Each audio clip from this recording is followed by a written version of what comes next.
we go. We're live on you. Live streaming isn't available right now. What do you mean live streaming isn't available right now? It says we're on. Be there, baby. I'm here. Come on. Hey, Johnny, how are you? I'm good. I had to reboot. There was an update to your Zoom thing, and then as soon as they updated it, apparently it had to set my. I'm seeing here that our whole return to YouTube is being foiled by fucking YouTube.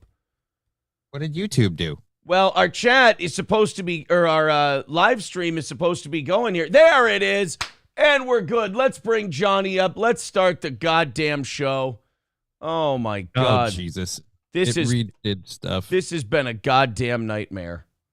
There you are. Oh, my God. How hard is it? I mean, is YouTube just trying to make us go to Rumble? Probably. I think this is just the statement YouTube was trying to make, that, like, you know what? We don't want you. We don't want you. Grinch Girl says it was fine on YouTube. MSO lied to you. No, MSO did not lie.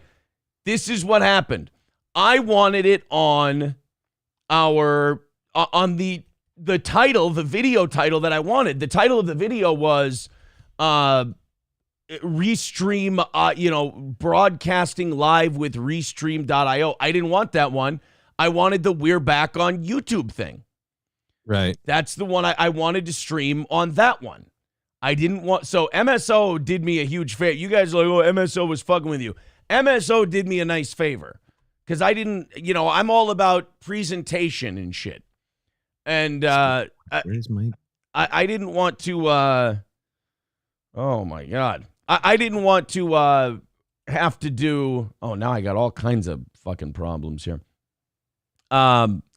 I didn't want to have the title of the episode be multi-streaming with Restream.io. I wanted it to be the fucking stream that I set up last night. So, oh my God, here we are, guys. We are live on both Rumble and YouTube. I think what happened was Restream was grabbing our channel instead of the event. I had the channel one turned off. And I had the event one turned on, but it still went to the channel one and not the event one. I've never had that problem before. I've always had them both up at the same time. But oh well, welcome. Let's get to question and answer time. I've got a Rumble chat that's flying. I've got a YouTube chat that's flying. Look, Annoyed Wawa Supervisor says, Aaron, YouTube are a nightmare, but that's a Restream issue, brother. I do know it's a Restream issue. Oh, look at Johnny changing up his backgrounds. I can't find the picture off the top of the thing. I don't know what it's labeled as I have 8 million files in the picture folder now from putting together thumbnails. So I'm like, I'm not going to dig through this through 3 hours. So I just put something up real quick. I say, you know what? You put up whatever helps you feel comfortable. You put up whatever makes you happy. I'm going to get the other one. I just needed something for now. Yeah, it's our big return to YouTube. We are live on Rumble. We are live on YouTube. Take your pick, whichever one you like more. I want you to enjoy that one. I think in the grand scheme of things, we were only, 5 or 6 minutes late? Yeah. Hulkamasha Baby says, so can we just say F Rumble? No, Rumble saved our ass while we were suspended. We hit every goal we had. We knocked out everything we needed to knock out. And also, the shows were incredibly good, because we didn't have to worry about anything. Mods, I am going to say this on YouTube. Apparently, it was our chat that got us in trouble. You know how you and I were saying, what the fuck could nothing we were doing was cutting too close to the line that we were getting accused of? Yeah, nothing was hate speech. Nothing was anything like that. So, mods, here's what I'm going to do. 3-strike rule. If someone writes something that could be inciting violence or hate speech or anything, and by the way, this just goes for YouTube. Rumble is totally cool. Whatever you want to do, go nuts. One of these two platforms is free speech. Don't sugar. Yeah, if you want the free speech effect, go to Rumble. If you want the neutered, censored version, go to YouTube. But, and by the way, Fridays will be YouTube exclusive. Rumble exclusive on this platform. But mods, here's what I'm going to tell you. If it looks like a hate speech thing on YouTube, delete it first. I don't want to hide people. I don't want to mute people or time out them for something innocent that they were just trying to be funny, but it could get us all fucked up. Second time they do it, give them a little TO. Third time they do it, bounce them. I want you to open that door with his fucking head. Throw him out in the alley. So, but as far as Rumble goes, hey, have at it, kids. Go nuts. Excited. We're going to have hundreds and hundreds and hundreds of people now joining this show that were not fans of this show before. We got about 1,000 new followers on Rumble while we were gone. Now we're going to bring some of that back over with us to YouTube. A lot of it's going to stay with Rumble. The numbers there looking incredible, better than any other restream we've ever had before. So I'm very excited about this new era of Steel Toe. That strike could not have worked out better for us than it did. I want to thank Aaron, ironically, for the first contribution today. $20 over on PayPal. Thank you, buddy. Getting us started today. Let's go through the YouTube chat. Let's go through the Rumble chat. Then we've got a lot of news and stuff to cover today.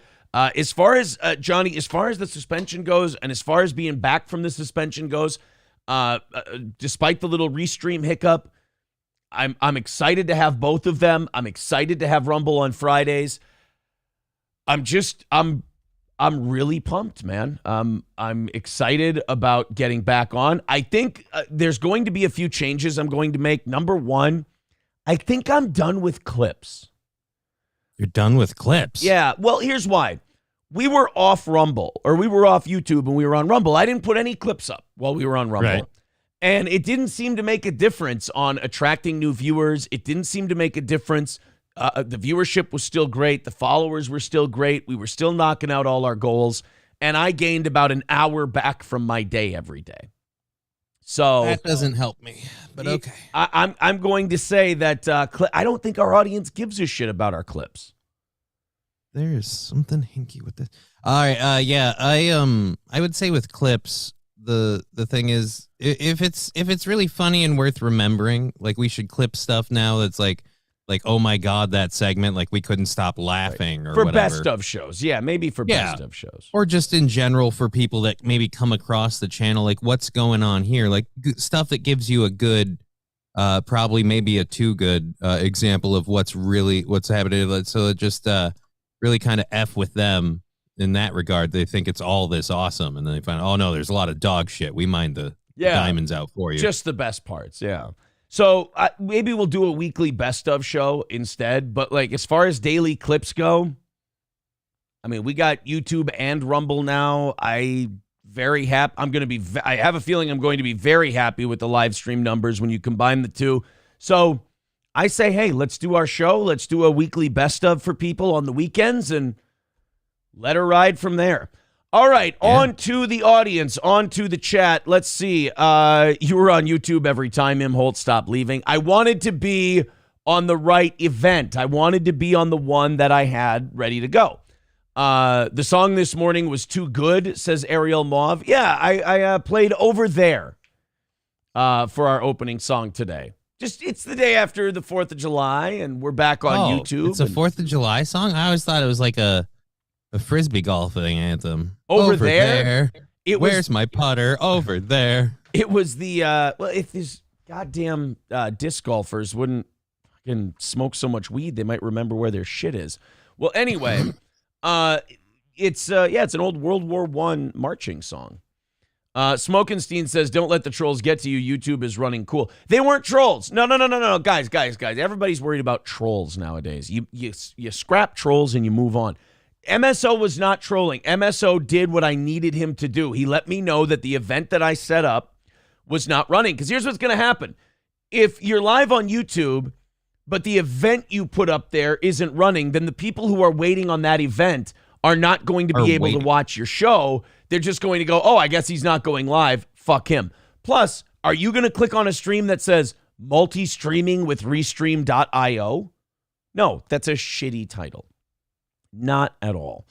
Bishop says, how hard is it? Very, very fucking hard. Apparently, it's really hard. Phantom X says, Johnny, didn't you have a forest in the background before?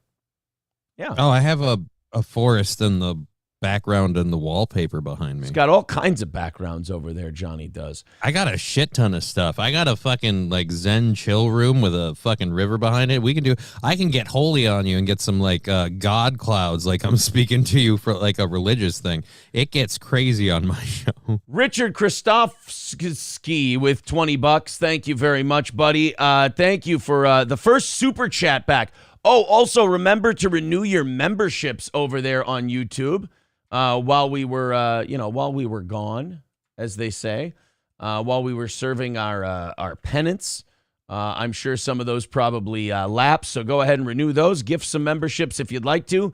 We're starting today, 3:10 away from today's goal. There's all the links in the chat to the PayPals, the Venmos, the Streamlabs, all of that shit. Let's knock out that goal early, our first day back, and start it off on a good note. Drunk on Cringe says, welcome back. Thank you, Drunk on Cringe. Good to see you. Bobby, Nick from the Backyard Boys and No Filter says, welcome back. Subscribe to BYB, guys, please. They're great show. They're good guys. $4.99 from Deadfool says, except for that Stevie Lowe. Except for that no good, rotten fucking Stevie Lou, right? Deadfool with $4.99 says, you heard him, Johnny. Throw up the eggplant pics. I don't think that's what I said. We Totted says, without being suspended again, can you tell us what happened? Yeah, we were covering a story about a gay man who had accelerant and fire thrown on him by a pregnant woman he was beating the shit out of.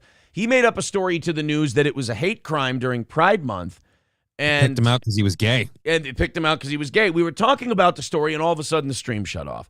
Well, I was informed that our chat violated hate speech. People were talking about setting the guy on fire, like just gay stuff and setting people on fire. And I'm going to say this, mods, YouTube is not a home for free speech. If you see stuff that's an incitement of violence and looks like hate speech, hate crime, shit like that, take it down for me, delete it. I got great mods. First time, just delete it. Second time, time out. Third time, drop them because we don't need a second guy. I need a second strike like I need a second hole in my ass. So that'll be the policy from now on. And it's part of the reason why we're going Rumble exclusive on Fridays. So we'll catch up with both chats. Everyone can get the evil out on Fridays. You can get your evil out on Fridays. How's that? Carlos says the intro with "over there" genuinely fucks. I like it. Maybe we keep it. I don't know.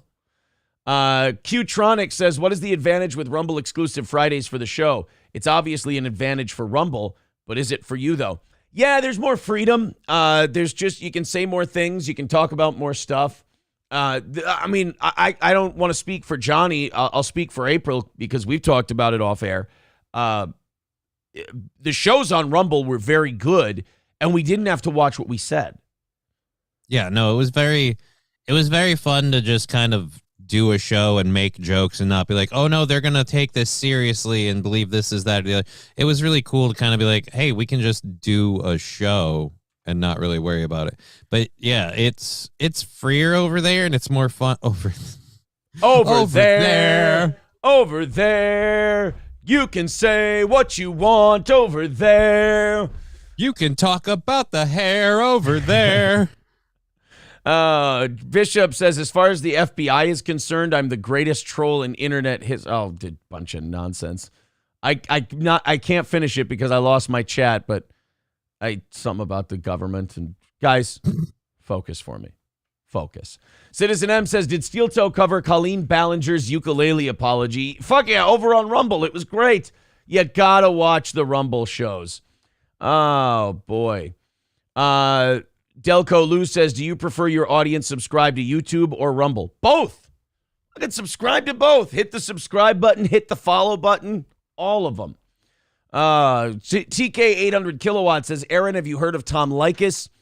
Thought you were a misogynist. Man, that man says some shit. Yeah, that guy legit hates women. That guy, like, YouTuber, commenter, Twitter troll hates women. Like, really serious problems.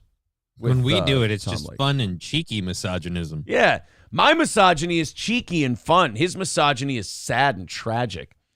Thank you very much, I'll Gary. pistol whip the next person who says Tom Leykis. Gary Crouch, Dear Butch, and Silverwolf renewing their memberships. Thank you, buddies. Says, I don't have anything funny to say, so here's a joke. What did the fish say to the other fish in the tank? Oh, boy. Hey, you know how to drive this thing? Get it? Because they're in a tank. Well, you guys are really making me not miss YouTube. Tigger next door says, Aaron, you don't have video up on Rumble. If you went over this already, disregard because I'm a little late. Rumble's fine. Like, Rumble. Oh, no, dude, you have to hit live. Oh, no, people on Rumble. You got to hit live. Otherwise, you're just watching the thing. the loading thing. Yeah, you either have to refresh the window or hit live. Yeah, you gotta move it forward. Mr. Approachable. Go ahead.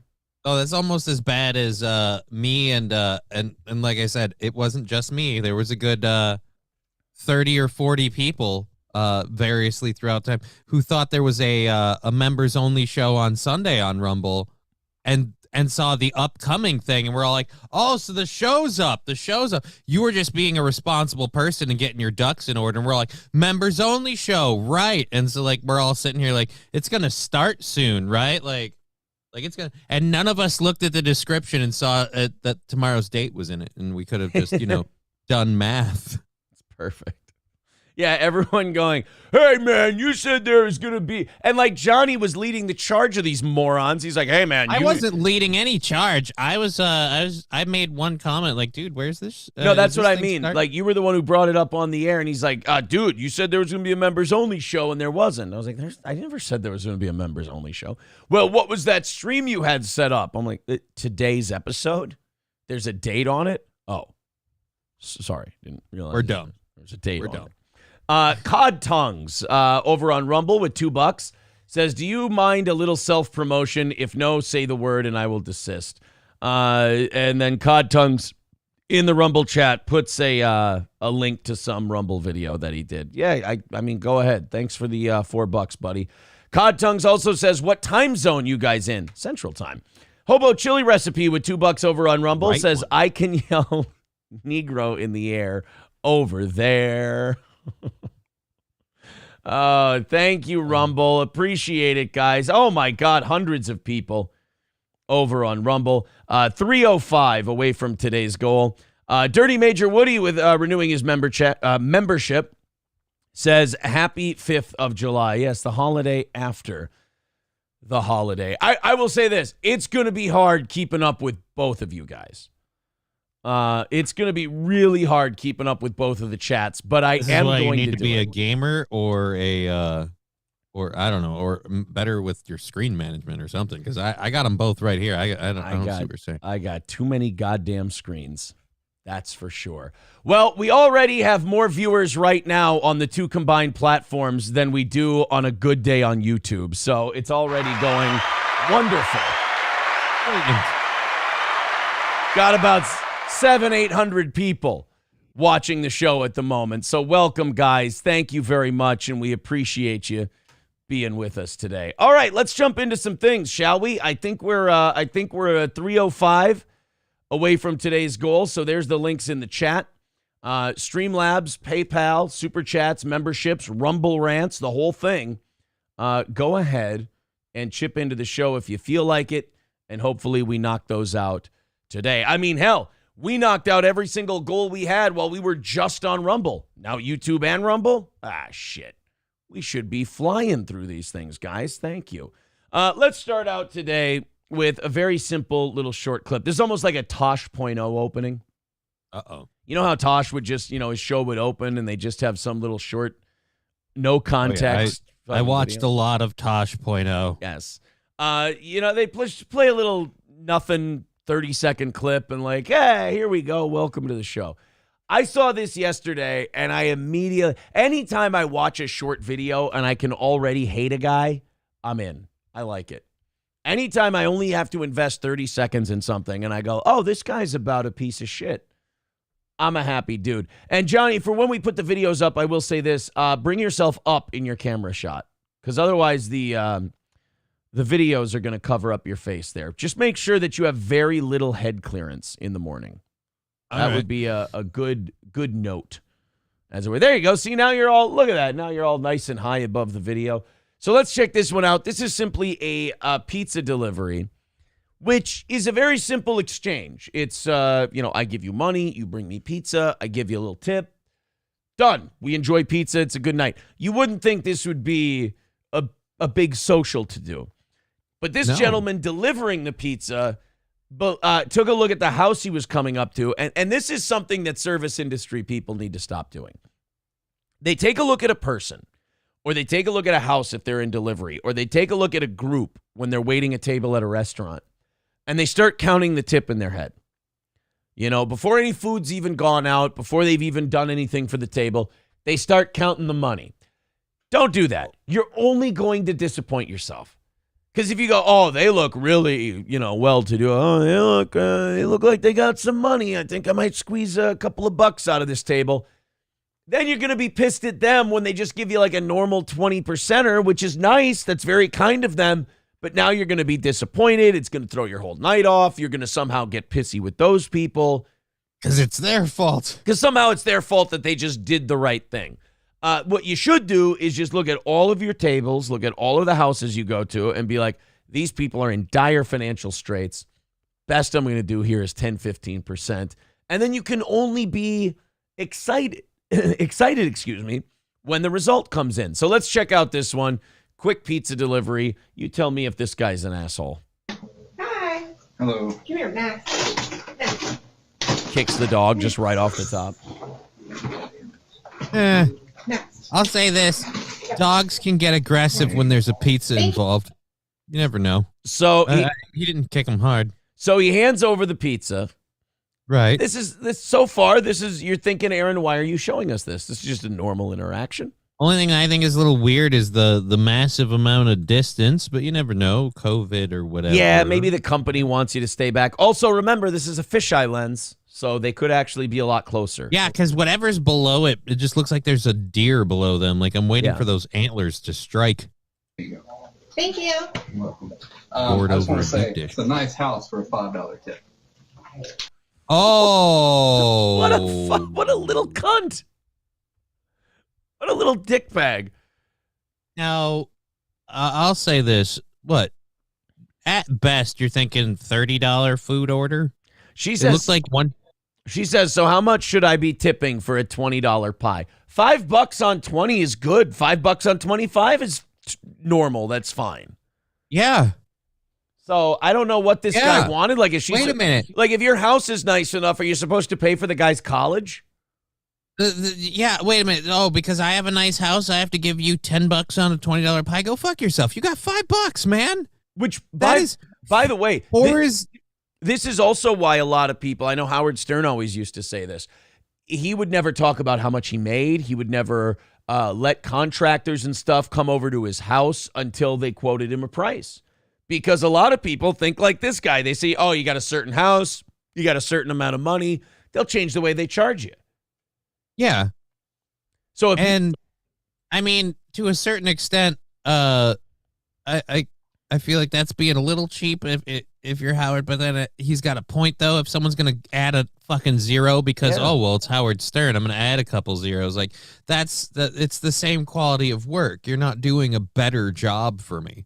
Right. That always made a lot of sense to me. The way Howard talked about the contractor thing and talking about money on the air. And you notice, anytime anyone talks about money to Howard on the air, he gets a little skittish for years now. This isn't the new Howard thing.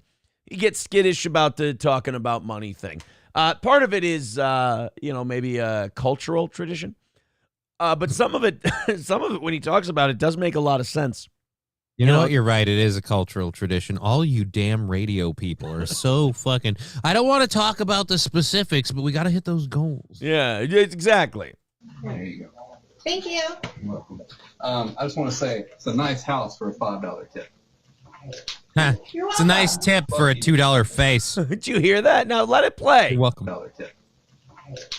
You're welcome. Fuck you. Oh, I thought she said fuck you. No, he told her. She gave him $5 for a $20 pizza. He told her to go fuck herself. Like, dude, I don't ever be like, well, that guy deserves to be canceled. But let me just say, if the pizza company chose to let him go, I wouldn't be surprised. At the very least, they'd be like, no, that's horrible customer service, dude. If you actually, like, unless you're a DoorDasher, which he's got to be a DoorDasher. It's got to be. That looks like a DoorDash logo on the bag right there. Yeah, it's got to be a DoorDasher. This is something you only get with DoorDash because they believe they can, oh, dude, it's my side hustle. I'm a boss. Like, they believe people that buy into this bullshit, like, believe the crap of, like, I deserve more for this. I'm driving around for your food like a personal valet. Like, oh, I'm bringing you I'm bringing you McDonald's. You can't get this service from them. Yeah, because it's not worth it. And neither are you for doing it. Well, yeah, I mean, you just went to the place and picked it up. You weren't involved in the actual production of this product. You were a middleman. You were a go-between. If anything, a DoorDash tip should be less than a normal delivery tip because at least in the delivery tip, they were all part of the same team that did it, that made it. Like, this guy's not going to have to tip share with anybody. If you tip a pizza delivery guy, there might be a tip share involved there. Probably. But this guy keeps his whole $5 on his $20 order. I guarantee you what this guy was doing, and a lot of waiters and a lot of delivery people do this. He's been counting he needed a certain amount tonight. He had a certain amount he was counting in his head tonight that he needed to make, and he's behind on that number. So now he was hoping this one was going to put him back in the green or at least close. He was counting his chickens, as they say, before they hatch. And I won't do the Norm Macdonald joke, but he was thinking that this house was going to pick him back up and put him back on track. And all this poor bastard got was a normal tip. He just got a normal actually over it. I think a 25% tip. Yeah, because again, if he was just going to get a 20% tip, that's $4. Yeah, you got an extra $1. Be happy. I mean, if they wanted to be stingy. And again, this whole tip thing, the tip isn't actually like legally required. It's socially required. So, I mean, the idea that they went above and beyond the typical social requirement just to make it easy, like, here's a 5. Like, what is she supposed to do? Again, slip you a 10, find a couple of 1s? I mean... Yeah. It's a bit for a nice house for a $5 tip. Well, how do you think they got that house, numbnuts? They didn't get it by tipping every dickhead who comes to their door in shitty shorts and a T-shirt $50. They got to keep the house. You know what this economy is like right now. By the way, we have a story coming up next. I think it's next. April and I were up in the morning like a couple of old people with the kids watching the local news. And Jesus Christ, you and your kids were watching the local news? No. The kids were downstairs. We were up in our bedroom. Oh, thank God. I was just like, we were up in the morning with the kids watching the local news, and I'm just picturing you just like having the family huddled together. It's the end times, children. We just have the end times. We just bring all the kids into the bedroom to watch the local news together. April's like, Aaron, I don't know. Shut up, woman. You're not allowed to speak when they're off air. The weather's coming up, and after that, I get my sports scores. But no, we had the news on, and Fox 9 here in Minneapolis did this story about how senior citizens are unretiring and how middle-aged and younger people are getting, they kept calling it side hustles. Now, in my day, we just used to call it, I have to get a second job. But now they're calling it a side hustle because it sounds better. And these fucking assholes on the news had the audacity, Johnny, to paint this as a good thing. Not that the economy is in such shit shape that your grandmother has to unretire or that your brother has to get a second job. They were painting it as a good thing for the economy. Not only that, I went to find this story on Fox 9 Minneapolis yesterday because they presented it like a local thing. I couldn't find it, but I did find Fox in Chicago doing the exact same fucking story with the exact same interviews with the exact same script. So you want to talk about media indoctrination? I have a story that I stumbled upon watching broadcast television, went to find on the internet, and found a totally different network doing the totally same story with just different anchors and reporters. It hurt me so much to see it. We'll play it in a little bit. I just want to hear this guy bitch one more time. Then we'll get to you guys in the chat. Then we'll get to that story. Thank you. You're welcome. I just want to say it's a nice house for a $5 tip. You're welcome. Fuck you. You're welcome. Fuck you. She should have said, I'm eating. I mean, it's not Carl's Jr., but it would have been. There's a part of me that, like, in a self-destructive way, likes that guy. For following through with the fuck you? Yeah, for just going, fuck you. I mean, I kind of appreciate him committing to being a total piece of shit. I gotta say, with the attitude and behavior like that, cannot imagine how that person is doing that side hustle. I can't believe success is eluding this person to the point where they are unhappy with a $5 tip on a $20 food order. Yeah, we got a lot of people in the YouTube chat who want to talk about this one. I'm just gonna pick a random spot because I'm just sitting here scrolling upward. I can't find the beginning of you chatty little girls. Corey Schaefer says, I've been a delivery guy and would have never said that. I always took what they gave me. Well, then you just bend over and take it for the man, dude. No, if you're a poor working man, you pay for others' college. Not anymore. Remember, it got struck down. Don't be bitter about that now. Balls and Wiener says, despite being 14% of the population, they commit over 60%. Are you talking about delivery people, or are you doing a dumb thing? I don't know what you... I know the joke you're alluding to. The joke just doesn't work. Don't shoehorn it where it don't fit, man. Don't shoehorn it where it doesn't fit. Fucking do the joke the right way. Annoyed Wawa supervisor. Now, here's a guy I need to hear from on this particular topic. Annoyed Wawa supervisor says, this is why I got into the Wawa supervisor program. I used to do alcohol deliveries, and anytime someone ordered Tito's, I knew I wasn't getting tipped. Attaboy. By the way, speaking of annoyed Wawa supervisor, them and Rexdart parody account both joined the STMS Golf Clash clan.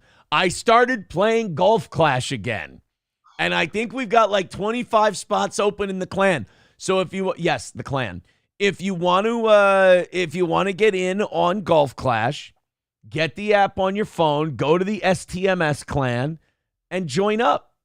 We got. I might do it just because I'm a gamer. That's the sad part. Like I don't care about golf. Frisbee golf is a better way to do it. Oh, and by the way, for you complaining about frisbee golf is too in bed with big weed. Big weed. St. Cloud has struck that down. Now, smoking and vaping in public parks is going to be illegal. Oh, really? Yeah. Right before that big legalization happens in August, they're like, no. We see this coming. We got to do this now, or it's going to be Bob Marley Central at every park out there. You got to give them that. They're onto it. They've got it. I love that they did the vaping part too. I was like, the thing that doesn't affect anybody, like outdoor vaping means nothing to anyone. Like it doesn't affect anyone. No. But the smoking part, they're going to definitely, they're nipping that in the bud before it even becomes a thing. Annoyed Wawa supervisor says the DoorDash subreddit is the most depressing place.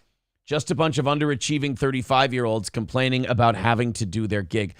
Reddit in general is a depressing place to be. It's just full of, honestly, annoyed Wawa supervisor, the DoorDash subreddit you just described is every subreddit. A bunch of underachieving 35-year-olds complaining about having to do their gig. They really are just underachieving 35-year-olds complaining. I mean, we could pretty much interchange that for every subreddit in the world.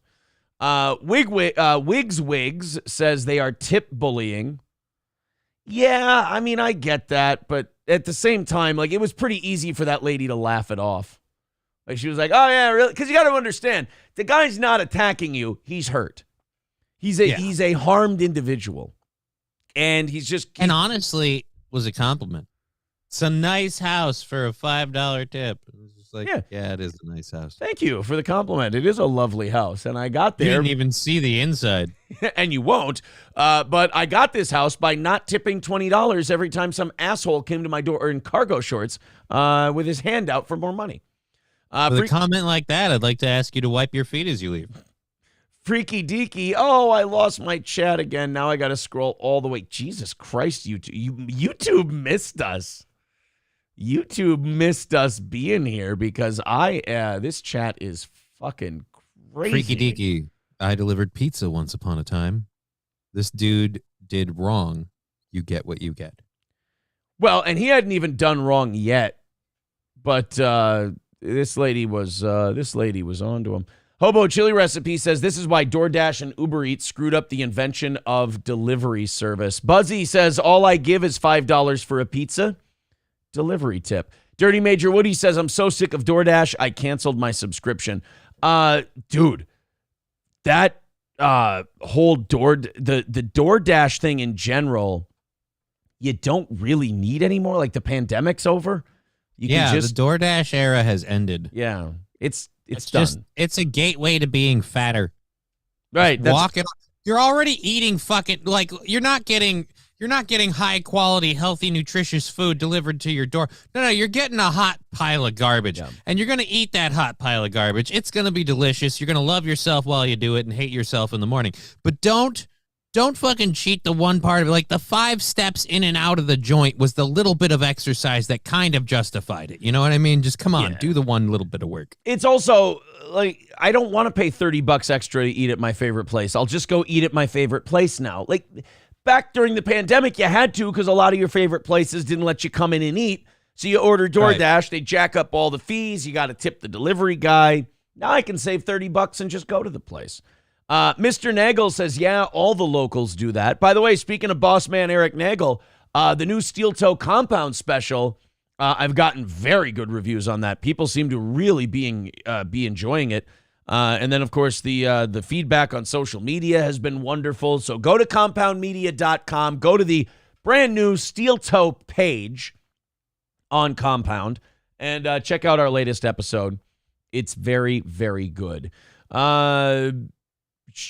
Jay Dead says, I'm here for the drama and free pickled eggs. I got to start pre-reading the chat so I don't screw up the whole momentum of the show by reading one stupid fucking thing that makes no sense. No, he reads whatever's on the teleprompter. I really am Ron Burgundying this right now. I'm overwhelmed. I've got, like 500 people there, 500 people. I've got 1,000 people at a time now. And it's fucking bonkers going back and forth. Yule Gibbons says she probably already had to pay an upcharge on delivery fee too. Yeah, no, of course she did. Of course she did. DoorDash is not a... The point is, it's not her fault that you are either bad managing your money or just aren't getting paid what you're worth. Right. Oh, man. Packer Backer says, I'm only on YouTube because the chat actually refreshes. All right, there's that. DoorDash is still in business thanks to Reddit addicts, says Dario Delfino. That would be a large percentage of them. Annoyed Wawa Supervisor says, is this a bad time to mention that Hoagie Fest is going on until July 16th and that you can get your favorite hoagie delivered via DoorDash? Corporate is going to be so annoyed with me. Hey, it's Hoagie Fest. It's all right. Don't worry about it, buddy. All right, guys, 3:05 away from today's goal. If you'd like to contribute to our program, Streamlabs, PayPal, Super Chats, memberships. Let's bump up those memberships. What do you say? Become a member on YouTube. We've been gone for a week. Gift some memberships, whatever you'd like to do. 3:05 away from today's goal.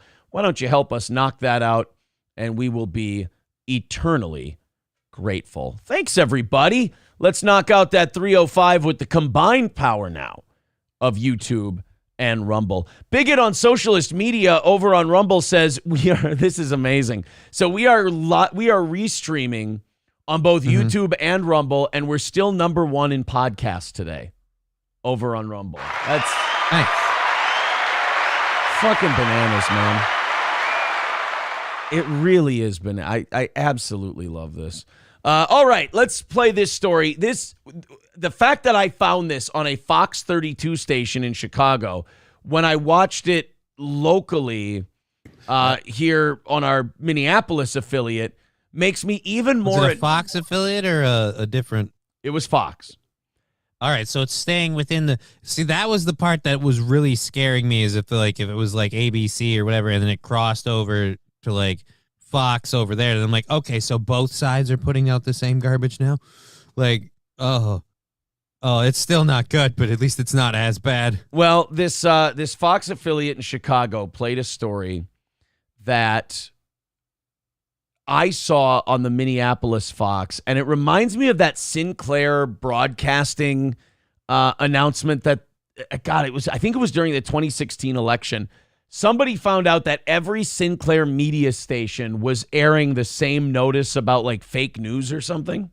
Yeah, and it was like down to the beat, and then they put it together so you could watch it go from one to another, and it's just the same. Like literally, it's the same station over and over and over and over with different people.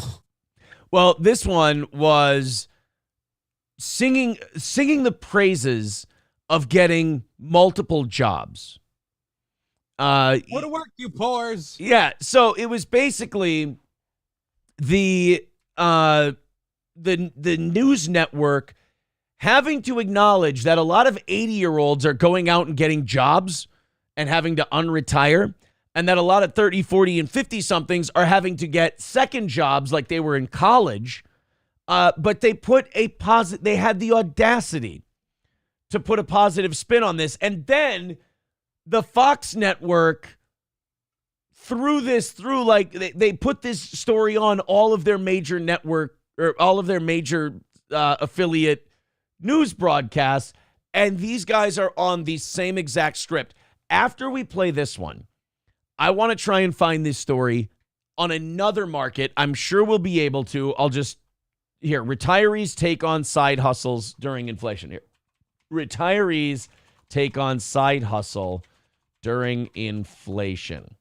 Last summer, I had like 3 or 4 different jobs kind of going at the same time, but they were all really fun jobs. Like, that's why I was like, hey man, why are you working so much? Because I'm DJing at a bar. It's a good time. I'm doing comedy shows. Like, this summer sucks because I'm doing like my show, which I love, and your show, which, it's all right. But yeah, no, so I like doing all that shit, but I'm not getting out to do the other stuff.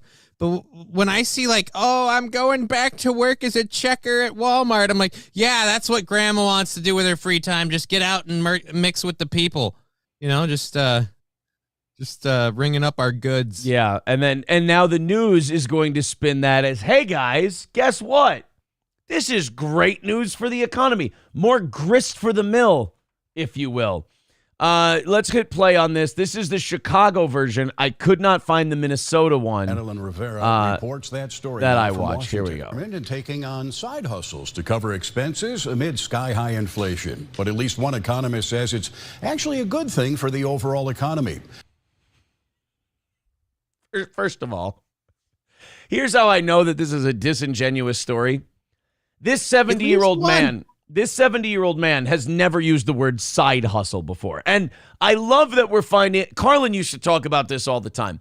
I love that we're finding nice, clean language for really shitty things. Like, hey man, I had to get a second job because the economy's shit. Well, because of inflation, a lot of people are having a side hustle. Like, side hustle is just a clean way of saying, I had to get a second job, the fucking economy's in the shitter. Yay. Madeline Rivera reports that story now from Washington. I'm a real estate paralegal, and that's what I do full time. And my side hustle is that I make reversible purses. Jill Loudon. Do you think that this chick is sewing reversible purses because she's just so excited about the economy? Or is it, hey, I'd better sew these fucking handbags or I'll be thrown out on the street? Why is it that it's looked at as a good thing and I love how they say at least one economist, meaning they found one asshole who's basically an AI bot. Yeah, no, after everything that's happened the last few years, like, at least one economist is the equivalent to me of like Fauci being like, I found 6 scientists that say this. It's like, yeah, it means the one person who took the check. Yeah, exactly. Like, all right, I'll spin whatever story you want if it clears, man. Here's 5 Chinese doctors from Wuhan who say it didn't come from the lab in Wuhan. Hey, would you get the muzzle of that AK-47 out of the shot, please? Thank you. Appreciate it. Yeah, sew these handbags or we'll kick you out of your house. Great. So we're calling it side hustles, but what it really is what Cambodians have to do to stay in rice for the week. Again, this one doesn't seem so bad, though. They picked a really fucking snowflake. Like, oh, while I'm sitting watching the news or whatever, I'm sewing these reversible handbags or whatever. Yeah. Like, okay, cool. You're doing sweatshop labor in your free time. Like, awesome. Good for you. But, for other people, like, oh, my side hustle is DoorDash or Uber or whatever. Yeah. Those aren't, like, fun jobs. You can't watch the news. You're literally giving up your time to be a chauffeur or delivery person. You literally are giving – that's a real job. This is more of an actual side hustle where it's like, oh, something I'm doing in my free time anyway. Yeah. Like an Etsy person, it's a side hustle if you're just like sculpting shit at home. They're not showing the guy who's an 82-year-old grocery bagger like Brooks in Shawshank, Hey, make sure your man double bags. Last time he didn't double bag and the groceries fell clean through. Double bag, like the lady says. Own Switch purse. She started the business years ago after seeing some purses she liked. Unable to afford them, she took matters into her own hands and learned how to sew. So you're painting this story as a good thing. And she's like, hey, because this lady was too fucking broke to afford a purse, she just went and started sewing her own. She had to take on a new skill to learn how to sew her own. Now, look, I'm not making fun of this lady. Good for her, man. That's awesome. I think that's wonderful. No knockoffs exist, right, broad? You didn't have to learn to sew. You could find someone that makes a similar bag at a reasonable price. Yeah, I mean, it'll be from China. But Uber to Canal Street and you'll be fine. What are you doing? But I'm not criticizing this woman for learning how to sew. Wonderful.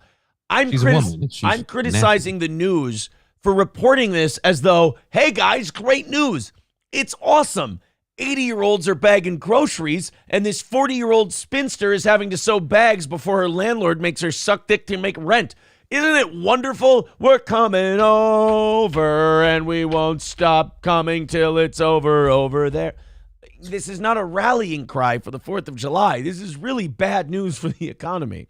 Besides, Toots, I've been watching this story, and let me just say, if you'd like to make that side hustle cover a lot more bills, it's called OnlyFans. Yeah. I mean, you can let's talk about some assets you have that are that will expire. All right, so let's capitalize on now's the time.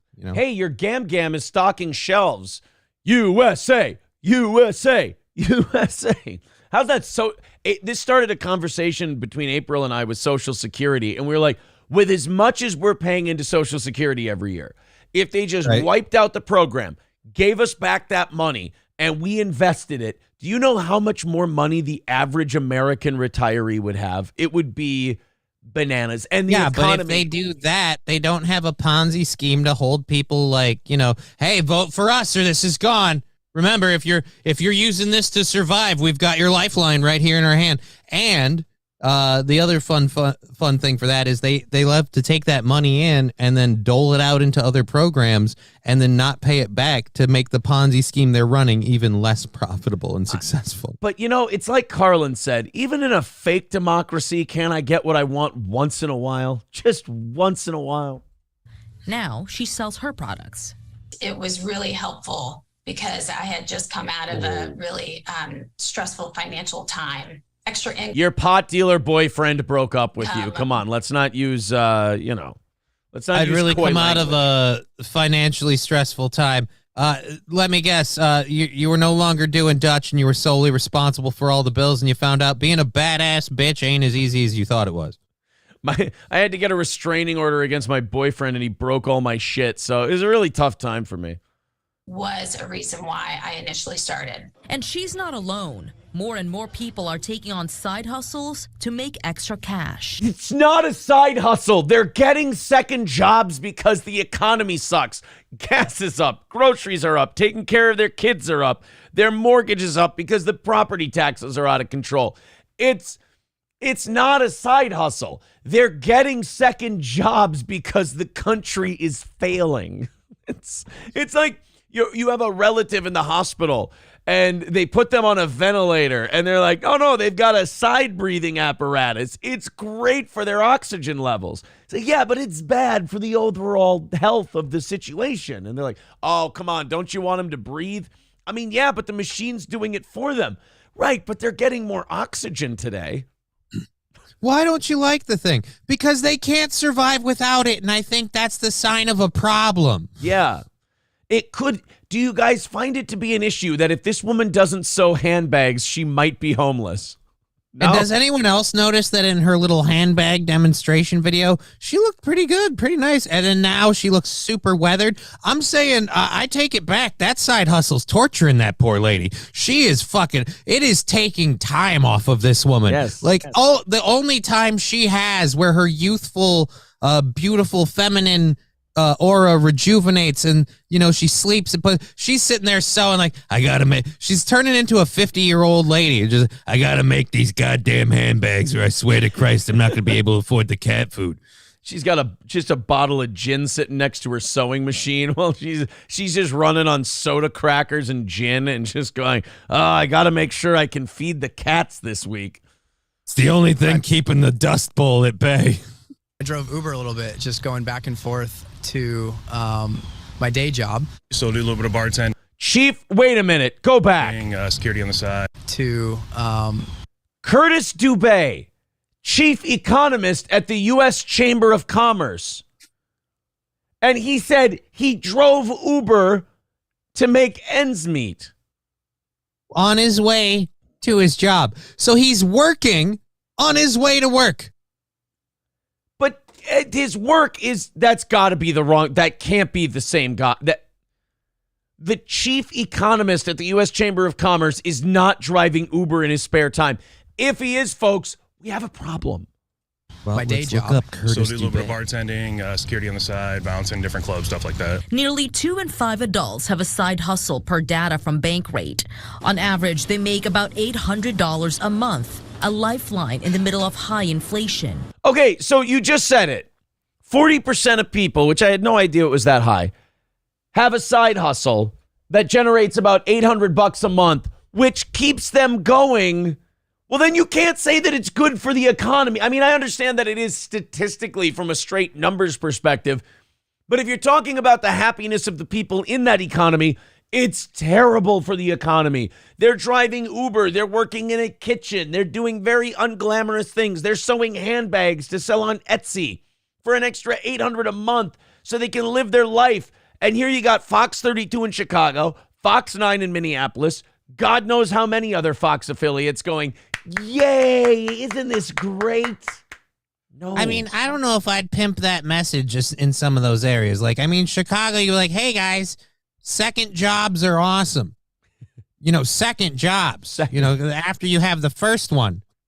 Yeah, you go to they actually ran a different report on the South Side. They went, hey, guys, side hustles are great. First jobs are better.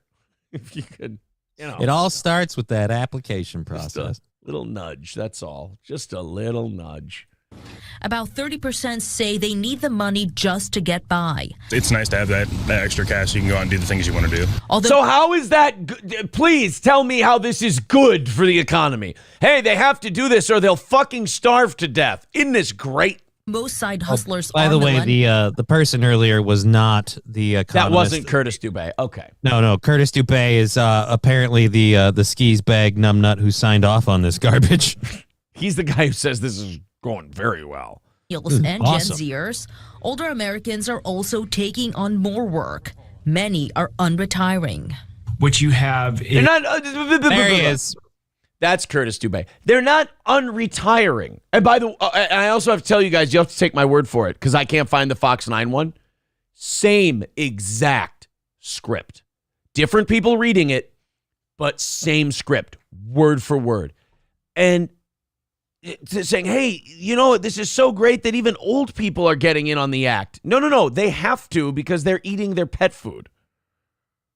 Is inflation eroding They're eating their budgets. pets. and you have the running out of savings and available credit. The need to help make ends meet is pushing people to do a side hustle or come out of retirement. Loudon. This is not, no. They're not coming out of retirement like George Foreman to win the world heavyweight title. They're coming out of retirement because they have to. And then they have to get a side hustle because their savings are gone and their credit cards are maxed out. So it's their last-ditch effort to continue living their life. And then they talk about it like it's an optional deal. Oh, man. And then they go... I mean, isn't it great? You remember when you grew up and you saw your grandparents coming over all the time, they thought, oh, if only I could get back out into the job force, but there just isn't any motivation for me to do it. I really hate having this money and this free time to spend with my loved ones. It's really what I was working for all this time, but I didn't realize the joy was the work. Yeah. Says her side business. Our economy's new slogan is RB it macht frei. I had no idea. It's not only helped her financially, it's also her passion, and she has no plans to stop. I'm chasing my dreams in a way. The chief economist. I'm chasing that's the saddest thing I've ever heard. I want to be discovered as the next amazing handbag making lady. You know what you can't get on Etsy or anywhere else? A handbag. I'm chasing my dream in a way. You know they edited that out from a long diatribe about all of her problems. And she went, well, but I'm chasing my dream in a way. And they're like, cut, take that part because we're trying to pitch this as a good thing to people. I hate those. It's taking out a lot of time and it takes a toll on me, but it helps make ends meet. And I'm chasing my dreams in a way. All right, great. Just cut the fucking end off the sandwich. The rest of that rotten shit can go in the garbage. I hate when we actually have to watch moments from the movie They Live in real life where I sit here and I go, hey, look, it's an honest anchor. I put on the glasses, formaldehyde face.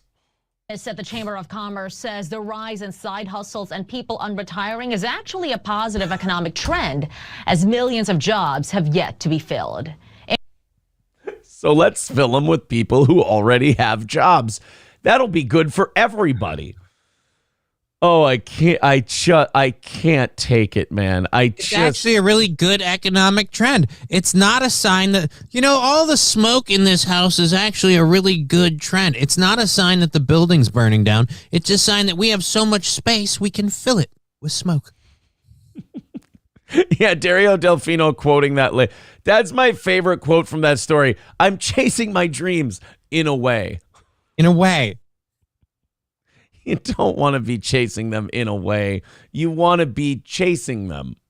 That's what you want to be doing. You want to be catching them, really. Chasing them is, there's fun in it, but you can enjoy the chase. But, the dream part, reaching the destination is kind of the goal. It's weird. Like, when my parents were growing up, it's like, oh, we're working for retirement. And now it's like, oh, we're working for retirement. I'm like, yeah, you've been saying that for 40 years. When's the retirement part showing up? When I'm dead. And I'm like, oh.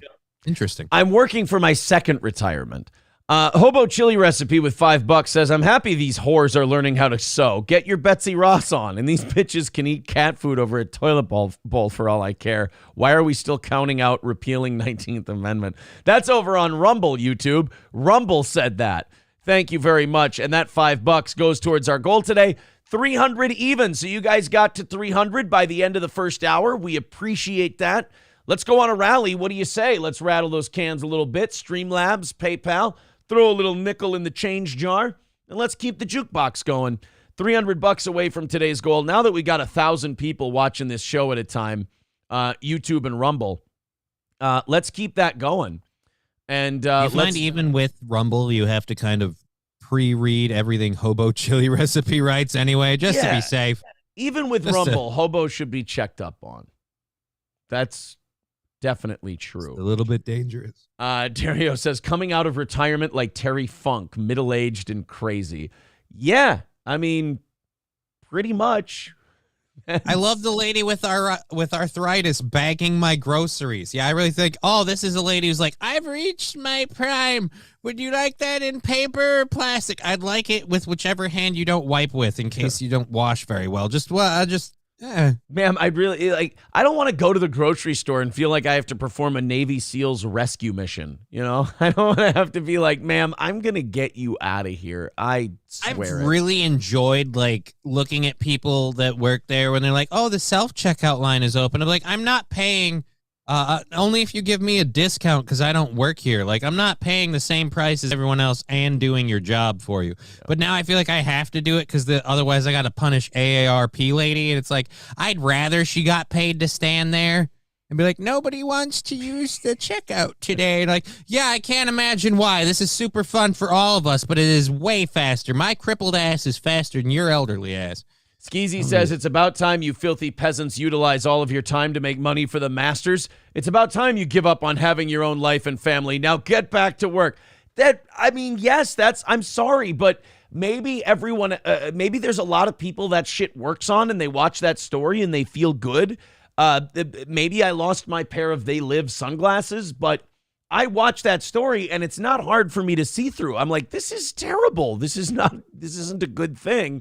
And again, when I look at successful people, I when I think of like politicians per se, I always think, yeah, that's right. They're ending sessions early and they're not doing they're not passing laws and stuff. They're taking the weekend off, and it's to go do Uber and deliver DoorDash, right? Like Uncle Joe goes to to family getaways to deliver food, right? He leaves the good food that we have here to go deliver other people their food. It's wonderful. If you're on YouTube or if you're on Rumble, hit the thumbs up, hit the like button, subscribe, follow, whatever you'd like to do. Thank you for spreading the word about Steel Toe. You know, it's really interesting, Johnny, that when we were on Rumble, we were talking about, hey, there's like 1,100 people watching this show right now. They would, at like 8, 9 o'clock, they'd go, the people who hate this show would go, no, numbers are fake. They're fake numbers, dude. And now we're here on YouTube and Rumble at the same time, the day after a holiday when people are probably still sleeping in. And we've got about 1,000 people watching the show. It shuts them up pretty goddamn quick.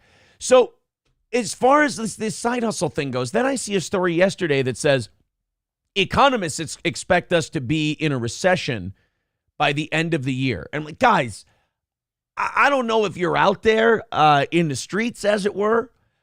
We've already had a recession for at least a year now. So you're telling me that this shit's going to not only not get better, but it's going to get worse? It's going to get worse.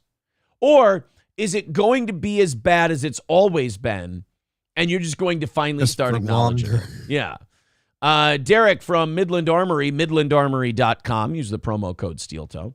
Says this message brought to you by the IRS. Yeah, exactly. Yeah. Oh, no, all of you old people working and generating tax revenue is a really good thing. Fan of Stuff says, is the evening show your side hustle?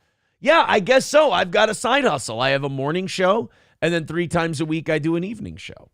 No, it doesn't count. It doesn't count. That's not a side hustle? Still working at the same place. You just took on extra shifts. Okay. All right? Well, not a side hustle. Guys, keep me out of the for everyone else. Keep me out of the Uber and DoorDash car, and let's hit our goals. $300 away today. Let's go ahead and get that under 200 by 8 o'clock. If you feel like becoming a member on YouTube, that's great. We could use some Steel Toe Bros after our 7-day suspension. You want to throw in a super chat? That's great.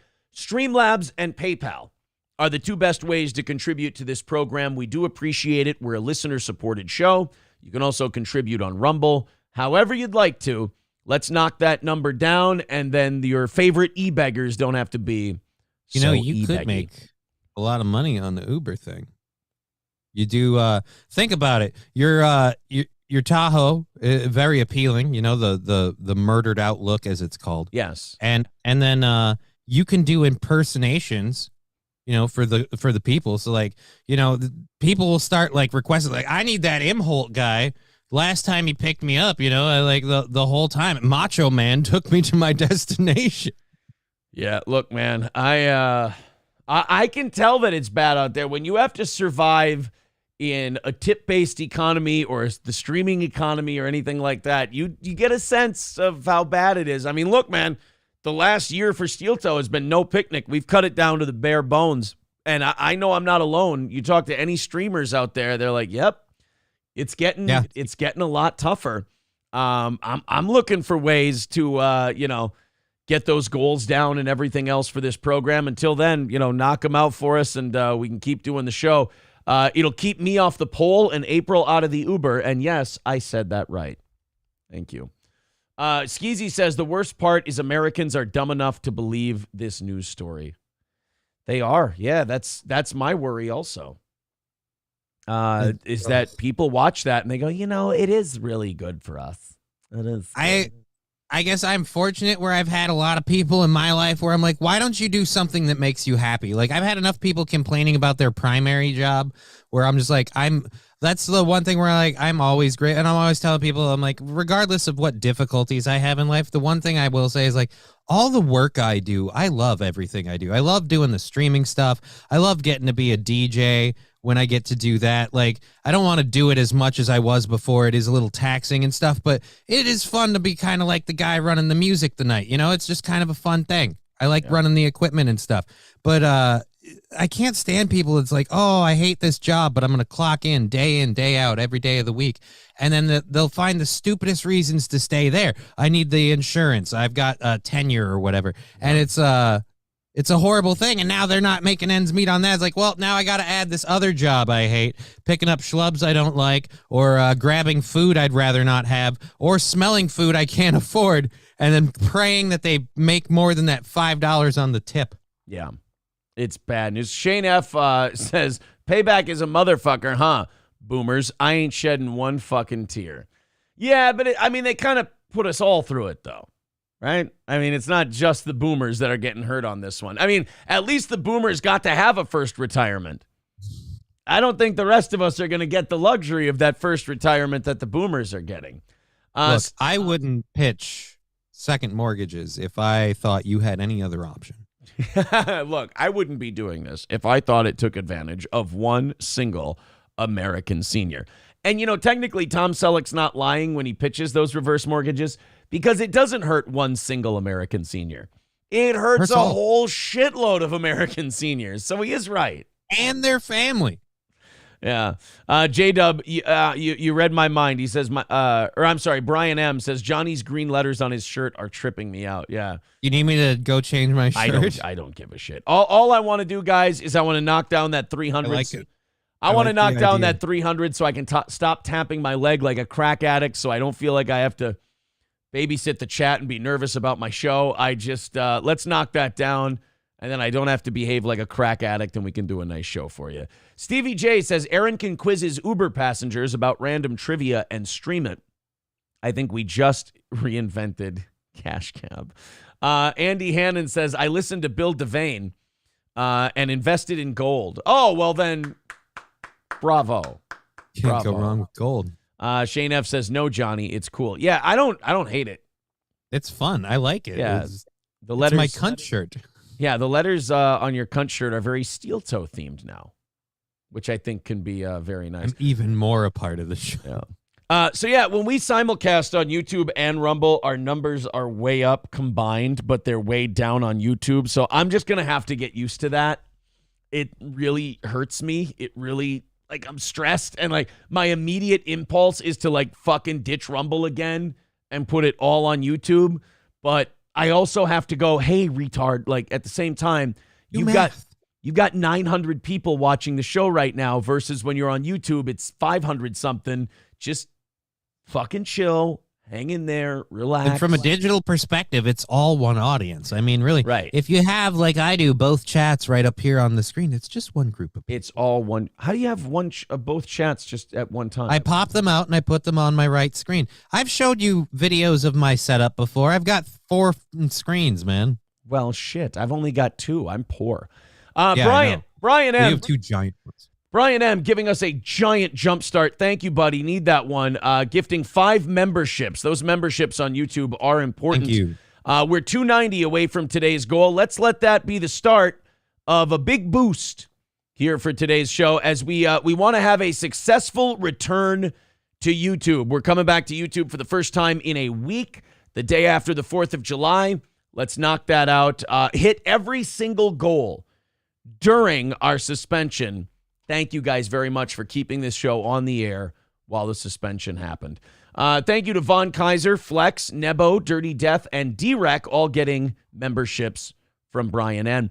And, of course, Flex gifting a membership. Thank you, buddy. Who's getting that one? Andy Hannon got the Flex membership. Very cool. Guys, be sure to thank those guys that gift you a membership. John Domingo says, you leave Rumble and go back to your abuser. I'm done with Steel Toe. Don't test me. 09. Oh, you know what? 09 Canyon says, Aaron, that's because Rumble notifications actually go out. He's right. After this strike, you think YouTube's going to throw any of our shit out there? Well, I mean, you think YouTube's throwing? Why wouldn't they? Yeah, you think YouTube's promoting any of our shit after that strike? They've never, ever throttled our reach before. Thank you very much to Richard gifting 5 memberships. Appreciate that, buddy. Scotty McFabulous, Fats McGee, July is Better, Alex Nerio, and Dice Man all getting memberships. 280 away from knocking it out today. Thank you, guys. A nice little run there as we head back down towards 200 and knock out today's goal. Again, Streamlabs, PayPal. Mr. Monkeypox says, should broadcast on Twitter, too. It's not bad now. I do have another, 3,200 followers on Twitter that we could stream the broadcast to. You know, Johnny's right. It is all one big... Holt on Twitter. It really is all one big pot, isn't it? Mm-hmm.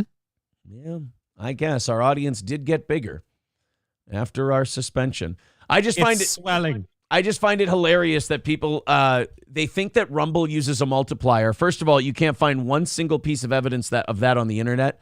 Plus, they're a publicly traded company that takes advertisements. They would be sued into oblivion if they did that. And we go live on both YouTube and Rumble, and guess what? We've got as many listeners, if not more, than we did when we were on Rumble. Weird, right? The Burnside says, Aaron got a haircut. This is a rumor.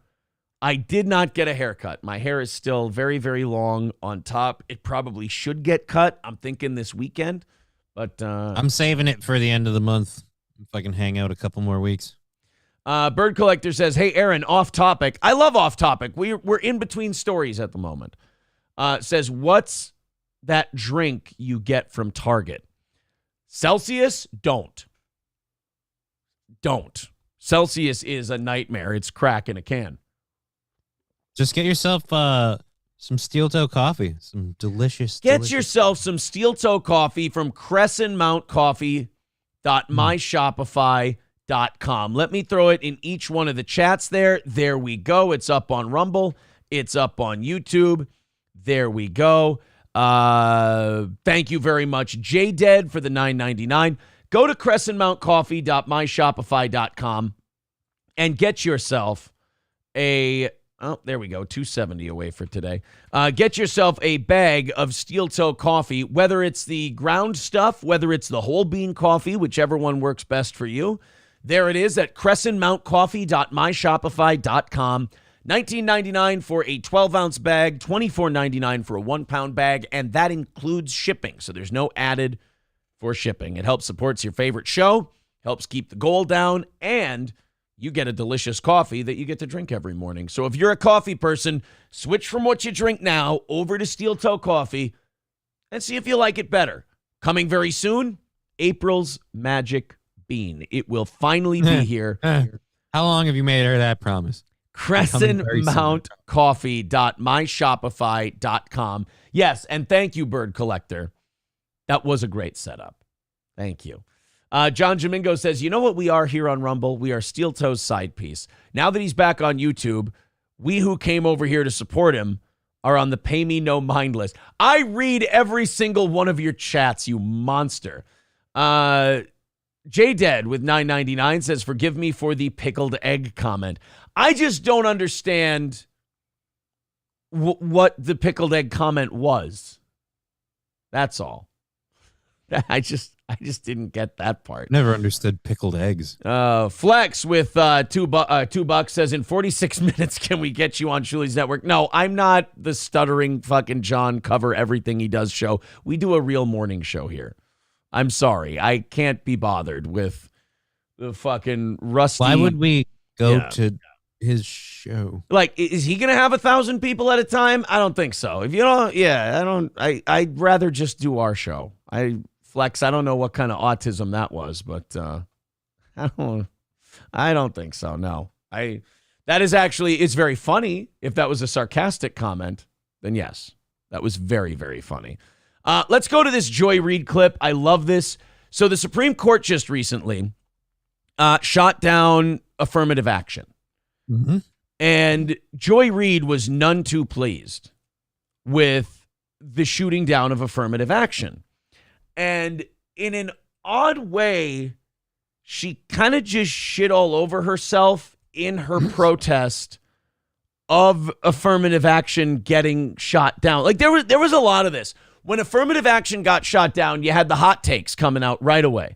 People could not wait to get out there with their hot takes. You had that one liberal lady who I guess was suspended from Twitter. Her hot take was, hey, if we're in a merit-based system, black people are never going to be able to succeed. And you're like, Clay, Ali, do you understand what you did? It's like this white liberal lady goes, come on, if we don't have affirmative action, how are black people supposed to succeed? Ma'am, if it's based on accomplishments, these lazy will never get anywhere. Ma'am, the black people would accomplish based on their ability to achieve. That's not gonna work. Wait a minute. I thought you said I was the racist. You're the one saying that so everybody had this hot take that now that affirmative action's gone, it's almost like you set a subtle racist trap, and everybody on that side gaslit the bastards, and they bit. Yeah, they bid on it. Well, here's Joy Reid, I guess saying that she wouldn't be shit without affirmative action. Look, I'm not the biggest Joy Reid fan. And I hate gauging on your ability to hold back your breakfast when you see her. Yeah. I hate to agree with her on something. But I think her and I might see eye to eye on this one.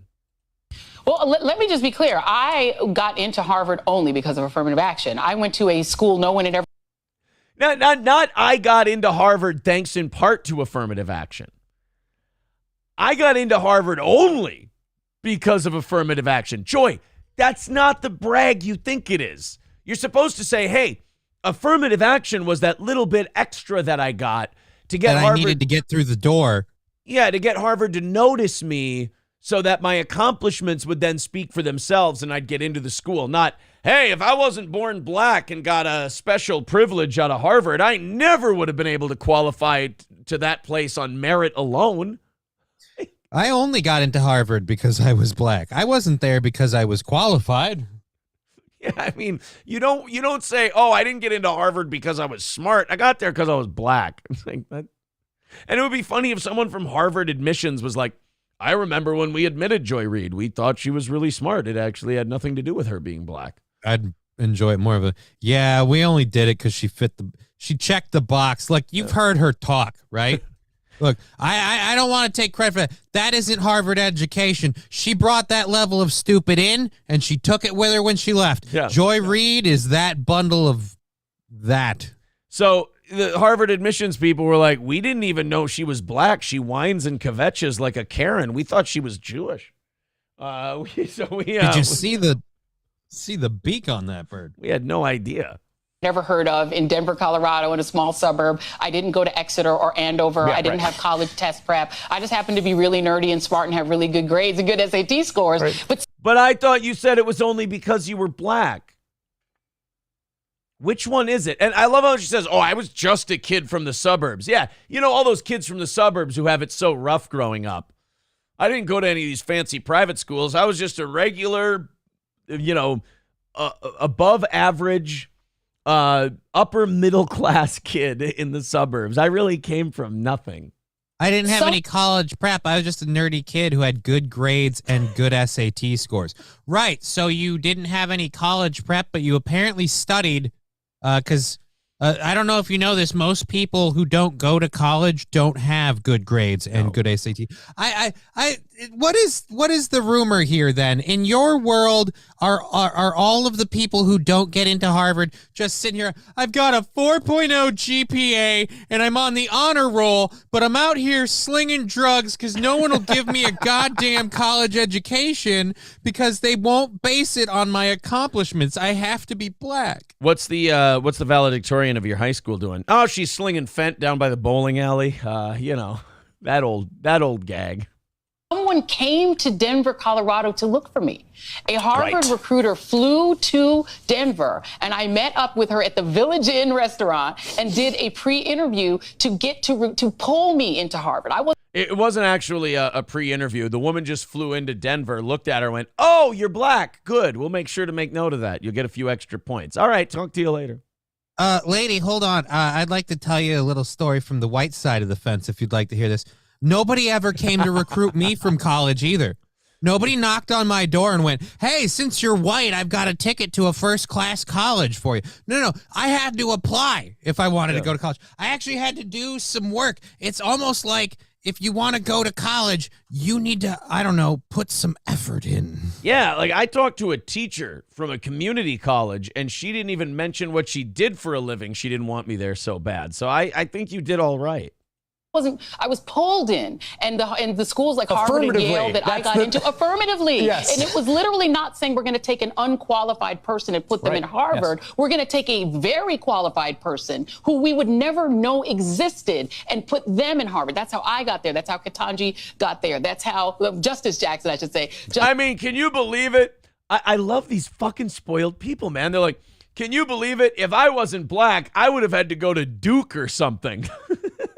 Can you believe it? If I wasn't black, they wouldn't have noticed me. They wouldn't have singled me out. I would have just been one of the other people. Yeah. I mean, I love to think that. So wait a minute. So you're saying that you don't believe in racism, you don't believe in segregation, you don't believe in the established hierarchy that apparently favors white people, but you do believe that any other race, like go F you white people, we need something that deliberately picks out black people right away and then looks at their skills. Like that how is that fair or not racist? I love how her oppression in this story is, come on, if we get rid of affirmative action, how's a kid with a 4.0 GPA and lots of great SAT and college prep test scores, how are they supposed to get into Harvard? I don't know, like 99% of the people with that resume who apply to Harvard, they just won't. They'll go to what's called their safety school, which will be a really prestigious D1 school. You'll be fine. I love how she said, it's so racist. They're not letting all the black people into Harvard. You can't let all the black people into Harvard. You can't let all of the any people into Harvard. There's only so many spots. We're calling them any people now? I mean, just humans. You can't let the any particular group, whichever box you check. I mean, you talk about lack of self-awareness. Joy Reid is that. It's like, Joy, if you're trying to sing us a sob story about affirmative action and how it's oppressive and everything else, you're going to have to do better than, how am I going to get into Harvard now? Because for 99% of the population, that's not an option. So that's not really a casualty of affirmative action. Sorry, Joy. Justice Jackson got there. It's how Clarence Thomas got there. Right. But the minute I arrived from my majority black little town, Montbello in Denver, to Harvard, the first week or two that I was in class, my presence was questioned by white people. I was in this big conference. Right. So isn't it wonderful that we got rid of affirmative action? Now people won't do that. You see someone in your class, you know they earned it. You know that they had the numbers. You know that they didn't take anyone else's spot. You see, Joy, for affirmative action, for every kid like you who got into Harvard and then everyone looked at them and said, oh, I wonder if she got here because of affirmative action. There's an Asian kid who wanted to go to Harvard who had just as good a stats as you and wasn't allowed to get in. That's why that Asian family sued the government to get rid of affirmative action, is because people like you would show up in class. People would go, oh, I wonder if they got there on their own. And Joy would go, nope. And then she'd brag about affirmative action. Meanwhile, an Asian kid had to go to his safety school, even though he had just as good numbers as Joy Reid did. I'm here because I'm black. Oh, and I have good scores. I love how that part came up second. Joy Reid does a great job of self-owning. Like, she always tries to make a point about something and then ends up making the opposite point. I love it. It's like she's holding a kick me sign and somehow slinging her foot all the way around and hitting herself in the ass. Students stood up and said, those students, the black students, they're only here because of affirmative action. It became a huge argument. They didn't stand up. And you just made that argument. No, wait a minute. I'm sorry, Joy. I have to call bullshit. When you walked into your class on the first day, the white kids did not all stand up like fucking Birth of a Nation and go, she's here because of affirmative action. We need to stop the class. Oh, God. I love how they make up these big, like, movie moments for themselves that never fucking happen. I'm sure that there were people in her school who brought it up to her. Felt that way or thought that, absolutely. Yeah, or she overheard them saying it, sure. But it didn't happen in the middle of class when you walked in and, oh, God. But more importantly, Joy, way to totally prove them right by starting and prefacing your whole argument. By the way, if we didn't have affirmative action, I wouldn't have gone to Harvard. And they stood up and said, I bet the only reason she's here is because she's black. Well, according to your argument, that is literally the only reason you got to go to Harvard. Yeah. They wouldn't have noticed you if you weren't black. So, I mean, technically. And now, Joy, no other black person at Harvard will ever have to go through that embarrassing, frustrating time that you did because we got rid of affirmative action. Joy Reid's another one of these fucking plantation liberals who thinks that if black people are left to their own devices, they won't succeed. And that's remarkably unfair and racist coming from a successful black woman. So, and she also doesn't understand. She's looking this through the lens of a black person instead of through the lens of other people. For every Joy Reid that got into Harvard, there was a Wang Ji who didn't get into Harvard. So there were a couple of Wang Jis. Yes. That we all ended up having. This was freshman year. I had never had my academic credentials questioned. I had never had anyone question whether I was intelligent until I got to Harvard. And now nobody will ever question a black person's academic credentials at Harvard ever again because of the Supreme Court. So you should be saying, thank you, Clarence Thomas.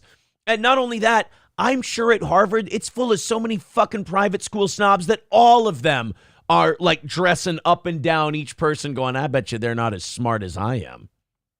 Yeah, are you aware that establishing a social hierarchy is just a natural human behavior? I mean, if they didn't single you out for being of a different skin tone, they'll single you out for something. Yeah. You don't come from as wealthy a family. You aren't as established as a family at Harvard, whatever. The point is, if you're equal to them, they will find a way to be better than you. That's just what humans do socially.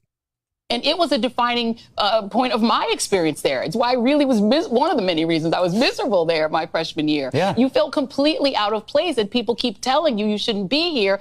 And yet, some of the people I went to school with were far less smart than me or the other black folk there. They got in because their daddy and their granddaddy. I went to school with somebody whose name was on one of the buildings. Why do you think their parents paid a shitload of money to put their name on the building so that all of their family members thereafter could go to fucking Harvard? Harvard has to do that or people won't donate the money. Yeah, and it's almost like you got this really awesome, really expensive education, and it was paid for by a lot of established old white families. And so those old white families, for their VIP membership, they got free tickets to every performance that school does in perpetuity for the entirety of their membership. And it's only a one-time fee of $250. I don't know why you wouldn't do it, but in a week. A new, and here's another Joy Reid tactic of self-ownership. She goes, all of these snobs at Harvard were looking me up and down and wondering if I was smart enough to be there and this and that. And I was looking back at them going, I'm a lot smarter than you are. Well, then aren't you all doing the peacock feathering that you're accusing everyone of doing? Jesus, Joy. You're going to school with people whose names are on the buildings, who are third and fourth generation legacies, whose parents pumped money into Harvard to get them in. But that... Again, why do you think they do that? Also, I don't know if you want to mention this or not, Joy Reid, but there are wealthy families of color who have started doing the same thing. So that their kids and their kids' kids can in perpetuity go to prestigious schools because they've put their money in there and their name's on the building. So it's kind of like this is just a thing that wealthy people have been doing for a while, and it's still continuing to be a trend. It's not affirmative action is okay with this majority. They said that the people who benefited from slavery, their descendants, who are so far ahead of black folk in terms of opportunity that we'll never catch up to them. I don't care how many Oprahs we get. Those people's affirmative action is A-okay because those people can pay for fancy trips for them. Yeah. But you people who want to get in just because of your brains, but you're not from a legacy, too bad. You can't come in. But that's life in general. That's not life for black people. That's life for everybody. Just describe the life of the guy who took the case to the Supreme Court lady. He didn't get to get in based on his grades. Newsflash to Joy Reid. Yeah, rich people who give money to shit get more out of it. That's how it's always been, and that's how it's probably always going to be. Bobby with $10 over on PayPal, thank you very much, says, we missed y'all yesterday. Oh, well, thank you, Bobby. We missed you as well. I just didn't feel like, everybody take the holiday off, I had a good morning with the kiddo. Yeah. With her bunch. Everybody take the holiday off, huh? What do you say? You don't need to stream on the holiday. All right, boys and girls, we are, we're 260 away from knocking it out. I would say that you guys are right on track. Keep her going. Let's hit under 200 by 8 o'clock, and we're doing fucking great over here. Thank you, Rumble. Thank you, YouTube. We're on both. Take your pick, whichever one you like the best. Go for it. We are 260 away from today's goal. Let's go ahead and throw in on PayPal, throw in on Streamlabs, throw in on Rumble or YouTube. Memberships on YouTube obviously took a hit while we had our 7-day suspension, but hey, we're pumping them up again. So thank you guys very, very much. Keep her going. Keep contributing. Let's get under 200 by the end of this hour. All right, let's check in with the two chats after that story, and then we'll get in to something else. Laughing Lion says, pointing and screeching like Invasion of the Body Snatchers. Yeah, and they're not thinking first because everything that comes out of their mouth ends up kind of being the argument that they're making against. Right. I mean, they act like all these people who benefited from affirmative action, that it was a victimless thing that happened. They act like nobody got hurt.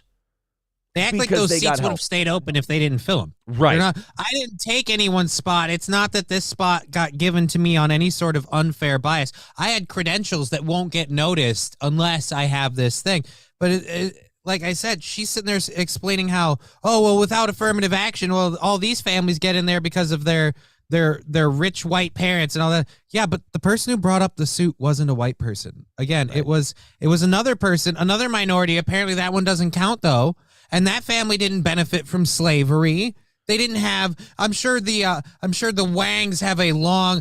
We've owned this plantation. Like I'm sure it's been in the family for years, right? Oh yeah. 09 Canyon says it's almost like money in class can get you privileges.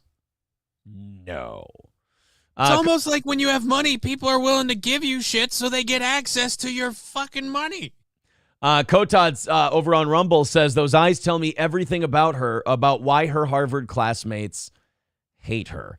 Yeah, I mean, just the lack of self-awareness in the answer that she's giving is remarkable to me. My favorite one is her going, yeah, I think they were all sitting there and judging me. Meanwhile, the very next breath, she goes, and I was staring at them going, I'm smarter than all those people. Yeah. They're judging me. How dare they judge me whether or not I have the right to be here? I'm smarter than you. Like, okay, so you're not judging at all, I guess. Gina Bobino welcoming us back to YouTube. Thank you, Gina. You know that you have like dozens of people who imitate you on YouTube? I think it's creepy as fuck.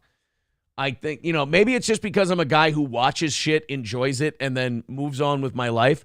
I can't imagine imitating someone who like has a show.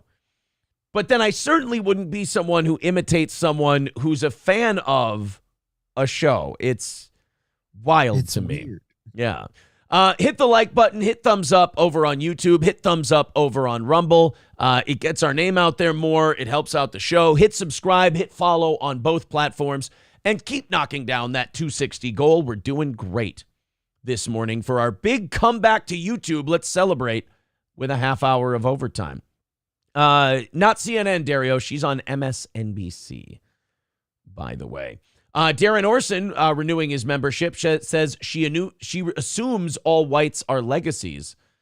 That's racist. She's grasping at straws because she has to make an argument somehow, and that's how she's making it. She just decided to go off on that rant. She got to do two things at once. She got to make it about her, and then she got to, after she made it about her, she got to make this argument about how great she was at Harvard and how smart she was, while really doing nothing to make the argument for affirmative action. It was amazing. She went on a rant. That was weird. It's almost cultural appropriation, because if I didn't see it, I'd be like, that is white Karen lady. Right. Gary Crouch with 1999 on YouTube says, Mama named her Joy. Kind of ironic, ain't it? A little bit. And also, guys, that puts us at 2:45. Thank you so much. Getting so close to being on pace before 8 o'clock. That's awesome, guys. Good to have everybody, even if it's in two places, split in two. It's great to have everybody here again. I know not everybody's back to work, so to speak, but we got about 1,000 people watching our show at a time, more than ever before, and that is awesome. Very exciting. Bishop says most are too young to know that CNN pretended to be in Kuwait getting gassed by Scud missiles from their studio in Atlanta. It's been fake news 100% ever since. Is that true? I never heard about that. I was like 4 when Desert Storm broke out. So if that's true that they were pretending to get gassed by Scuds while they were in Atlanta, that's really dirty and shitty. That's a really fucked up thing to do. That's sociopathic right there.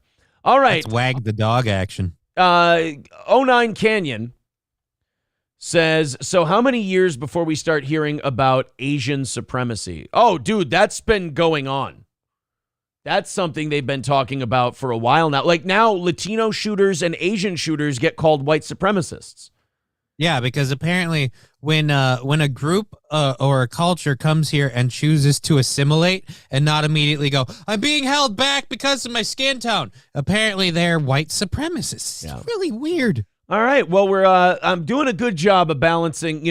I'm trying not to play favorites to my children. I'm caught up with the Rumble chat and the YouTube chat. Thank you guys very much for your support. We appreciate it.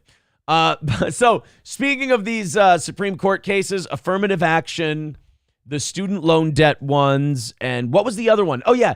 The companies don't have to make like gay wedding cakes or make gay websites for gay weddings and stuff if they don't want to. It was a banner week for the Supreme Court. And apparently it took a lot out of the college age folks in this country.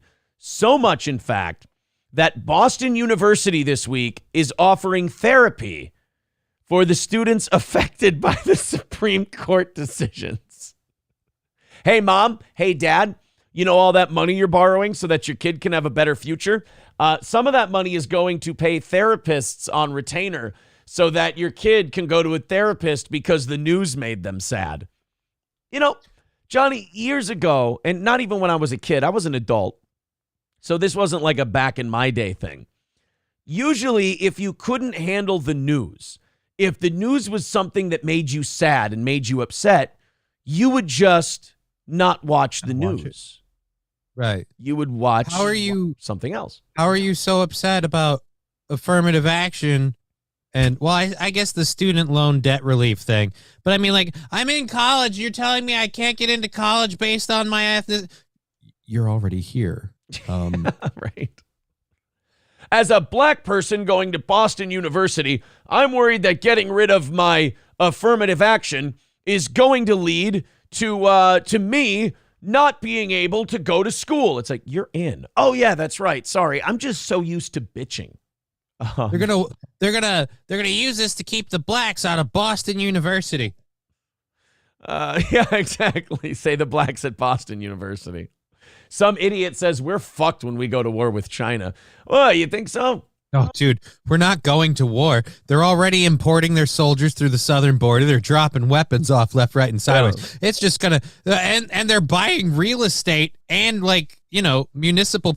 They have water rights in Michigan. Yeah. We're selling us. China's definitely they're creating the new wave of warfare. It's like really smart. It's like, yeah, here we'll help poison your population with fentanyl. There you go. We'll send people in. We'll start little police stations inside your country to spy on our citizens, but probably yours as well. We'll create fun social media apps that your kids all love, but we'll use it to gather information on them and also kind of brainwash them into dyeing their hair blue and cutting their dicks off.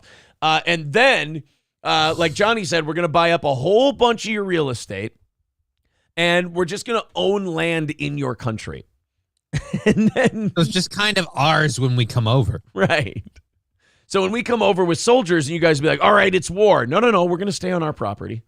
Don't worry. Wait, what? Yeah, we bought like a third of your country. Well, we don't stand for this. We're going to buy it back. Oh, yeah. We'd also like to collect all the debt you owe us. Yeah, you also owe us they don't want to do that because they go like, you owe us $2 trillion. And we just go, all right, fire up the printer. And just crank it on the back. What is this? This is the $2 trillion we owe you. It's worthless. You just printed a bunch of it. Exactly. Suck it, China. That's the fiat currency. You made it up. Technically, currency is a human invention. Yeah. Dario says everything Aaron is saying is true, and it's insanely depressing. Well, Johnny brought it up. He's absolutely right. They're doing all of those things. Boston University School of Law students were offered therapy after 3 controversial Supreme Court decisions this week about affirmative action, religious freedom, and student debt forgiveness. You know what's funny about this is that these decisions affected kids who aren't going to school anymore, black people, and gay people. Yet I guarantee it's going to be mostly white female activists and the white straight guys that want to try to fuck them by getting in on the activism that are going to be going to the therapy. This just sounds like such a white girl thing that, hey, we're going to have therapy for affirmative action, gay websites, and college graduates who can't pay their tuition.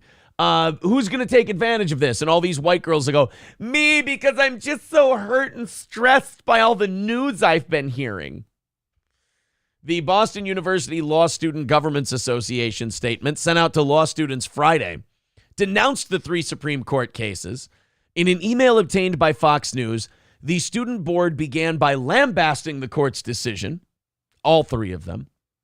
And then, as many of our students know, and Justice Sotomayor says in her dissent, ignoring race will not equalize a society that is racially unequal. Okay, here's my problem with that judicial decision from Justice Sotomayor. That's not the Supreme Court's fucking job. The Supreme Court's job, they used to call it legislating from the bench. It's not the Supreme Court's job to decide whether we're racially adequate, to decide whether we're racially unequal, to decide whether we're racially this or racially that. The Supreme Court's job is to, you know what? Let's do a fun civics lesson. Johnny, what's the Supreme Court's job? Supreme Court's job is to kind of rein in the government when it becomes too tyrannical and starts oppressing people by exercising laws and things that are unjust and unbalanced. They're a checks and balance system, kind of make sure we keep the train on the track, so to speak. The Supreme Court's job is to judge the constitutionality of laws that are passed. That's it. They're supposed to be balls and strikes. Is this constitutional or is it not constitutional?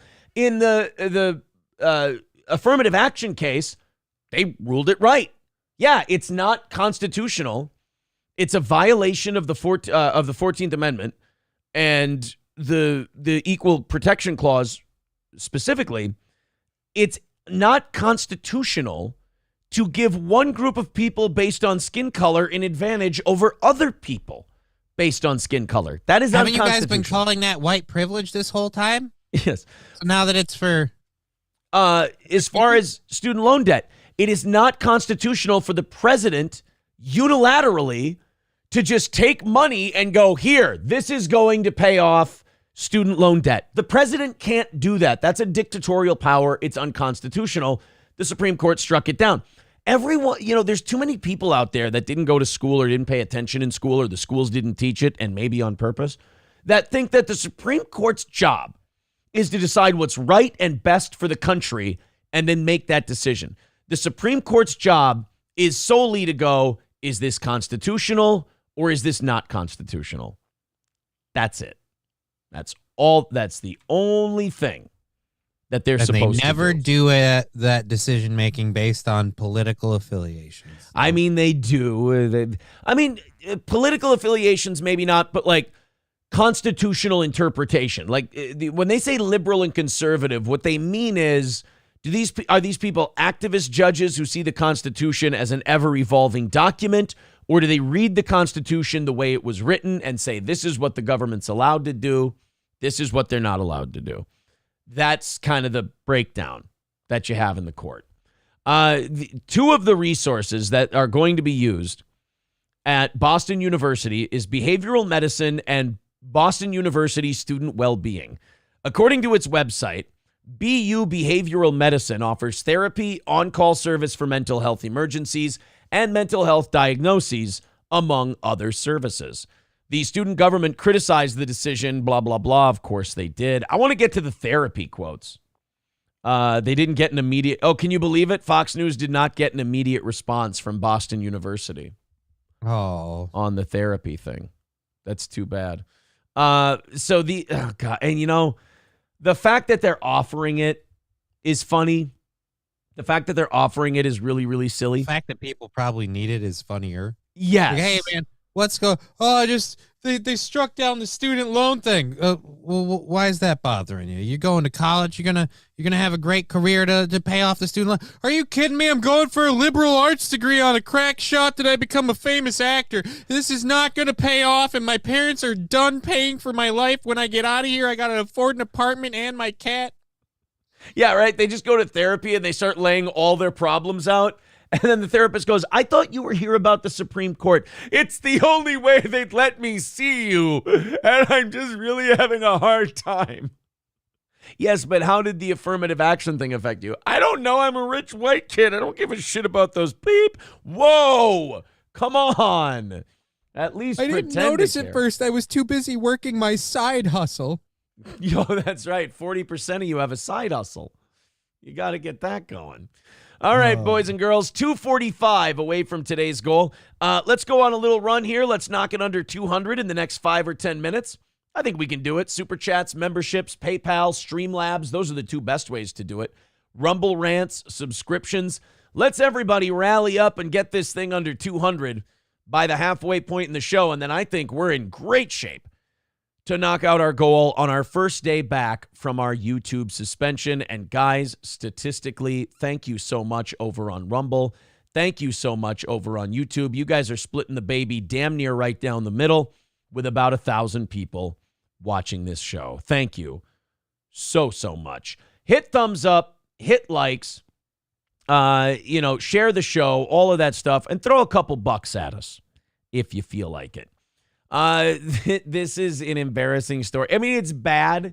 It's a New York City Subway crime story, but it's also embarrassing for the person who is the victim of the crime, and only because of the person they're looking for that did it.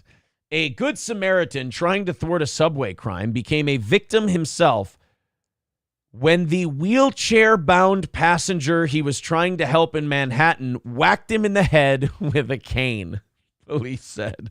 So, you're a victim of a crime on the subway, and the person who beat the fuck out of you is a cripple in a wheelchair. I keep telling people that cripples are horrible people. All right? We have anger, we have issues. God didn't select us by chance, okay? Yeah, if you dig leave us alone. Let us ask for help. If you dig, better leave us be. If you dig deep enough into a person in a wheelchair or with a cane or whatever, you'll usually find they're a salty, unlikable human being, and that didn't happen after the accident. The NYPD released surveillance video Tuesday showing the disabled suspect from the June 17th attack on a southbound Q train at the Prince Street subway station in Lower Manhattan. A 22-year-old commuter spotted a man in a wheelchair sleeping with his phone in his hand around 1 a.m. Oh, no. And woke him up in order to prevent him from being a victim of a crime. You know, this should teach people. By the way, I don't know how many of our listeners are from New York, but don't help the people on the subway. Don't poke the bear. Yeah, don't help the people on the subway. Just go ahead and leave them be.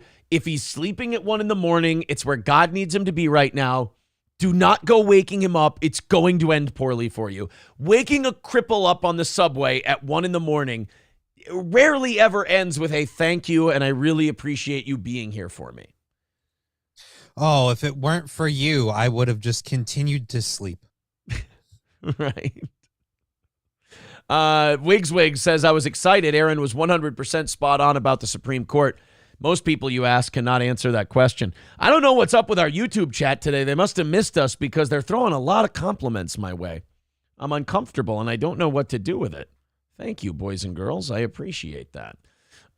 So this, let's see if, I think I have the video here of the guy sleeping. Eric Putnam is protecting our Oh, great of course outdoors. we have to have an ad first. Eric Putnam. Are we really doing campaign ads for congressmen already? Yeah, dude, because, you know, in the U.S., the election season is like a year and a half long now. It's almost like we spend way too much time talking about the election, and I'm sure that the minute it's over, we won't immediately switch to, oh, and speaking of which, what's going to happen in 2028? Like, all right, let's watch this Crime Stoppers video. So this guy in the wheelchair, by the way, is that a wheelchair or is that a rascal scooter? that's a rascal scooter. That looks like a That is rascal. not a wheelchair. That is a, and I'm sorry if I'm disparaging anyone that legit needs it, but it's a fat person scooter. That's a, I'm too fat to walk scooter. That's look, if you've seen the movie Wall-E, that's how we got there. It's these things, all right? Just look, you got legs, man. Use them, all right? Use your goddamn legs, man. So this guy fell asleep in the subway at 1 a.m. Now, look, New York City, and again, I'm going to guess that this was a tourist because I would hate to think that a local would see this as a good idea. If you live in New York City and you see a guy sleeping on the subway at 1 a.m., your best chance to get out of this feeling good and looking good is to leave him alone and keep walking. New York City is a fucking madhouse. The subway is probably the worst part of it. If a guy's sleeping at 1 a.m. on the subway, he either meant he meant to do it and that's where he wants to be, or he's probably insane. Either way, don't bother him. Or it's the diabetes. You don't want to wake him up too quick. He hasn't had his sugar yet. So here we go. Here's a guy in what looks like a rascal scooter. Oh, they don't have him actually hitting the guy with the cane? Just him scratching his elbow? We just have him scratching his elbow over and over and over again? Okay. I wanted to see him whack him with the cane. Yeah, Look, I thought you it's guys another had thing. the guy whacking the guy with the cane. What are you showing me that video for? Just so I know when I can turn him in? I don't give a shit if this guy ever gets turned in. To me, the guy who's the problem in this story is the guy who woke up the fucking homeless guy on the hover scooter at 1 a.m. You see someone with a cane on a scooter, then it means, all right, so they can move. They're just choosing to take the scooter way out. That's a life you don't want to get involved in. No. That's someone who's got problems. You don't need to, don't weigh yourself down with that person's strife. Just either drop a coin in their hat or whatever and move on, or just move on. See, this is why Hobo Chili Recipe belongs in the Rumble chat. It's just a safer place for him. He says, why is it this guy swiping biplanes and beating his chest? God damn it. $2 from Hobo Chili says, let me even it out with the Rumble group. You suck, you hack. Go play in traffic, Four Eyes. Yeah, see, the YouTube chat is being so nice Now you got to have someone hate you? Now I got to have somebody hate me, yeah. Wasabista with 1,000 yen, $10, whatever it is, says, how was your week? Wifey and I spent it making sweet love, climaxing simultaneously as one does. Yeah, look, man, I really hate to bother the people that hate this show, but I, too, had some wild, passionate sex this weekend that ended with multiple orgasms. I'm sorry. I know I'm breaking kayfabe. I know I'm hurting everybody's feelings. What am I supposed to do? I can't help it. At least she told me that's what happened, and I believe her. 240 away from today's goal. If you guys want to contribute to today's goal, please do. We're 240 away. We're looking pretty good. Let's go on a little run here and knock it under 200. Streamlabs, PayPal, Super Chats, memberships, Rumble Rants, YouTube, and everything else. Yeah, now I really kick. Now I kicked the hornet's nest. Sorry, guys. Sorry. Uh-oh. So that 22-year-old guy got cracked in the head with a cane. They're now looking for the man in the rascal scooter. I mean, I don't think he would have gotten very far. The cane, I love this part of the story. The cane-wielding goon then fled in his motorized wheelchair. Yeah, it was a high-speed pursuit. I love that. Just cracks a guy in the head with a cane and then you see a guy. Like those, even if they weren't holding a 1-ton person on them, they move at the speed of smell. You can walk. I can walk those things down. Okay, come on. If I can stop your getaway by putting my shoe in front of a tire, I don't really know if that's as, lethal or dangerous a criminal as you think he is. I mean, think of how terrified, or not even necessarily terrified, but just how sick of the shit and exhausted New Yorkers are that they see a guy crack a dude in the head with a cane. All they have to do is grab the handles of the rascal scooter and they can stop the guy who did it. And they go, you know what? I can't fucking be bothered. And in a way, I kind of like that attitude better, because this dipshit 22-year-old thought he was going to be a hero, wake up a fat man on a rascal scooter at 1 a.m. in the subway, and thought he was going to get a thank you or a reward. He deserved to be smacked in the head like he was Diddy Kong fucking with Cranky. He earned. You're gonna let him talk to you like that? Yeah. He has, Mad Joe says he has a nitrous wheelchair. He has that nice nitrous oxide booster in his wheelchair. I live my life one insulin injection at a time. Jesus. I love the people in New York. God bless the people in New York who still think they can make a difference. Like, hey, I'm going to, there is no Charles Bronson. Okay, there is no Kersey coming to help you. There is no Bernie Getz anymore. These guys who think they're going to go down and go, I'm going to show that there's still humanity left in this town. This ain't Ghostbusters 2, motherfucker. It's over. Every man for himself. Take care of your own business and let sleeping bums lie.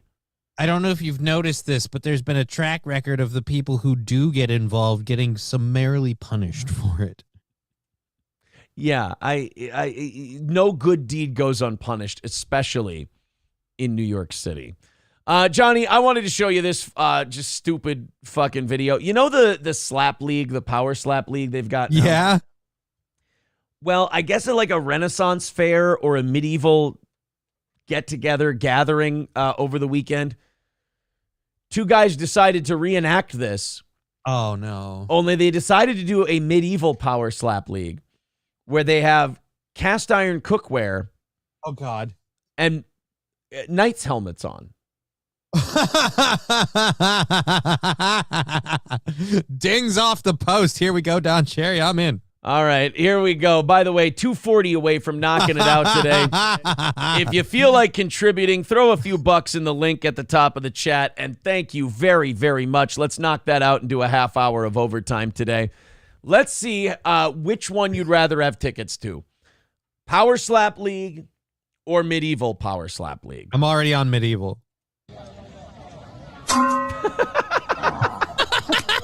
It just looks like a retarded Monty Python sketch. The sound is what would make me go to this one over the power slap. I wish they were wearing like the metal gauntlets and they were doing that and they each had one and just poof, just hitting each other. But I just love the sound that the cast iron cookware makes off the medieval helmet, and they just sit there like dipshits, just whacking each other. And I'm guessing till one of them falls off the board. Yeah, I'm weird. I'm hoping that we're gonna get more contact. I feel like they'll fall off the board if you lean into it. Right. If you really dent give the her. helmet, man. Yeah. But you have to stay on the board yourself. That's the trick. Here we go. Yeah. I just love that they sit there like idiots just taking it. They just, all right, here you go. Your turn, buddy. All right. Here you go. All right. I'm going to hit you in the head. This really is just idiocracy. Just we're cranking the dial one step closer. Yep. It is. We're getting close to ow my balls. We're getting really, really close. Yeah, so I was enjoying this till I realized that part. I'm watching a happening. I'm watching us become a satirical movie. As I watch two jackasses in medieval helmets whack each other in the head with a pan. Now, wait a minute. Who's dumber? The two idiots in medieval garb whacking each other with a pan, or the retards watching them? We are. We're the But I dumb can't ones. resist it because it's so fucking funny. I wanted to keep going. I'm the dipshit. I'm the one going, oh, the noise is funny. I want to see one of them fall over. I wonder if one of them's going to fall down. Yeah, that's gay. We're gay. That's us right now. All right, here we go.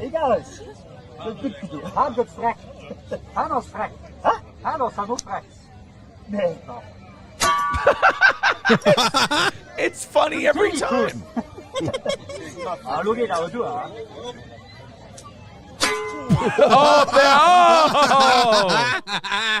There he goes. That guy won. I want to see someone doing it in a really pointy hat, and then they land like a lawn dart and just upside down. Oh. That guy won. Everyone else loses. The Congratulations. winner gets to take the skillet home to make breakfast. How is that? How can you watch that and not enjoy yourself? I could fucking watch that for a half hour with a giant pickle, and I'd be the happiest person on the planet. Thank you, Tim, for renewing your membership. Says, good morning, guys. Thank you, buddy. Appreciate that, Tim. Oh. Mr. Monkeypox says, this would be funnier if they did the codpiece contest. Oh, just put on the big codpiece and whack each other in the dick with it? Well, then it's ow my balls. That literally is out my balls. We're getting close. K-Fall the Great says, welcome to Ouch My Brains. Wasabista, it's a game of patience and strategy. That's right. People think that this is just a couple of tards hitting themselves in the head with a frying pan. It's not. It's actually a game of strategy and intelligence. Laughing lions out eyeballs. Matt Joe says, do noise more. That's us. That is us just going, make the noise again. Do it one more time. Do the noise again. Dong. It's so funny when it goes ding. You know, when the pan hits the helmet and they go ding, I go, nope, not going to go to the butter churning exhibition. Nope. We are fucking stupid. You know what, though? If it's over, let's lean in. Yeah, dude, let's at least have some fun. This is honestly one of the most fun times I've had this last weekend. This is on par with watching my daughter lose her shit watching an animated character dance. She saw a character do the exact same dance over and over and over, and she, for 45 minutes, could not contain herself at how funny it was. And just watching her enjoy that, I got joy off of that. That's what I get out of this video. I feel good. I mean, I know we're crumbling as a society, and that video did not help, but by God, if I don't feel better from watching it, you know what? I'm going to watch it again after the show's over. You know what I yell when people try to interrupt me while I'm watching this? I just yell, go away, I'm baiting. And then, Your Honor, he interrupted me. I object to that. He interrupted me while I was watching Out My Brains. That is not okay. Wasapista says I can watch that for hours. I'm going to. Yeah. I'm going to have some more chuckles later. I'm going to find a 10-hour loop of that video, and I'm going to watch it in pieces. I guarantee you this is going to spread to more and more. Like, I'm hoping to go to Renfest this year and see someone doing powers. I want to be in it. You can do it from a seated position. You're in. I'm in. You're good. I'm in. Omega Dread says, I'm just glad nobody said, get him, Taylor. Nicholas Davidson says, it's a thinking man's game. Exactly.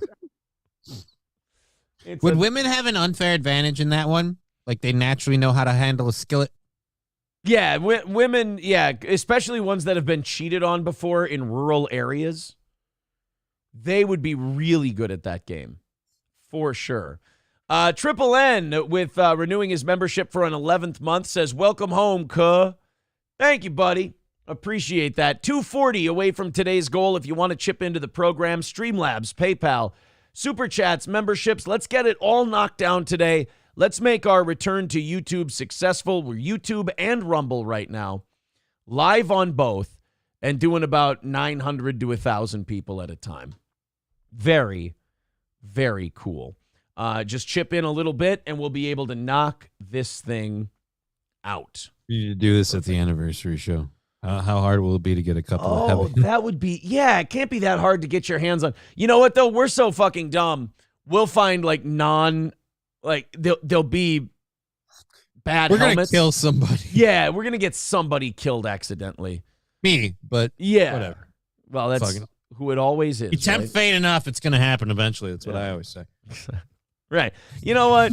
It's coming for us no matter what. So don't worry.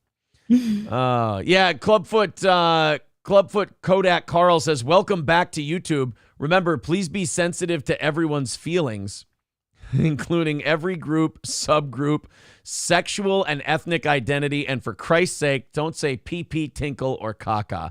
That's where it's heading. I mean, that's about what we're headed for. Oh, man. Well, guys, thank you very much. Let's keep her going. Let's do some overtime today as we move on to before we get to our next story, All Care Towing, 320-253-5203 for our friends at All Care.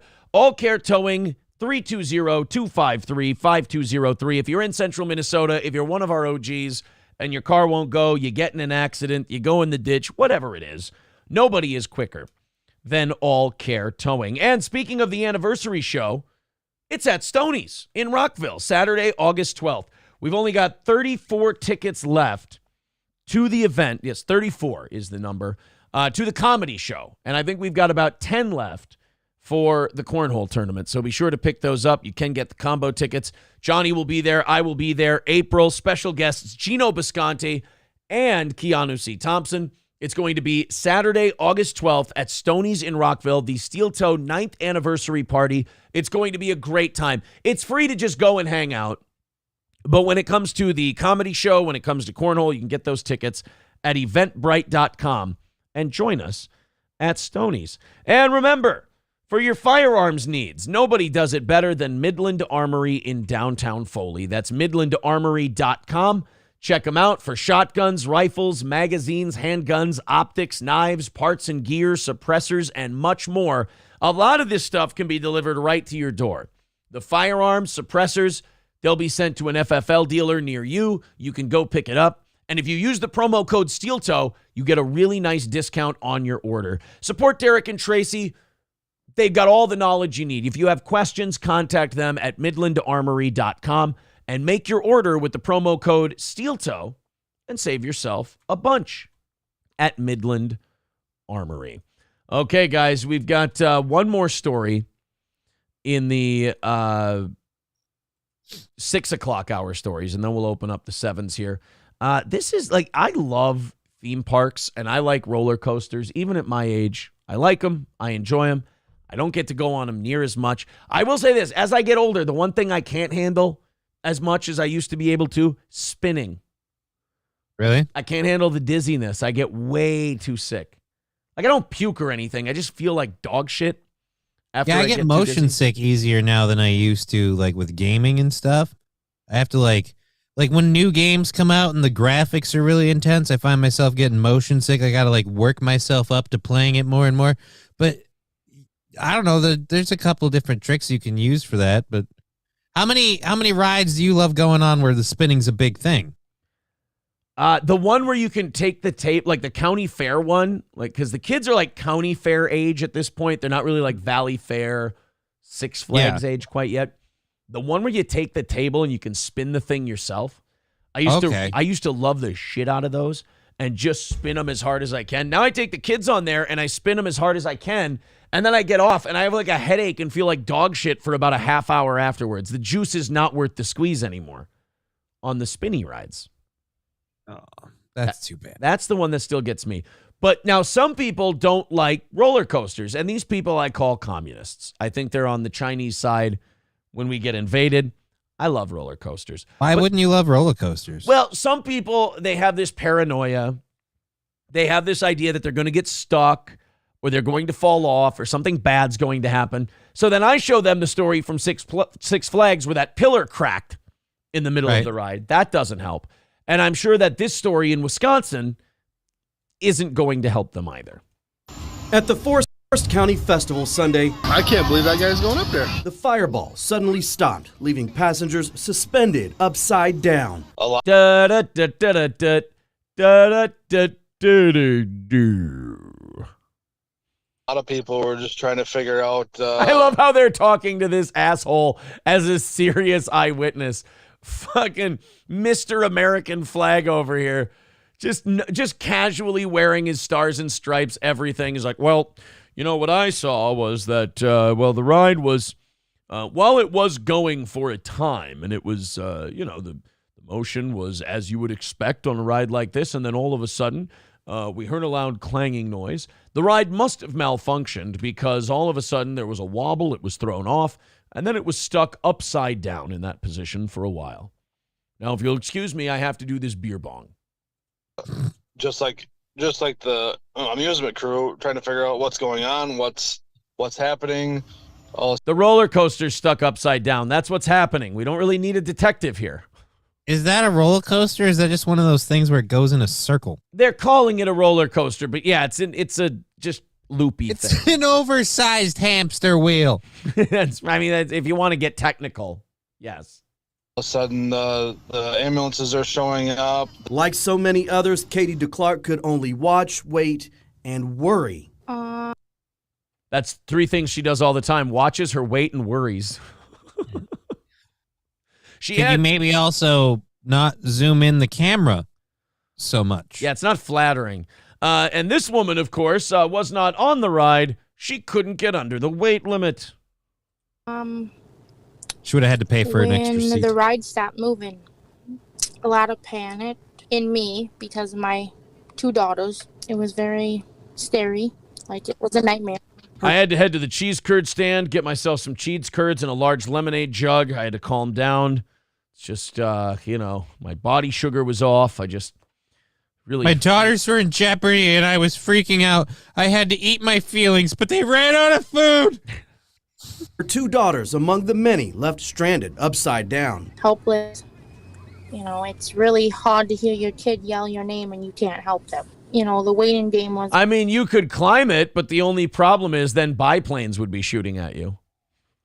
Look, we already know something happened. We don't know if it was a structural fault or not, but here's all I'm saying. You don't throw a boulder on top of a house of cards that's ready to crumble, all right? It's not going to help anything.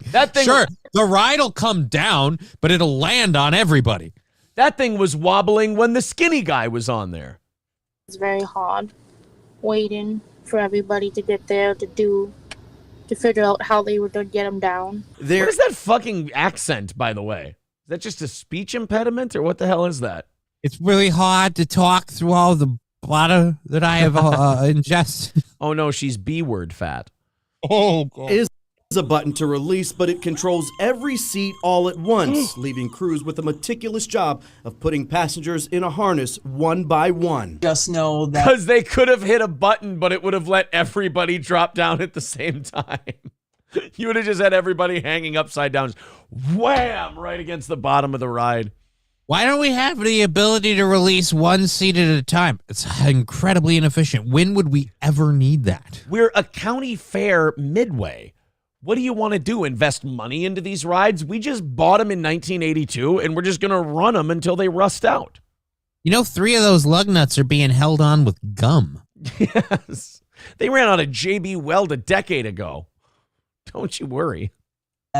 We put countless hours of training and time and effort, and our job is to save people. By the time that lesbian is right, look, I mean, these people were in a bad spot and they needed help, and the firefighters leapt into action. The rescue was complete. Passengers had been in that position more than 3 hours. Oh, Clark's daughters understandably deterred from these kinds of rides again. You know, I would be worried about brain damage if this wasn't Wisconsin already. I would be really worried that those 3 hours upside down might have done some serious harm, but I gotta say this. Wisconsin, those fucking harnesses deserve medals. Yes. Right? Yeah, fuck the firefighters. I think there should be a ceremony at City Hall for the harnesses. We just hang them up on a coat rack. 3 hours with some of those people. Yeah. And they are not alone. When I was going to go on that ride, like as we were like headed to the fair, I was like, I'm going to go on the 2 rides that go upside down. I was like, I'm going to go on that one. And then it was stuck. And I was like, nope. Wow. Great story, white lady. I can't believe you made this about yourself. That's incredible. I was so glad that I ran off to the porta potty to do just a little bit of meth, and I came back and the ride was stuck, and I was like, nope, time for some cotton candy. Woo! Never mind. Never. Although she got confused, she confused the 2 products, so she did a little bit of cotton candy and then a whole shitload of meth, unfortunately. Oh, fuck. Yeah. Never mind. And part of the reason for the extended timeline, the fire department in Crandon did not have the necessary equipment needed to pull off this rescue. They had to call in the... In other words, they didn't have cattle hoists. It's so rare to see a person who has actual Megamind head. Like, just bolts out. Yeah, you can scream it at us all you want, but this guy's actually got it. So again, sorry to prove. I just feel like I'm being oppressed by his intelligence from here. Sorry to prove you wrong, retards, but I got one for you. Antigo Fire Department from about 40 miles away. Still no word tonight, Patrick, on what caused the malfunction at the fire. Frightening sight out there. Medics took the passengers to a hospital to be checked out as well. Derek, thank you. They all found out, they confirmed after this 3-hour ordeal that all of them were, in fact, from Wisconsin. So I gotta sue that ride, man, because I found out after that happened, I found out I had type 2 diabetes, and I thought that was a me thing, and I found out half of the people on that ride got type 2 diabetes. And I know it sounds weird, but what if the fireball gave us all diabetes? Shane F., who is black, by the way, writes about that woman who was too close to the camera. He says, just get her overweight half black kids down already. Why would you say something like that, sir? Honor Roll Dudes about the firefighter says, Gary Busey is right about this ride. Oh, Jesus. It was Gary Busey's hair. It's going to be, Shane F. says, it was going to be impossible to suck off a carny and ride the roller coaster. You know what? You're right. We shouldn't be so hard on that woman. She had shit to do. Oh, boy. 240 away from today's goal. If you guys feeling generous today, go ahead and chip in a couple bucks. It's our big return to YouTube. Let's make it a successful return to YouTube. Of course, 240 away. We got 500 over here, 500 over there. Just going fucking bananas today. Thank you. Everybody throw in a couple, as Mersh says, $2 and we'll be able to knock out that 240 in no time. Streamlabs and PayPal links are pinned to the top of the YouTube page. And then you've also got Rumble, YouTube, the Super Chats, the memberships, all that stuff. Let's knock out that last 240. Well, let's just knock it out a little bit at a time. We got about an hour and a half before we rattle the cans and do our e-begging best to knock out that last part of the goal and keep this lovely show on the air long term. All right, let's open up these 7 o'clock hour stories. Let's knock down that 240. Let's get it down to a manageable level. and let's have ourselves a successful steel toe return. I understand also, Johnny, a lot of, we're doing these solid numbers on both platforms today. And not even everyone is back. I mean, we're talking about the day after the 4th. This whole week, you're going to have people taking, plenty of time off. Well, I'll admit there were a couple of times last night where I'm like, man, I got to get up early. Come on. Because, people were popping off fireworks at, midnight. And I'm like, I don't mind people doing the fireworks. I'm not like, oh, the animals or what. But it's like, dude, it's 11:15. There are people sleeping. Can we not go boom? Really? Now is when we're going for this? Yeah. The fireworks last night. Actually here, we do the fireworks on July 3rd. Then we do the parade on July 4th. I feel like it was kind of quiet. Either I went to bed early, which I don't think I did. I think I went to bed at 11. I felt like it was pretty quiet fireworks-wise out here. It was not quiet here. Well, I'm sorry. Tell us that, tell us you live in the nice part of town without telling us you live in the nice part of town, I suppose. Yeah, I'm sorry to rub it in, but I had fireworks all night long. All right, so anyway, guys, 240 away from knocking it out. If you feel like chipping in, please do. We appreciate it. Awesome. Here the day after the 4th of July. It's also our return to YouTube today. So apparently there was some kind of poll that was done. I did not see this poll. It went viral on the internet. I didn't even know that this was an argument that people had, but this was a big 4th of July debate that people were having. Does ketchup go in the refrigerator? What? I thought that was a no-brainer. Do we not have issues to deal with at all? But even if we don't, even if this was the last issue on Earth, then we would have solved all of the issues. Because ketchup in the refrigerator is an easy one. Yes, you put your fucking ketchup in the refrigerator. Who's eating warm ketchup, you fucking animals?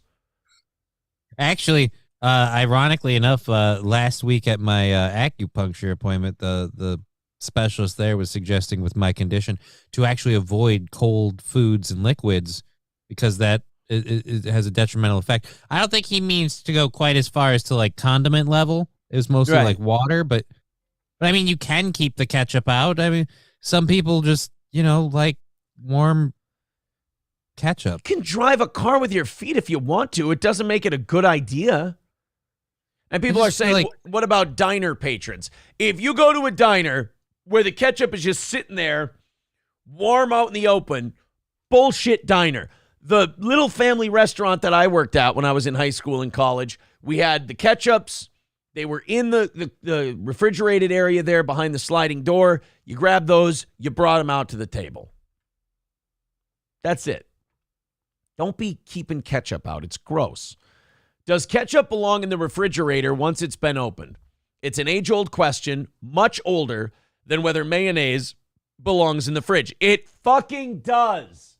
God, what are people... Mayonnaise is gross enough on its own. You tell me you want to leave that out and see what heat and time will do? What kind of mutants are we dealing with in this country?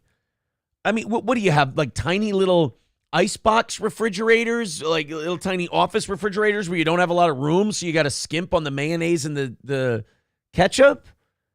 Just put them in there, you dipshit. I didn't think this would make me as angry as it is. In any case, our corporate masters believe they have already answered this one. Heinz tweeted over the weekend, and people went apeshit over it for some reason. FYI, ketchup goes in the fridge. Now, that was what they said. They then put a poll up on their Twitter page because enough people were going, well, don't fucking tell me what to do with my ketchup. I'm a goddamn American. So they put a poll up about where your ketchup goes. And up your ass. That was not an option, but I would have rather had up your ass be up there than cupboard. 36.8% of people said ketchup goes in the cupboard. 63.2% said in the refrigerator. Now, look, I'm glad that the majority of people do it right. But this is also like when I see those polls on should trans women be allowed to compete against women in sports? And I feel like there's too many people on the other side of that. It doesn't make sense. Yeah, even though they're in the minority, you still... There's a lot of a minority that I don't think should be there. There's too many in that minority. It's too large. You know, I put a lot of shit in the fridge. I put my Mio, the water additive I have, I keep that in the fridge. I still do. Like, even though I'm just adding it to water, it can't go bad. It doesn't, being cold means nothing, but it's just a thing. I'm like, well, condiments, drink stuff, that it's a liquid fridge. Yeah, I mean, let's not go fucking mental here. I mean, this isn't the enemy of my enemy is my friend situation. I'm not sitting here saying that you're just because you're on my side on the ketchup thing, I'm going to let the Mio thing slide? No, put it in the fucking cupboard. I'm just saying 9 times out of 10, you're grabbing the water pitcher out of the fridge. It's just, it's all there. And you got the space in the fridge. It's a little tiny, where I got one right here, actually. Fucking, you don't have enough room in your fridge to fit this fucking thing in there? You telling me that? You're sitting there bitching about ketchup. Fucking, you can't squeeze this shit on a shelf? Go fuck yourself. Mr. Nagel said, you know what? Just let those people die of food poisoning. You're just going to keep them in there. You're just going to keep your ketchup out and about. Although, warn your guests. We're relying a lot on the acidity of tomatoes to keep bacteria out of that shit. And I, quite frankly, am not for it. Because you know what else is in ketchup, ass fuck? Sugar. Guess what fucking bacteria loves to eat? I'm going to go ahead and guess sugar. Yeah. Yes. God. Sugar's a big one. 09 Canyon says, my parents used to keep bread in the fridge. It was gross and hard all the time. Where do you people come from? All right, the bread on the bread Don't in the fridge defend thing, bread in the fridge. If you have like 2 loaves and you're not getting to one for a while, you wrap it up good, you keep it in the fridge, that'll keep it fresh longer. If you're using fresh made at home bread, and again, you have to wrap it properly, but again, refrigerated bread can be useful. But yeah, if you keep it in the fridge a while, it's going to be like nasty. It's only to keep it until you get at it. Once you're eating the bread, it should not be in the fridge. No. Just get one loaf of bread at a time. Magic 8 Ball settles this for us. Joy Reid says ketchup is racist. So, I mean, there is that. Tomato is white supremacy. Prove me wrong. 2:40 away, guys. Help us out. Let's knock out our goals. About an hour, a little less than an hour and 20 until we rattle the cans. Let's go ahead. We've been stuck at 2:40 for a minute here. Like I said, you don't want me to get too e-beggy. Yeah, it gets uncomfortable for everybody. So let's go on a little rally, a little bit at a time. We'll knock this thing out. Gifted memberships are great after our 7-day suspension from YouTube. Deadfool says, my parents have never refrigerated ketchup or mustard. Why? What the hell? Silverwolf says, mustard one I can understand, but still. Gross. Bread in the fridge crystallizes. Yeah, like you sit there and you go, oh, what if you have 2 loaves of bread? Then fucking buy one before you put a loaf of bread in the goddamn refrigerator like an animal. What if you made the bread yourself? You don't want it going bad. Stop making bread. It's not 1483. Jesus. You've never made a loaf of bread? No, I've never made a loaf of bread. You know what else I've never done? Sucked dick. And I've probably been closer to that one than making bread. It's less gay. Yeah, you would go gay before you made food. Yeah. Oh. I'll suck a dick before I feed myself. I don't think feeding... human beings haven't had to make their own bread for centuries. There is a lot of great things about making your own bread. One, way healthier. Way healthier. There's so much shit in fucking commercial bread that's bad for you. 2, you can get fucking crazy with homemade bread. If you've never had a good fucking dill bread, it's like a fucking pickle bread. You don't need pickles on the sandwich. It's in the bread. Oh my God, it's amazing. You know, a pretzel, if it's made right, you don't need salt. You're the fucking J-Man from Envy. Johnny's like, you know, if you're gonna make bread, you put a mouse in a bowl. 2 mice fall in. The 2 mice fell into a bucket of cream, and I'm the homosexual who made bread. Pickle bread. Oh, I could have been a limo driver, but I gave it up. I don't like the hats. Hats make my head itch. Sean Raz with $10. There we go. Starting a rally, Sean Raz. There you go. Says most restaurants don't keep ketchup in the fridge. Well, then I'm glad I worked at a classy establishment. 235 away from today's goal. Let's PayPal the shit out of it. Let's Rumble and YouTube the shit out of it. 235 away. Let that be the start of a rally. Everybody jump in. We appreciate you keeping Steel Toe on the air. We make bread fresh every day down here at Dale Mabry Wawa, says Annoyed Wawa Supervisor. And as far as I know, none of us are that way. No, I mean, like, if you make it at home, I mean, if you're making it for commercial sales, Annoyed Wawa Supervisor, that's totally fine. If you're doing it for a job, it's not. See, like, because the OnlyFans thing that he does, that Aaron does, is only for money, okay? It's a job. It is not a lifestyle. When the camera goes off, he goes back to the other way. Exactly. If you're getting compensated for it, it's not homosexual. Hobo Chili Recipe with $2 says, you know what I like to use with my homemade bread while watching reruns of The Shield? Sweet butter. It's actually I was waiting for that to get, like, insulting or something. I know, when it's Hobo Chili Recipe, I'm always waiting for it to go darkly racist or vaguely homophobic. And sweet butter. I'm like, well, goddamn, good for you. All right, well, that sounds like a lovely time. I mean, still kind of gay, but sounds like a lovely time, Hobo. Nicholas, my golfing buddy, with $5. I saw him on a golf course one time. So he's my golfing buddy forever. I thought you meant he was in the clan. No, thank you very much. Yeah, if you have Golf Clash on your phone, join the STMS clan. It rules. Got a bunch of listeners on there. $230 away from today's goal. Keep it going, boys and girls. I love to see that goal knocked out and Steel Toe stay alive. 230 away from hitting it. Streamlabs and PayPal, the best way. Rumble's great. YouTube's great. However you feel like contributing, go ahead. This Canadian story. You know, some places, Johnny, took COVID more seriously than others. Mm-hmm. And some people lost their fucking mind over COVID, while others kind of stayed a little more, even keel.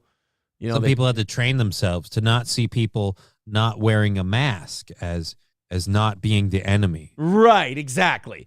Well, this woman in Canada had to file a lawsuit and is currently in the middle of said lawsuit after she was fired by her employer, Starbucks, because the Starbucks she worked for in Canada fired her in April of 2021 and slapped her with 3 write-ups because they thought she had COVID. They thought she was coming to work with COVID, so they canned her. The woman had cancer. She had cancer. She's obviously got COVID. Her hair's falling out. She can barely stand. She looks weak and frail. It's got to be COVID, because that's what's destroying people. Canada went balls out batshit during COVID, obviously. They might have gotten worse than any American city ever did. So this woman had 3 write-ups from Starbucks. They did all 3 at once. 1 for coming in sick to work, 1 for not following COVID protocols, and 1 for handling food while sick. Now, the problem is, Lisa says she never had COVID. She even took a test and sent the negative results to her boss in hopes of keeping her job. Unfortunately, she was only officially diagnosed with a rare type of blood cancer a month after being let go. Now, only in Canada were they so nuts about COVID where they were like, you have COVID, you get the fuck out of here. You're a leper, you've got to leave. And then you're like, oh, no, I have blood cancer. They're like, oh, well, that's totally fine. At least you don't have COVID. Like, only in Canada is cancer a meh and COVID's a holy shit. You don't want to give anyone the sniffles while you're rotting away from cancer.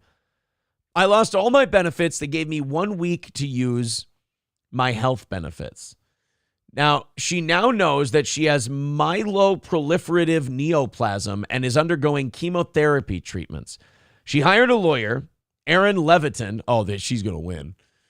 Who has... Why do you say that? Why do you say that? Just sounds like a good lawyer. It's detrimental in my case. It's just the guy sounds like a good lawyer. That's all I'm saying. Just sounds like a really smart, sharp guy who knows his above stuff. the board. Fucking works hard for his clients. Yeah, takes his percentage. He's filed a lawsuit against Starbucks Coffee Canada Incorporated. And oh, by the way, if you're a lawyer and you get a case like this, you're like, dude, I get to get in the newspaper for fucking suing Starbucks. Business is about to go ape shit. Oh, and I'm sure there won't be any zeros involved with a Starbucks lawsuit. No, and I'm sure, Starbucks isn't just going to settle it to keep it out of court. Oh, yeah, because, they would look like real pieces of shit if this went public, I'm sure everyone, I understand you had to worry about COVID, but hey, she's only dying of cancer. So, I mean, really, fuck this heartless bitch for just being pissed at. She was unfairly reprimanded due to symptoms believed to be COVID-19 related when in fact it was actually blood cancer. Could you imagine letting your superiors know about this lawsuit and just being like, hey guys, we're being sued by one of the employees I let go? Oh, really? What happened? Well, I fired her one day because I thought she came to work with COVID. Well, I mean, coming to work with COVID, especially in 2021, was very serious business. So what do you mean you fucked up? Well, she had something else. What, she have a cough due a cold? She had cancer. You fired a fucking cancer lady for being sick? God damn it, get me the checkbook. No, and get me all the gift cards we have. You know what? Fuck it. Get me a franchise. We're going to need to give it away. We are not going public with the we fired the cancer lady thing. This is worse than the lady who kicked out the black people. Is she at least fat? People are less sensitive to fat people. Please tell me she's a fat person. Honestly, the odds are not good. Usually, if you have like blood cancer, that's going to be one where you're going to be. No, you're not. Yeah. You're not going to be a fan. If you are fat, spoiler alert, you're not going to be for long. I've got good news and I got bad news. All right, Doc, what's the bad news? You have a rare form of blood cancer. What's the good news? Remember how you said you've been struggling to lose that weight for so long? Guess whose belt size just went down, motherfucker? I've taken the liberty of buying you a new wardrobe. They're all mediums. She did send an email notifying them her symptoms were related to cancer, and she never received a response to that communication. Oh, that's not gonna, everything that comes up is going to end up being like one of those things where you just, you wince and you go, oh, that's not going to be good for their case. Oh, we can just ignore it. It'll go away, right? Like if we wait long enough, the cancer lady will die, right? Like we can sweep her body under the rug. Can we wait her out? Grank Nutterbutter says, cancer is quite slimming. I got to say, the dying kind of sucks. Yeah, the dying's an unfortunate part of the cancer thing. If you could lose the weight and keep the life, awesome. But and also if you could fend off that Skeletor frame that you get when you get thin due to cancer, I don't know, it's kind of tough, bone density and chemo and all. It's just weird. It's like if you go through cancer treatments long enough, you will live, but you also look like Gollum. Yeah. Like, what did we do?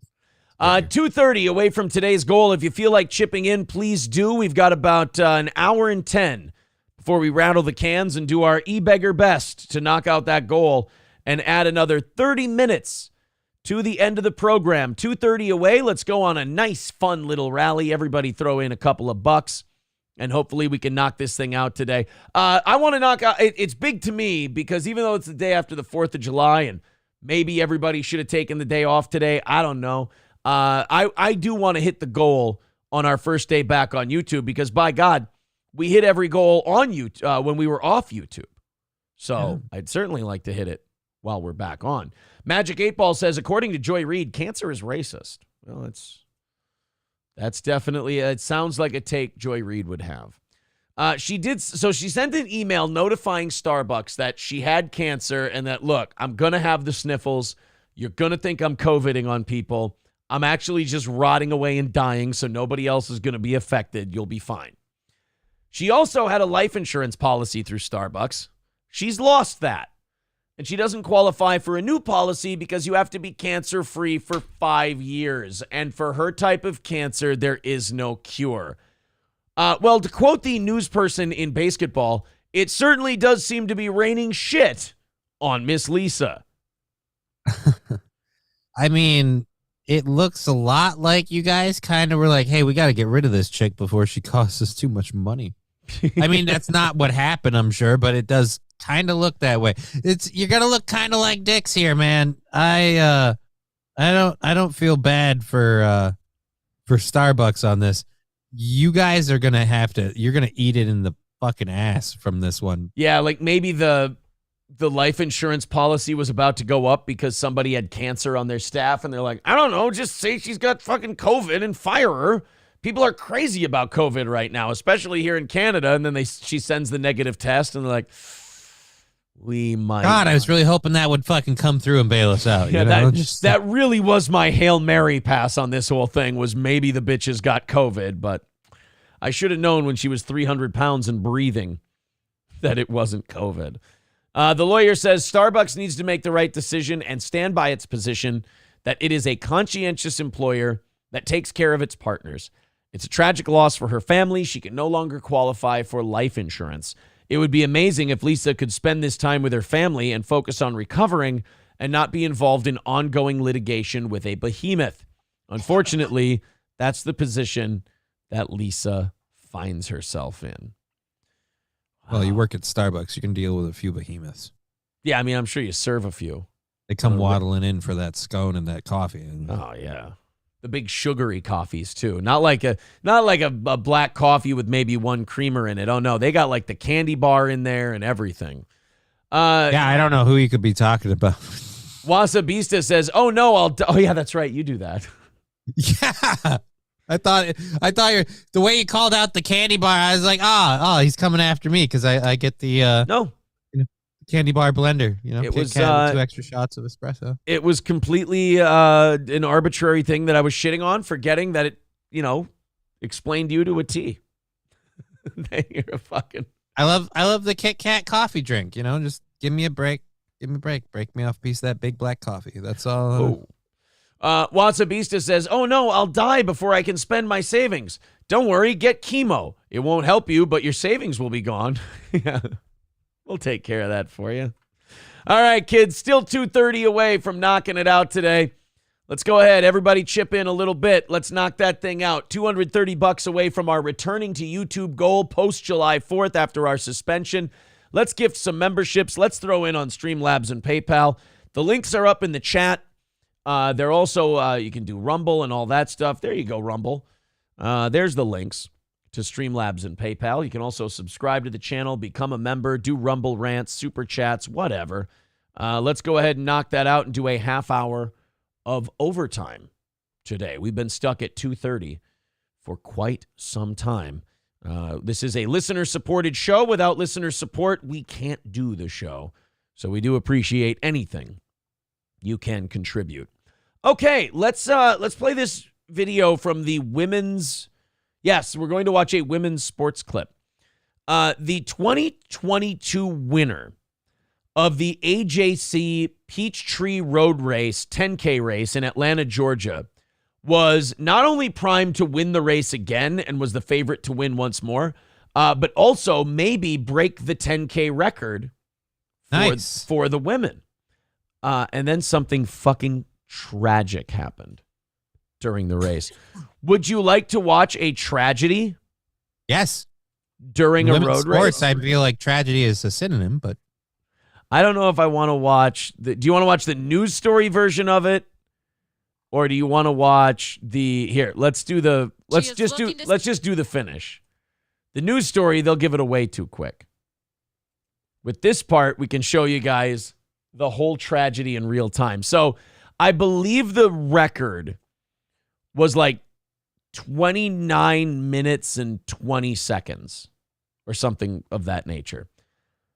The woman in front right now is the woman who won in 2022. All she's got to do is stay ahead of these other two women up on top here, and she's going to win this thing.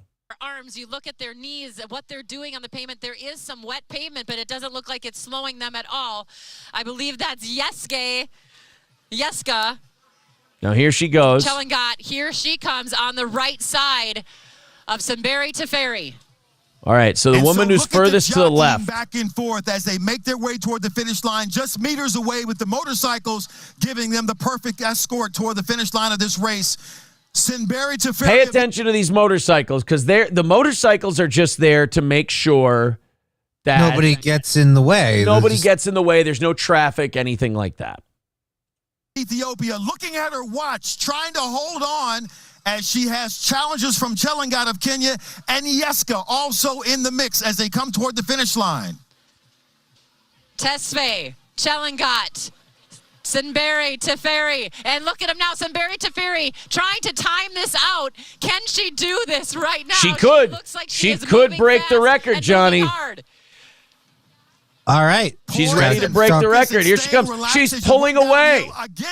She's pulling away from everyone else in the race, Johnny. All right. And the moves back and forth, and Teferi is now off the track. It looks like she went off course. Teferi went off course, and she's going outside the finish line. Teferi. She followed the motorcycle. Now, the motorcycles were turning off because they can't go where the cones are and they can't interfere with the finish line. So they hit their turn to where they veer off and go to the right. And the lady who was in first place followed them and went with them off-road. Oh, no. I think watching stuff like this really does a lot to tell you what kind of person you are. And I'm a piece of shit. Because I absolutely love stuff like this. Like, it's hilarious. She's so concerned about, I'm going to win this. I'm going to do this. I'm going to break the record. This is going to be big for me. All right. Just got to keep on following this motorcycle to the finish line. Woo. And then they're like, hey, what are you doing to the finish line? Oh, no, fuck. So, like, 10K is what, like 4 or 5 miles? I think so. Yeah, it's about, so she ran for 4 or 5 miles. Has the lead, winning, victorious, literally feet away from a victory and maybe breaking a course record. And she takes a right turn off the track and follows the motorcycles. I love how neither of the other two runners did anything to dissuade her. Like, they saw her go like, all right. Oh, that's the move, right? Yeah. You don't tell your opponent that they're fucking up. You let your opponent fuck up. That's what you've got to do. You know, and I'm sure the motorcycles, they're like, no, don't follow it. No, go that way. No, you got to go that way. God damn it. And she's out. I think she ended up finishing like in 4th place. That's hilarious. Yeah. Doctor didn't even make the podium. Dr. Climate Abortion says Jimmy the Greek is laughing uncontrollably right now. I don't know. I don't think Jimmy the Greek had a mean bone in his body because he didn't have that bone that went up the thigh into the. Well, never mind. Roots Calhoun says she'll get more fame for this shit than she ever would have for breaking the record. Right, but like, what is that fame you want? Right. You're known as being the person who got let off track like a lemming because the motorcycle had pretty flashy lights. Like, what's going on here? Yeah, what's she going to? Yeah. How does she monetize that fame? What does she get? Like a GPS endorsement? I will forever be known as the idiot who. Yeah. When I ran my race, I didn't have TomTom. If I had TomTom, I would have known to go all the way to the finish line. Like if it was 2007, maybe there would be something for her. But now it's just on your phone. Maybe an app endorsement. How much can that pay? You know what it is? She was checking her watch. Everyone thought she was checking for the time. It's a smartwatch. She had the whole thing GPSed on there. This is all Google Maps' fault. God damn it, you guys. Fucking Google Maps. Update your shit. Couldn't find the finish line for her. Gray Duckling gifting 5 memberships. Thank you very much. Nicholas Davidson, Trucker 18-Wheeler, Dr. Climate Abortion, Joe the Toe, and Ace of Spades, all getting a membership from Gray Duckling. Thank you, Gray Duckling. That is huge. We need a run here. We're 2:20 away, and we've got 1 hour until we rattle the cans and see if we can knock out today's goal and keep this show going and not fall behind. Again, 2:20 away from the goal. Streamlabs, PayPal, Super Chats, memberships, anything you can do helps the program, and we do appreciate it. 2:20 away. Let's get that down. quite a bit before we rattle the cans and do our e-beggar, filthy, fucking can-rattling best to keep our show going and keep our company afloat. A New Jersey Superior Court judge. You know, we've been talking a lot about courts lately. You know, with everything that's been going on with the Supreme Court and all that stuff. And by the way, if you're a person on Rumble, I know we got like 500 people. We got the biggest Rumble simulcast crowd we've ever had. But I do have to tell you guys this about Rumble. They've got to fix their streaming shit because that's 100% them that fucks with our OBS KBS connection. It's been fluctuating again. And I think that actually ends up hurting the YouTube people also. So Rumble's got to figure their shit out with their streaming. Because I've seen some people say that like the streaming wasn't available at the moment a lot over the weekend or, you know, whatever the fuck. But they got to figure that out because I go bouncing between like 2,000 and 7,000 KBS and we need to be right at about 5. It's just... Yeah, I sit at about 5, 6 most of the time.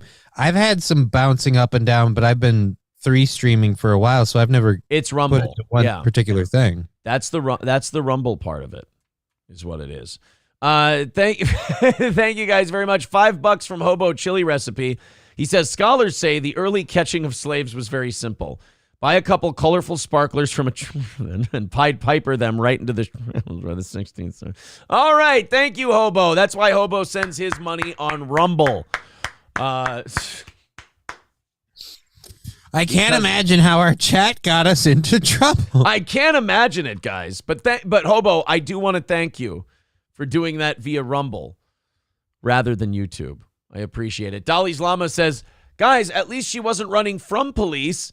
This is progress. Now, Dolly's Llama, this was an African woman, not a... How dare you? Speaking of which, what is this like just African country? Because it's weird. Like all the runners are like from Kenya and Zimbabwe. Like, was there like a Germany or France, a Japan? Was there a Japanese runner? No, they didn't have the whole axis represented. No.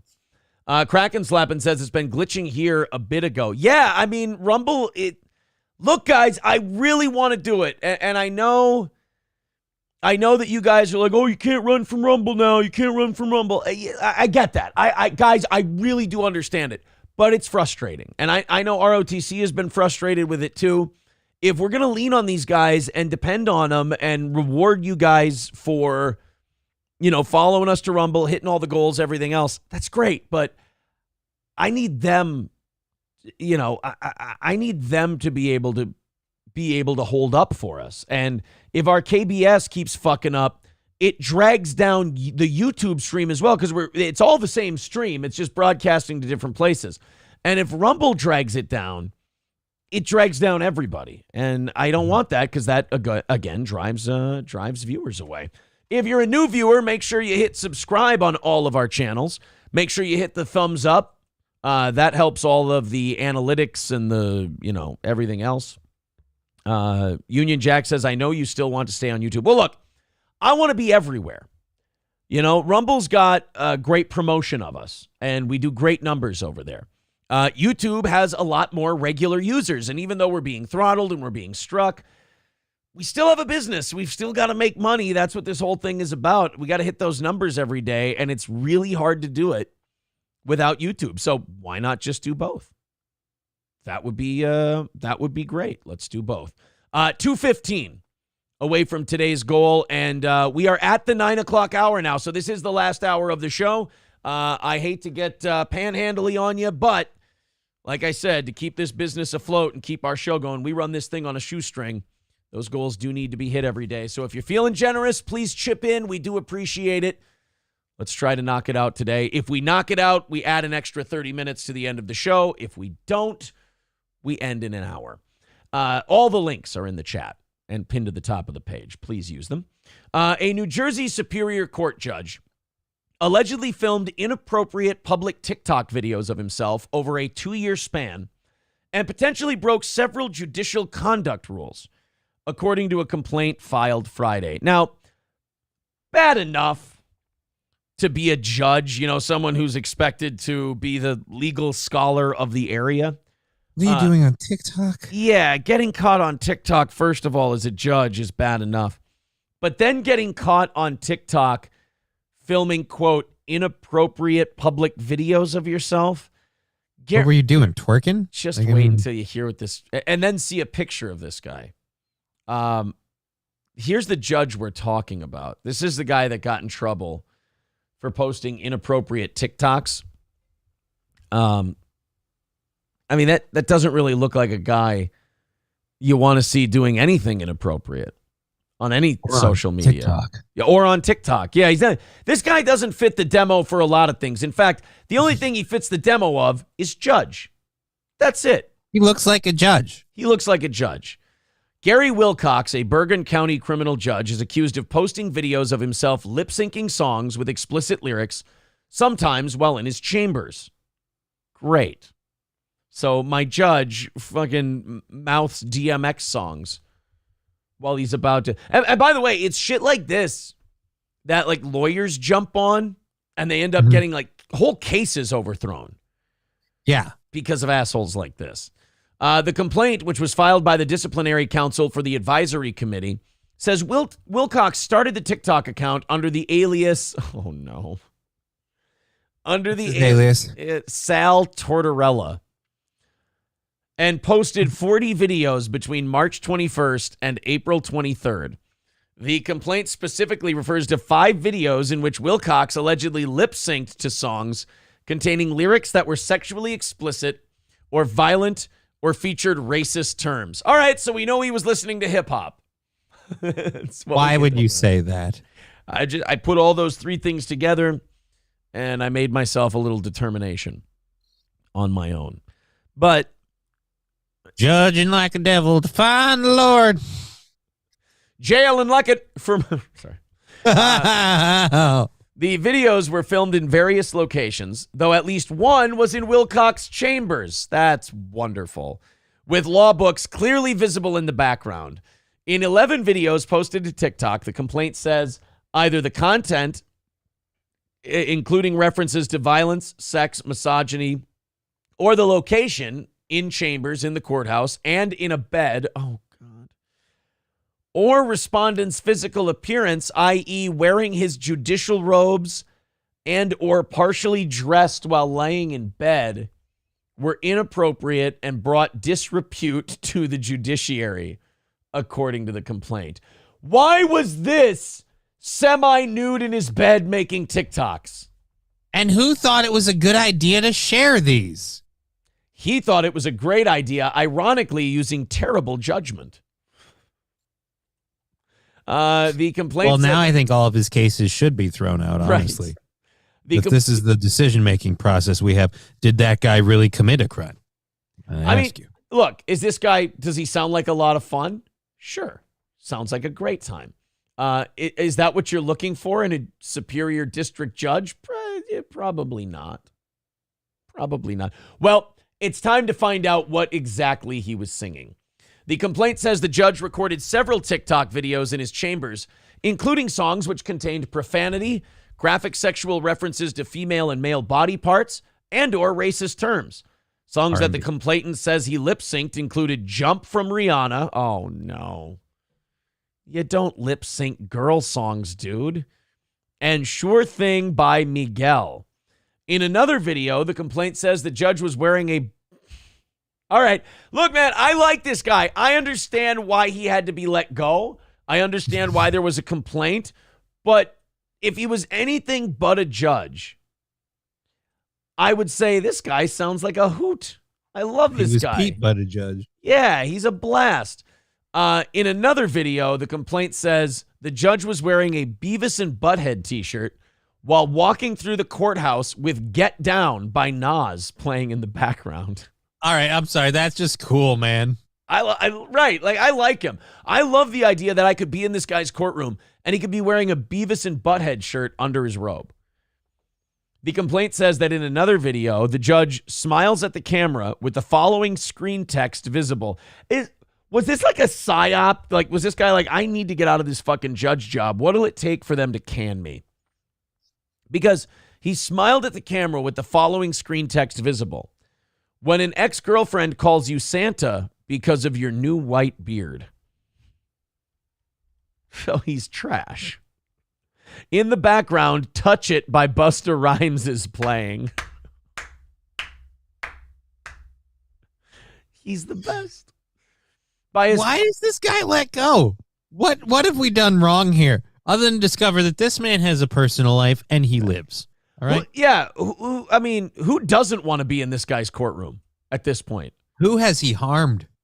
By his conduct in posting these and similar videos to TikTok, Wilcox exhibited poor judgment and demonstrated disrespect for the judiciary and an inability to conform to the high standards of conduct expected of judges. The TikTok account in question appears to have been deleted. So for those of you who wanted to see the TikToks and wanted to check out what we're talking about, I'd really like to see the ongoing exploits. Yeah, he nuked it. He got rid of it. Apparently it was causing professional problems. Who would have thought? One person did write, look, at least the guy has good taste in music. Hobo Chili Recipe says he likes Nas. Respect. Yeah. I like him. Are we going to just ignore what was it, Rihanna or whatever in the front part of that? I feel like. Look, I mean. Two Nas's don't make a Rihanna, you know what I mean? He may be a judge, but clearly his heart is in performing. And the guy's got some chops. That's all. All right, boys and girls, 2:15 away from knocking out that goal today in less than 50 minutes, 50 minutes, until we rattle the cans and try to knock that goal out. We're having a good time. Feels like a good show. I hope you're enjoying it. Support the show if you can. Streamlabs, PayPal, Super Chats, memberships, Rumble Rants, the whole deal. Let's keep it going. 2:15. We got a long ways to go, so we got to knock that out a little bit at a time. If you feel like it, please continue to support the show. Streamlabs, PayPal, Super Chats, memberships, $215 away from today's goal. If you feel like contributing, may rattle the cans a little early today. Who knows? 2:15 away. You can just kind of tell, like, according to this next story especially, but just the goals and everything else and keeping, this business afloat here on Steel Toe, you can just kind of tell things are getting shitty for people. You can just kind of tell that things are getting quite a bit tight, and I totally empathize with that. And as you've seen over the last year or so, we've tightened our belt with you over on this program. And things are not. My belt's so tight I can't feel my legs. Right. I don't know. We've got a goal that basically puts us right at the fucking nut hairline every single month, and we're going to keep doing it that way for you if you guys are enjoying the show enough. That kind of brings me to this next story. Somebody went ahead and tallied all of Joe Biden's economic regulations and how much they've cost American families. They came up with a number. 10 cost. I thought Biden was making us all buku dollars. I thought we were all doing great. I mean, the economy's so great, we're all getting second jobs for the fucking fun of it. Yeah. It's doing gangbusters, I gotta tell you. Also, it doesn't fucking help that Rumble is throttling the shit out of our KBS. Again, Wasabista says video feed is choppy. Could someone move the antenna? It's Rumble. I don't know what to tell you. I know you guys want us to stay there, and I know I get shit every time I yank Rumble, but if it's going to be detrimental to the show, I've got to get rid of it. I'm sorry, guys. I can't miss by $200. The company can't afford to miss by $200 every day. We can't have people watching on YouTube and then going, fuck Steel Toe, I'm out. Because on YouTube, there's a million different things to listen to. And if you're going to be choppy every day, they're going to fucking leave. So I love you, Rumble. I think Rumble is great. I think you guys have been awesome to us, but you got to get your shit together, because every day we've been on Rumble, there's been a period where the connection is fucking terrible. So please, Rumble, get that shit together. So somebody went ahead. Guys, I'm just not looking at the KBS right now, so if it's bad, I'm sorry. Hit like, hit subscribe, throw in a couple bucks. Let's knock this thing out. I'm really sorry that it's doing this today. Believe me, it's far more frustrating to me. A raft of regulations enacted by the Biden administration is pinching Americans' wallets to the tune of nearly $10,000 per household as of the end of last year, according to a budget watchdog group. Now, that's real dollars coming out of people's pockets, 10 grand. Not only are they doing shit that makes the economy shitty, not only are we still dealing with the hangover from printing all that money during COVID, but now you have a president who's actively doing shit that makes it worse. And it's not, this is what frustrates me about this country. It's not a Republican Democrat thing. It has real world consequences. People are getting poorer. People are struggling more. Johnny, we did that fucking stupid side hustle story today. Yeah. And I can laugh about just about anything politically. I can laugh about just about anything that's like one of those stupid social issues, that gets people all worked up. I have a hard time laughing at 10 grand coming out of every average American household. Yeah, the 10 grand. Well, if we keep that affirmative action stuff in place, we'll totally balance out the scales and solve. Because I'm sure that households of color are losing this 10 grand too, right? Aren't they losing? So if we're all losing the 10 grand, I feel like shouldn't that be something we should be working more on in terms of bringing equality to everybody? And people celebrate, and this is my problem with, again, people who play the I'm Team Republican or I'm Team Democrat thing. Is that you celebrate the affirmative action thing, you celebrate the student loan thing, you celebrate all that other stuff, and then when actual, fucked up shit happens that actually affects people don't get mad about it because they feel like they have to support their team. I don't want to go against he's got the right letter next to his name. It doesn't matter if he's fucking all of us over. I'm part of that guy's group, so we're good. I'm not kidding, Rumble. I might have to cut you loose. I might have to kill the Rumble stream and see if that helps. Because it's going way down. I mean, I'm not seeing any issues on YouTube's YouTube given me the error message. Our numbers have been dropping on YouTube for a minute now. Rumble, I'm going to send you guys over to YouTube. You got to head over there. I got to cut this. We're 2:15 away. We can't be missing like that. And the Rumble shit is just completely fucking us in the ass reception wise. I'm sorry. I can't hang in there with Rumble. So head on over to YouTube, go to the Steel Toe YouTube channel.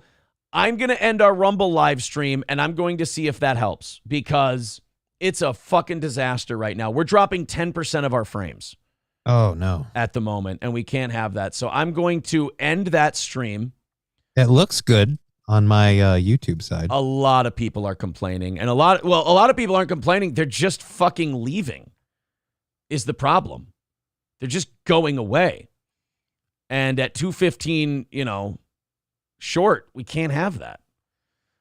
So I have to bail on the Rumble part of this, turn that off, and go just YouTube. Now, that may not help because I may just be linked in with this Restream deal. And, what they're saying YouTube is cutting in and out. Someone says we aren't losing. And I'm not getting any of that on mine. I'm watching it on my computer. It's fine. Well, look, man, I can only go with what my data's telling me and what people in the chat are telling me. And they're saying it's bad. So what are you going to do? Again, 2:15 away from knocking it out. Yeah, people in the chat saying I'm having trouble on YouTube. It's, I don't think it's going back up, but we'll see. We'll see how it goes. I hope it's not like the Restream thing or whatever. Skeezy says it's Restream, not Rumble. Yeah, guys, I don't know. We're going to have to figure this thing out long term. Because I can't do a show that's dropping 11% of its frames. And I can't be missing by $200. It's fucking bad for the show. So if people can't watch the show because it's too choppy and shitty, that's going to be a bad thing. That's going to be a bad thing. So we gotta figure this out. I was excited to have our big return to YouTube today, and it's kind of been like Restream's kind of fucked us over. Restream. I use the paid version of Streamlabs, so I just do multi-streaming straight from the one app, and I don't use a second app to make things harder on my system. But I don't know that that'll necessarily solve your problem. Yeah. I don't know. Yeah, April says we should talk to Siraj about this. We should absolutely talk to Siraj about this because, Johnny, this was happening without Restream. When we were streaming on Rumble last week, it was, completely fucked. Qtronic says, I'm thinking it's an OBS issue or issue with your internet connection. It is. Look, it's been a thing for the last week since we started going Rumble only. But again, we'll see. We'll see. And I don't like it, and it's something I got to work on to get fixed. Thank you very much to Curly Adam with $20 says, come on, let's hit the hotel. That gets us down to 200. Fuck you, dude, with 10. We're at 190. Let's knock that out today. Yeah, a little pity contributions for a show that's really seemed to fucking suck a dick lately. Oh, my I don't know. God. Today I felt like we were doing pretty. No. The show quality has been great. It's just everything around us is a fucking nightmare. Whether it's YouTube giving us a strike, whether it's fucking our KBS on Rumble being dog shit, and we got an amazing product over here. It's just you got to be able to get it out to people. That's all. At any rate, guys, sorry about today. Sorry about the dropped frames and everything else. Because here on YouTube, all I'm getting is error. YouTube is not receiving enough video to maintain smooth streaming. So it's weird. Stream status is poor. Yeah, the whole fucking thing. Oh, well. Well, guys, we'll do the rest of the show for you, and hopefully it's good. I don't want to do the Biden story now. That's just going to be a bummer. I don't need another bummer. Yeah.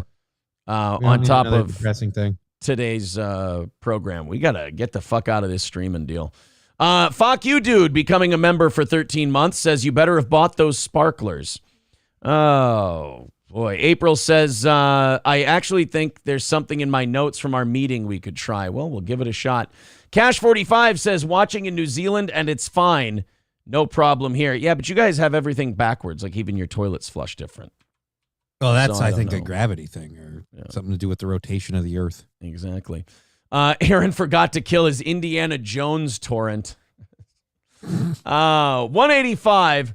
Coltrane says you go back to YouTube and aren't making the goal and now blaming Rumble. No, I'm not blaming that for not hitting the goal. I'm blaming that on the day after a holiday and, whatever reasons you don't hit, and the economy being shit and everything else. I'm blaming the KBS issue on Rumble because it's been a problem every time we've been on Rumble, and it hasn't been fixed. So, Coltrane, I'm sorry. You can put your claws away there, buddy, if you will. This was my favorite story today. This will cheer me up. We've got the woman freaking out on the airplane. Okay. There's a lady who threw a fit on an airplane over the weekend because she was claiming that a passenger on the plane was not real. I don't know what that means. The person was clearly there, but she was losing her shit, claiming that the person was, quote, not actually there. Let's go ahead and check this out. This is from TMZ. Let's go ahead and watch. Say whatever you want. I'm telling you, I'm getting the fuck off, and there's a reason why I'm getting the fuck off, and everyone can either believe it or they cannot believe it. I don't give two fucks, but I am telling you right now, that motherfucker back there is not real. And you can sit on this. And you notice that every face you scan by on the plane is looking at this woman going, what the fuck are you talking about? I don't know if this is pills. I don't know if this is booze. I don't know if this is just a straight up mental breakdown. I don't know what it is. But this is just all kinds of fucked up. That is a special kind of crazy. Yeah. What's she doing after this plane ride? That could be interesting. Yeah, she's not ugly. That just goes to show you can get away with a lot of shit if you just got some tits and you're not too fat. Look, dude, fucking, you can say what you want, but I would take fucking dime store Jodie Foster in a heartbeat. All right, that's now wait, dime store. Now is this dime store Jodie Foster? Taxi driver? Is this dime store Jodie Foster? Contact? Is it which Jodie Foster? I feel like this is it's either Contact or just post Silence of the Lambs. There's a little bit of a muffin top there, so obviously things have been good. Okay, so this may be around Contact. All right, so mid-90s Jodie Foster. That motherfucker back there is not real. And you can sit on this plane and you can fucking die with them or not. I'm not going to. Wait, you can die? Die with them or not? So wait, we're dying now? Wait, who's dying? You got, ma'am, look, I understand. I kind of thought you were ape shit about the whole that guy's not real thing, but you need to fill me in on the dying with him thing. So wait a minute, is this like a Final Destination thing? Is that are you seeing the Grim Reaper right now? Yeah, is this like some kind of warning we should all be made aware of? It's the actor from Candyman? I'm telling you, I'm getting the fuck off, and there's a reason why I'm getting the fuck off, and everyone can either believe it or they cannot believe it.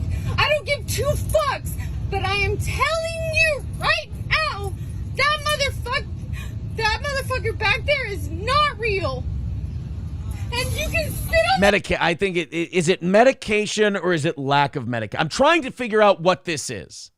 It's got to be lack of medication, like you were on it and now you're going through withdrawals. Well, actually, I take it back. Someone could have been like, "Hey, just eat a couple mushrooms; it'll help you relax for the flight." Right, or maybe she took a sleep aid and she stayed awake. Something. this plane and you can fucking die with them or not. I'm not going to. Bye. I love that guy at the end. Bye. Could you hurry the fuck up and leave? I'm hoping we can get this thing off the ground soon. She was doing one of those walkout moments, and one guy was like, all right, we got shit to do. See you later. Bye. She did a Powers Booth in Tombstone. Well, bye. And you can fucking die with them or not. I'm not going to. Bye. Bye. Bye. Bye. By the way, now that I had to look at it to switch the screens, we cut Rumble loose. We're back in the green. I don't know what to tell you. I'll talk to Siraj after the show. I'll see what's up. But yeah, we're now back to good. Ask him what the odds are that we can get like a dedicated link and we don't have to get a new stream link every time. Yeah, we can do something different. Because I'm not really sure how it's helpful to us that, Rumble and everything else, it can just drag down all our other shit. They're saying schizophrenia. I don't know, like she didn't have the crazy person look, if that makes sense. That's kind of why it's hot, because I didn't see it there. It's like it's under the surface. I want to dig for it. Right. She doesn't have crazy lady look. And yeah, people are saying it could just be exhaustion. Dylan Mulvaney has left the plane. I have to give her more credit. She's far better looking than Dylan Mulvaney. But if she was saying that about Dylan Mulvaney, I'd be on board. I'd be like, you know what? That's right. That motherfucker is not real. That's a goddamn psyop. That lady is not real. And they just have a Bud Light back there going, what are you guys talking about? And you're like, oh, she's right on that one. I'm celebrating a year of being a woman. That one's accurate. Joe Rogan actually had a rant about Dylan Mulvaney recently, I think calling Dylan Mulvaney a psyop. I don't know if I have that one for today. That could be an evening show thing. That's really ballsy of Rogan to come out there with that statement. I mean, tinfoil hat conspiracy theories will weigh you down if you jump on too many of them, especially one that nobody believes, like the fact that Dylan Mulvaney is a work.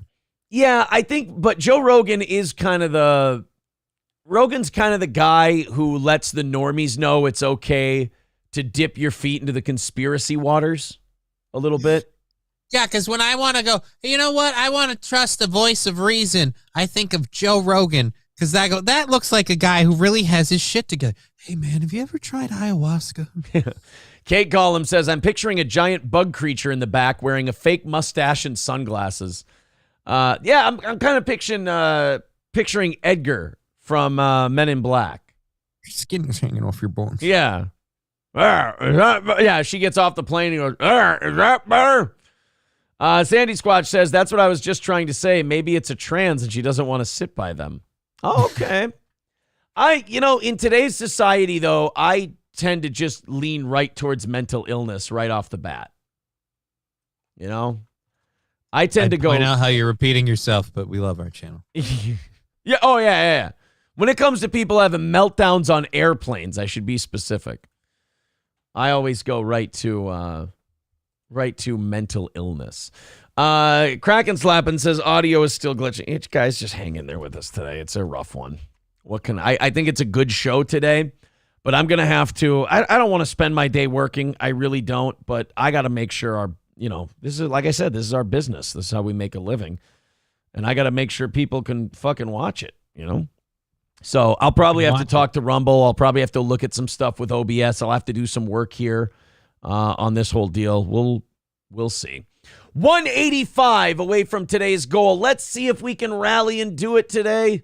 We've got about 30 minutes until we rattle the cans and try to knock out that last 185 and have a successful. This was supposed to be our big comeback to YouTube day, and I'll be honest, it kind of got wrecked. It kind of got ruined by tech issues, but we'll figure it out in the long run. We'll figure it out. I mean, the peak numbers were great today. We were at about 1,000 people. That was awesome. I've been hilarious. Yes, the show's been funny, but as soon as my KBS started dipping into the red, that's when the numbers started dropping.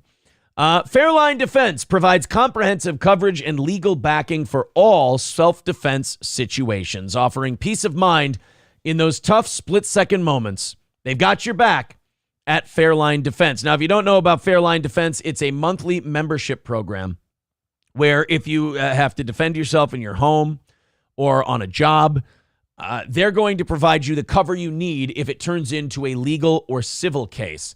They're the only system out there for private citizens and armed professionals on and off duty. Security guards, bail enforcement officers, correctional staff, and many more. Getting the protection you deserve with Fairline Defense. FairlineDefense.com. You get unlimited criminal defense to protect your freedom and interests during a criminal prosecution. Up to $1.5 million in civil defense expenses and attorney's fees to ensure robust legal representation. You also get a 24/7 critical response team ready to assist you promptly in times of crisis. That means all day, all week, something happens, they'll send a team out to help you handle that situation, meaning talk to the police, tell you what's going to be coming next. Hard to prepare for something like that, and they help you at Fairline Defense. You get a $1,000 per day per diem for lost wages resulting from court appearances. 100% no payback if you lose, ensuring peace of mind throughout the legal process. So don't wait for trouble to find you. Get ahead with Fairline Defense, your shield in the face of uncertainty. Visit FairlineDefense.com today. That's FairlineDefense.com. And, of course, don't forget to pick up your Steel Toe coffee at CrescentMountCoffee.myshopify.com. That's CrescentMountCoffee.myshopify.com. Here's the link in the chat. Get your Steel Toe coffee today. April's Magic Bean will be here very soon. All right, we are $180 away from today's goal. Let's make sure we can do it. 180 away from today's goal. It is the number that keeps this show on the air and keeps us broadcasting. Thank you very much. Streamlabs, PayPal, Super Chats, memberships, all of it helps us stick around. Thank you. We've got, let's open up these 8 o'clock hours. So we got a lot of good stuff today, man. I'm really bummed that technically today's show, wound up, taking a shit the way it did.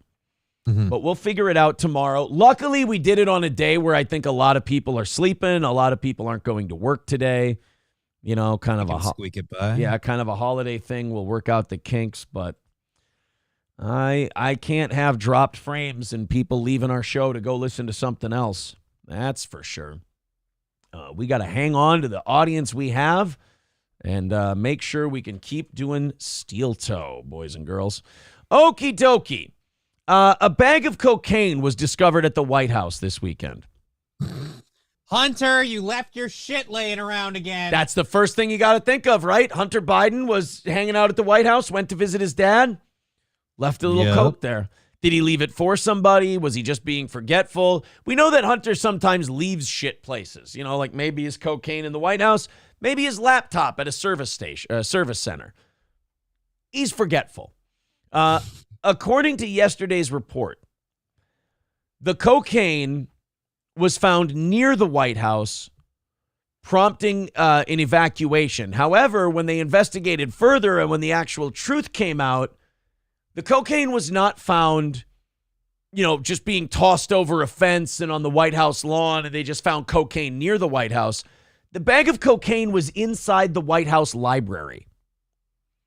So that's not like some guy was just walking by the White House and just chucked some coke over the fence. No, somebody who lives or works in the White House on a regular basis had some coke with them and thought, hey, I'm going to go to the library and do a bump. And then a couple hours later, where did I leave that cocaine? Yeah, it's, the White House is a place where you are where you're supposed to be. And if there's cocaine inside the White House, especially in the library, that means someone who was supposed to be there left it. Fauci's Pangolin telling us it was actually Hunter. He left it inside a laptop. Fucking guy never learns, does he?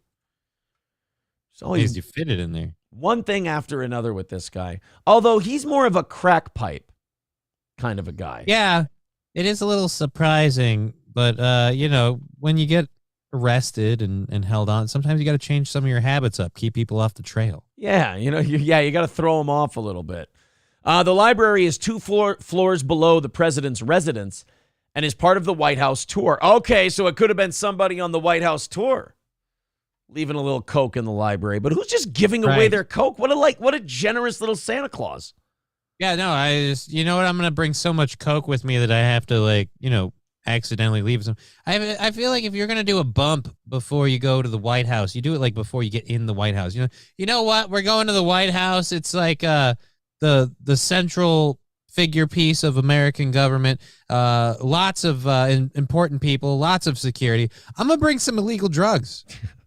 I would have a hard time believing that, someone on the tour could get coke in there.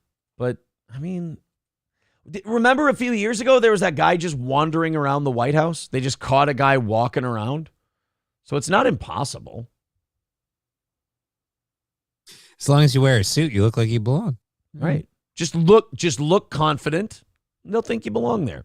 I'd love it if he didn't, the person who did this did not look like they belong. It's like, how did you not suspect the guy had fucking coke? He had a do better hat and a fucking, he had stains on his shirt. Yeah. He's wearing sweatpants. Come on. Right. The library at the White House is under 24-hour surveillance and has a live webcam.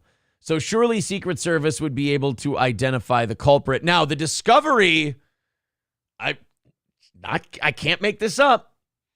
The discovery came 2 days after 52-year-old Hunter Biden was last seen at the White House as he headed to Camp David with his father for the long holiday weekend. He was there. He was at the place. It's just a coincidence. Hunter was at the White House when the fucking cocaine was. I mean, he might as well have had an autographed bag. It's a monogrammed bag. Who is this? Well, the Coke says HB on it. I'm pretty sure that's Hunter Biden. I believe it's actually Haley Boustakis from the PR group from that floor. It could be hers. You might want to check it out. Cole with $5 says, I'm listening to both Rumble and YouTube. If one cuts out, the other picks up the slack. New boot goofing. Well, thank you. Yeah. We'll figure it out today, man. We'll come back full strength tomorrow. We're 175 away from hitting today's goal. If you want to help us out, please do PayPal, Streamlabs, Super Chats, memberships. We're getting very, very close. We're 20 minutes away from rattling the cans. 175 away. If you feel like chipping in, please do. Again, it's a listener-supported show. So got to hit those goals with listener generosity, or we're wrapping in about 25 minutes and finding a little. Well, I guess if I have to wrap in 25 minutes, I'll spend what would be overtime troubleshooting tech support shit. There you go. Yeah, that's what I'll be doing. But if you want to contribute, we're 175 away today and 20 minutes away from our e-begging bonanza. No, it's a funanza. It's a bonanza. Bonanza. See what I did? I got to go back to radio. Thousands of citizens in New York City are ratting out restaurants and clubs for noise violations. The only problem is the city is paying people to do it. So apparently a lot of restaurants and clubs are just getting ratted out for no fucking reason, and people are pocketing the cash. Why is the city paying people to... I don't know, because they do everything wrong now. Like, there's a new thing in New York where you just have to do everything the wrong way, and that's the new doing things the right way. It's just fucking it all up. So I can't believe this club is making so much noise. It's like they have a beat going. New York City is one of those, it's like Portland, it's like Seattle, it's like San Francisco, where it's just... It's hell. But like every fork in the road they have to make a decision, they do the one that leads to the bad thing. Yeah, like New York. Hey, we're having lots of trouble on the subways. We're having a lot of crime on the subways. What should we do? Well, let's pull the cops out of there and let's let people out of jail real light for assault charges. But isn't that going to make it worse? No, how could it? The data comes out the next month and like, well, we're kind of invested now. We got to keep doing it. Look, we got, it's trial and error. We don't have any examples of a time when things worked. We don't have any policies or things that we can point to and go, oh, that helped fix a problem, and removing them created one. Michael Bloomberg and Rudy Giuliani are sitting there waving like this, and they're like, I don't know what those guys are waving about. They're old. They might be choking. Who knows? But this is the story of what's going on in New York with their noise violations. On issuing noise violations directly to businesses and then keeping a piece of the fine. Well, now, after our I-Team report... Again, the people who call in the complaint get to keep a piece of the fine. Wow, when you incentivize it like that, I'm sure nobody will make false claims just to get a fucking buck. Right? It's not like people are literally drowning financially in this country right now. That could be changing. The I-Team's Chris Glorioso has new details. Is this music illegal? It's coming out of the door? Yeah. Would you issue a place like this a ticket? Yeah. Last week, the I-Team told you about... It's a fucking polka bar in the middle of the day, and they're playing polka music. Yeah, this is illegal. I can hear it, and that's it's very insensitive. Look, I don't know if you're aware of this. America has a strong anti-Polak kind of... Look, it would be a bigger problem except Polacks, and I know this because I am one. I am Polish-Lithuanian. Look, Polish people are dumb, all right? So you can lead them into a corner. Just tell them, hey, go in a circle, and they'll do it. Like so if you walk in and you go, look, this music's too loud, you got to pay me some money. They'll give you money, and then you can come back 10 minutes later, this music's too loud, you got to pay me some money. As long as you don't tell them to turn down the volume, it's a self-repeating gig. They don't figure it out. You can tell Polish people, here, get on this train, and they'll go, ooh, I hope it's somewhere nice. Oh, come on. That's a bit... What they like? I mean, how many people would you have to get on a train every day? Well, we just got it back, and we had shitty KBS earlier. I don't need to get throttled any more than I already am.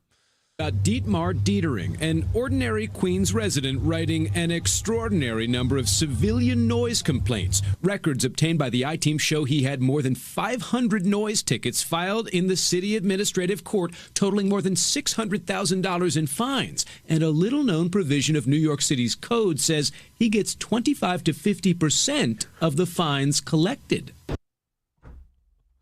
25 to fit. So this guy just walks around to places ratting on him for being too noisy. Yeah, and anything that makes so much as a mouse fart, he's on it. Just like, oh, there's another ticket. How much is a noise violation fine? Maybe $500? So this guy gets $200 a pop. If he can do 10 of them in a day, $2,000 a day. Fuck, that's a nice payday. Just like the city of New York has now made it where for a living, you can just walk around being a snitch.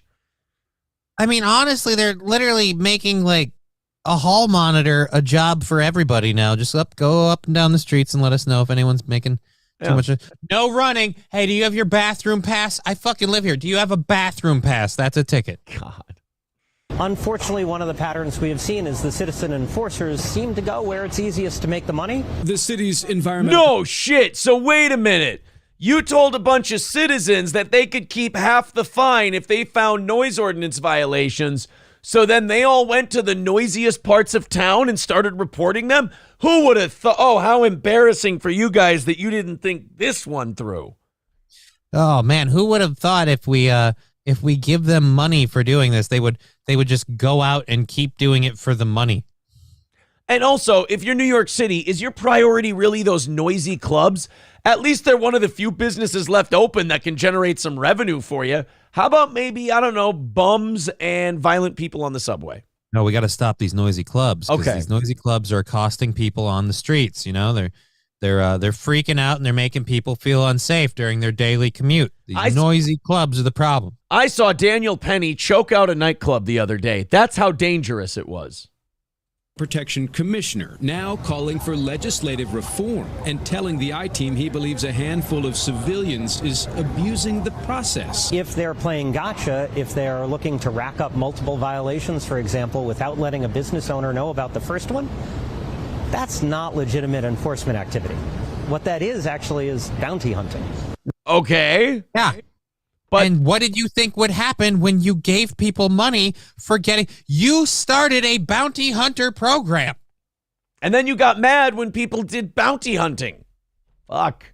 Now someone's profiteering from it. Councilmember James Gennaro now drafting a legislative reform bill that he says will end profiteering by citizen ticket writers. He wants to ban citizen enforcement of the noise code altogether. This is the fly in the ointment that has come forward, and I don't like flies. The flies got to go.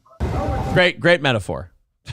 I don't like flies. We got flies. Look, we got flies in the ointment. I don't mind ointment, but I hate flies. So we're going to take care of the flies, and then the ointment is going to be good. Sir, who's the ointment in this situation? My head hurts. What I'm trying to say is too many flies, all right? The city's going to invest in a giant fly swatter. Did one of you forget to throw out a sandwich? Why are there so many goddamn flies? Yeah, what is, we got to set up some fly strips here. I forgot what my metaphor was. Now I'm just eliminating flies. Maybe this is why New York keeps getting fucked up. They keep going off on tangents and they forget what they're trying to address. Like one guy was like, hey, listen, homelessness and crime stemming from homelessness is making a lot of noise in this city, and I don't like that kind of noise, all right? So what we got to do is we got to cut down on the noise. All this noise that's being made, we got to cut down on the noise. So then they do the noise ordinance. They forget about the homeless people. Now they're going to do like a pest control fly thing in New York City because this guy talked about the flies in the ointment and just forgot what the fuck he was trying to say. That's the problem. I think we figured it out.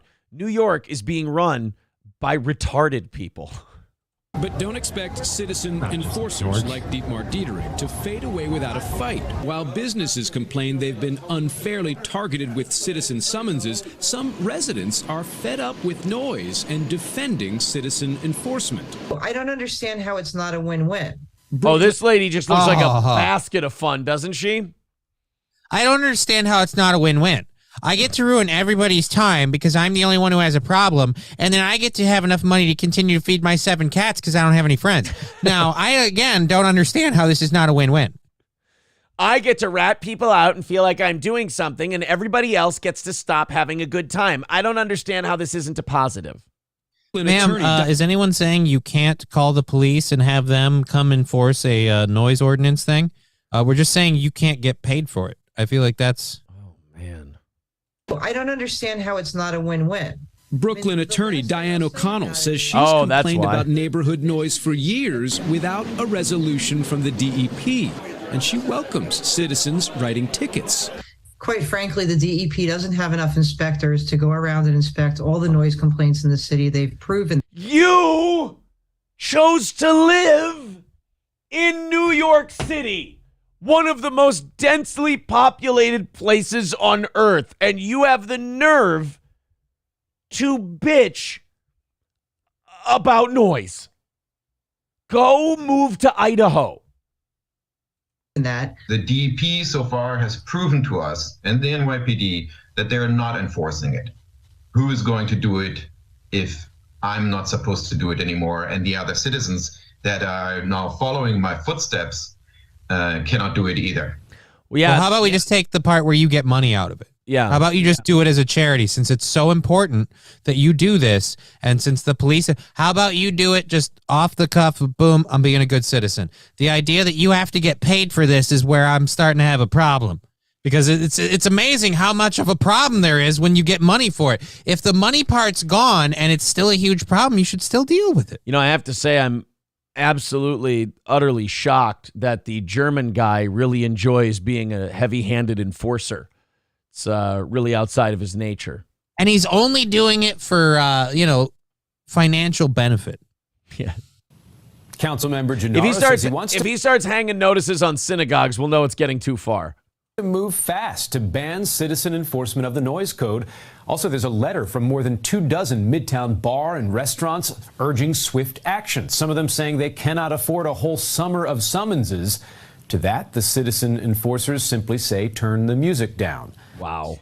Wow, what a turn the music down. Right. Let's take the part where you get a paycheck out of this and see how many of those summons you have time to write. Right. I agree with you. Let's let these guys do it for fun.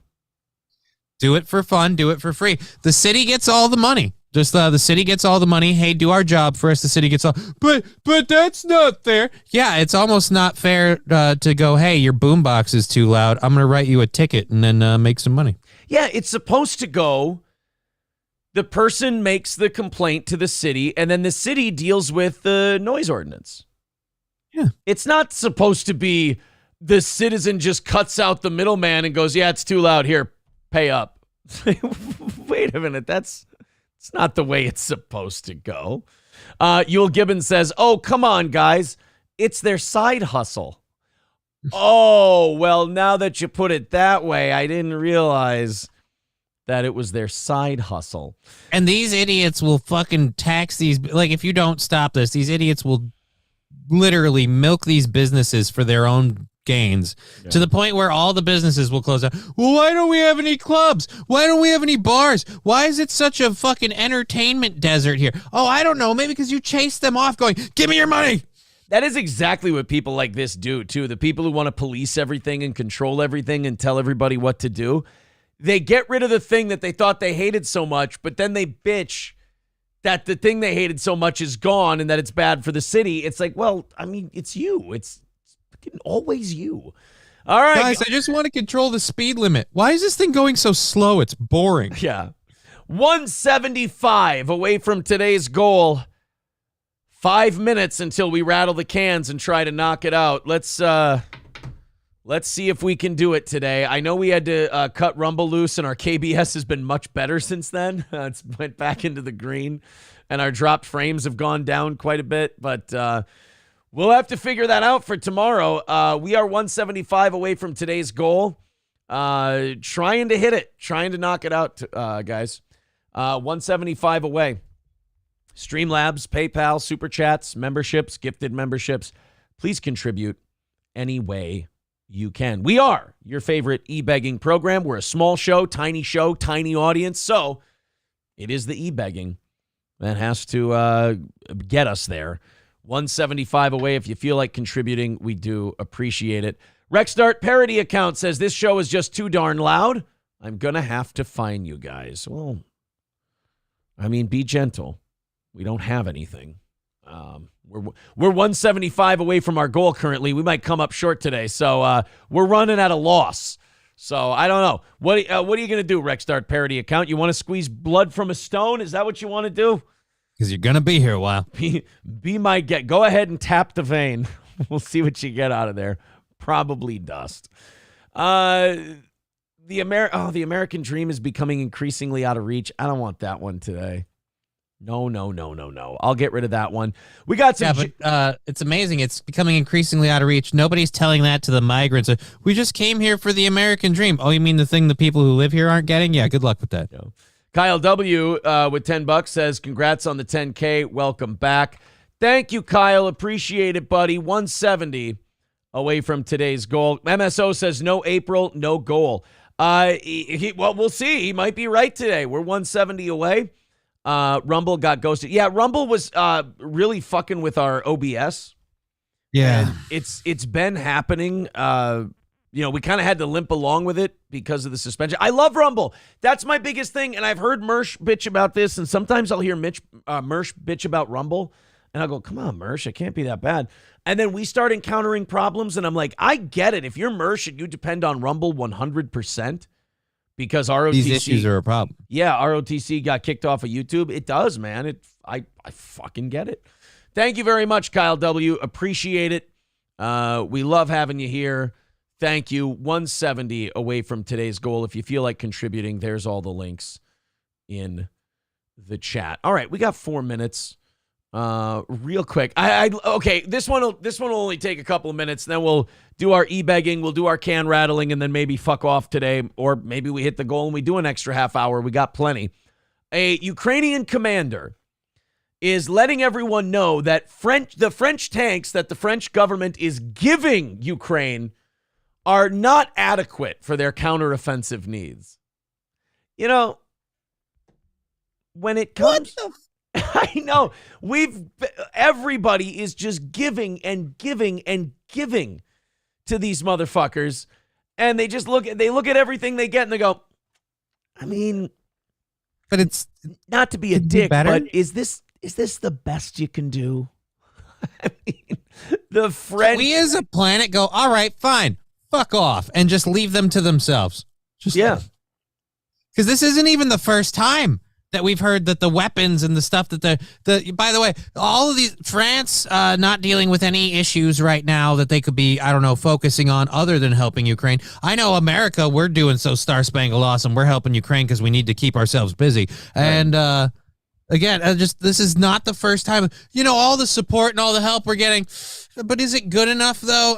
It's better than nothing. How about we switch to that one? You try that for a bit. I know, the fucking balls on Ukraine to get all of this free shit from people, and then go, no, this one, it's not, this tank is kind of shitty. I don't really like it. Like, if you're France, at that point, you go, all right, fine, fuck you. We're not giving you any more shit if you're just going to bitch. And not only that, you're going to tell the rest of the world that our military is garbage, that even a country being invaded by Russia won't take the help.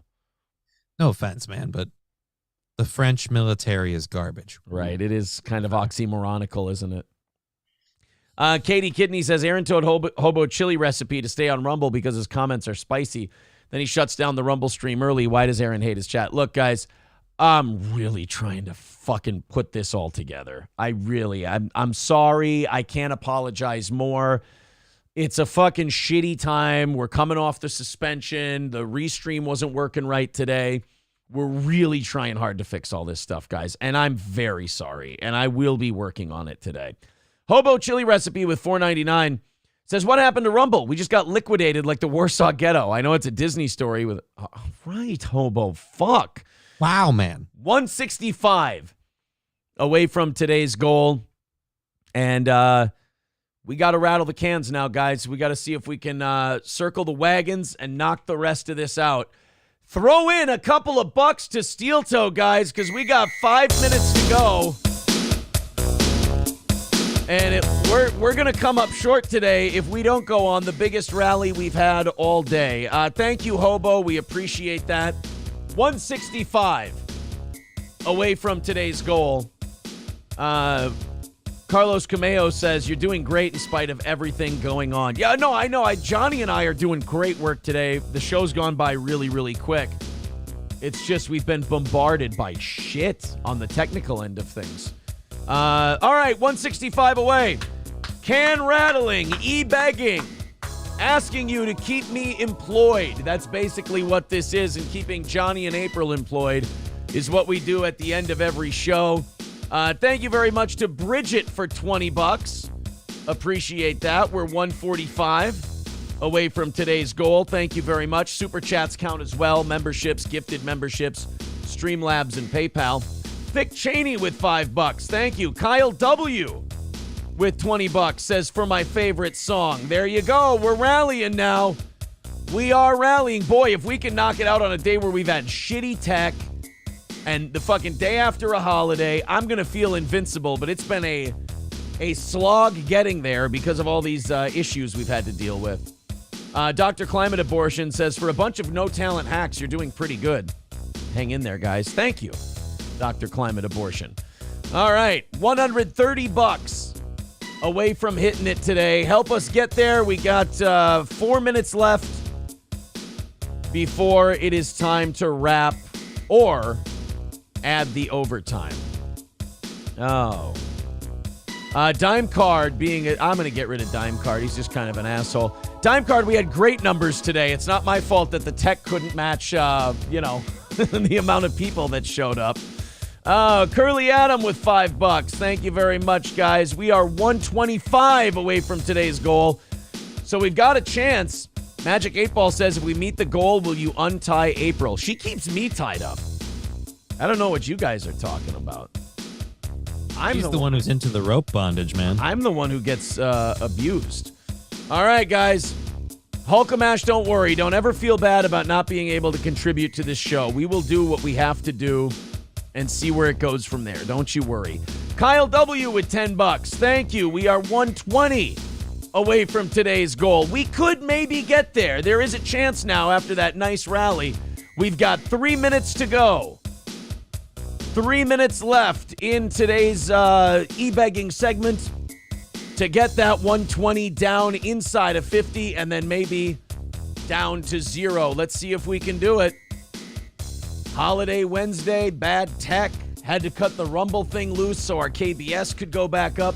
It's like cutting weight from a ship so that it can stay afloat was basically what we did. I'd say it's more like cutting the last person off of a line of people hanging from a mountain because, you don't want to do it. Right. You got to you got to cut the weight, man. Yeah. And it'll be back tomorrow. I'm going to sit down here and I'm going to work at it and tell the kids, Daddy's working. And we'll get it figured out. And when you figure it out, let me know because I could totally use that information. Streamlabs, PayPal, Super Chats, membership. NF Cap says, I think YouTube is screwing with your numbers. Well, yeah, of course they are. But, we'll figure it out. We'll get it figured out, you guys. Don't you worry. Don't worry about guys, I worry about numbers more enough for all of us.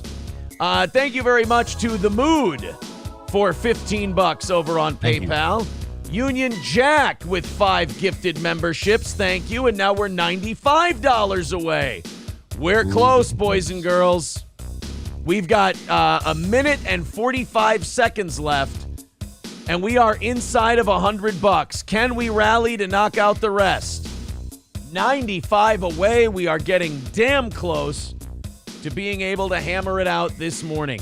Despite a fucking tech disaster. Again, a content great day.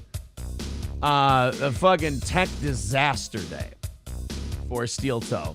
About 15% dropped frames for the show. Richard says, here's some more to keep it rolling. Thank you, buddy. That's $50. We are 60. We take 35 of that. 60 away from knocking it out. Thank you, Richard. 60 away from nailing it today. We are getting close. Thank you, Richard. We got 50 seconds left in our e-begging extravaganza before you get 30 minutes beg-free from this fine show. Can we get that 60? I mean, I got to tell you, my mood would be incredible. It already is incredible after the fucking disaster of a shit show that people stuck it out with. And to be only 60 away. Deadfool with $19.99. 45 away. Hobo with $5 says, sorry, I can't help myself for the last super chat. $40 away from today's goal. So we're doing 30 minutes of overtime. Will we knock out the entire goal? 8 seconds left. But we are doing the 30 minutes of overtime, looking to knock out that last 40. And there we go. There's the end. let's hit refresh on everything. We will be going an extra 30 minutes today. On, as they say, on credit. The mood says, do it on credit. You will make it. I guarantee. Well, we will see. $40 away. Thank you very much. And we will be back on Rumble and YouTube tomorrow if it's the last thing I do. I have to subtly turn off the WoW game I was about to start. Were you really? You had zero faith that this was going to work out today, didn't you? Oh, it has nothing about faith. It's all about me being a WoW crackhead. And I've recently relapsed. And now it's like, look at me. I had no faith either. Dude, it wasn't about faith. It was literally like, I was like, if this doesn't work out, I'm in that much faster. Yeah. I got to, but yeah, I got, you know me, if our audience pays for this show, which they do, I feel duty bound to give them the best absolute possible product. And if there's any glitching or anything like that, I can't have it. So I will get that fixed for you guys because I want to bring you a product I'm proud of. Technically, I mean, content-wise, I'm very happy with it. But technically, I want to bring you the best thing. Well, a lot of people might go like, fuck it. So what if there's technical issues? Fuck these people. We'll do it. Wonderful. Why does everyone wait until the end to super chat, says Forrest? Just do it throughout the show, you pores. Well, I mean, they want other people to step up, I think, is their plan. Yeah, because it's a lot of great support from a lot of amazing people that support the show, the 2.6 percenters. But if they hold out to the end, it gives the chance for someone else to be like, you know what? How about I kick in a couple bucks for once? And then, nobody's like, hey, I'm going to go above and beyond. I've never donated before, and the show's good for today. Like, that's not going to happen. I will say I've seen some new names during the suspension, and we do thank you very much. Anonymous with $40 says, just for MSO, the handsome devil. There you go. Anonymous throwing in $40, and we knocked it out today. Wow. We lost Rumble an hour ago. We've had some dropped frames issues. We got a warning from YouTube that, the fucking stream quality was shit, and we still were able to knock it out. I appreciate it. I was assuming a warning from YouTube would be like, kind of like a Crowder thing. Like, hey, watch it. Fucking watch it. And Michael B says the Aaron breakdowns are kind of funny. Fauci's Pangolin, Dolly's Llama says, was the show suspended? Yes, for a week, sir. Thanks for being. We were up on Rumble. Yeah, we were doing the show on Rumble the last week. Union Jack does say to Forrest, it's more entertaining watching Aaron sweat. I get it. I understand. If people, the way we have to beg for money and make this show go, if that's entertaining to people, I'm a lot happier then because I'm embarrassed that I have to rattle the cans and beg for the money. So if people are entertained by the way I do it, that's the whole point, is to offset the cringiness of it. So thank you, buddy. The Mood with $50 says, when I say I guarantee it, I mean it. Well, you're $50 into tonight's goal, buddy. So we're $200 away from this evening's goal. You're going to like the way you look. You handsome bitch. Thank you. I want to make fun of Adele. Would you like to make fun of Adele with me? Yes, I would.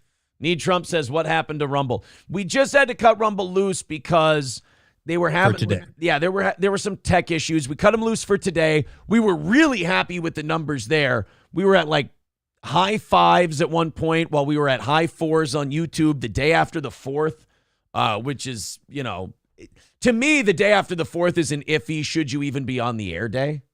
Mm-hmm. So to be able to, have 1,000 people watching the show at a time, but or at least in the morning. Should you do the morning after? Like the afternoon, you should definitely be on, and I will today at 2.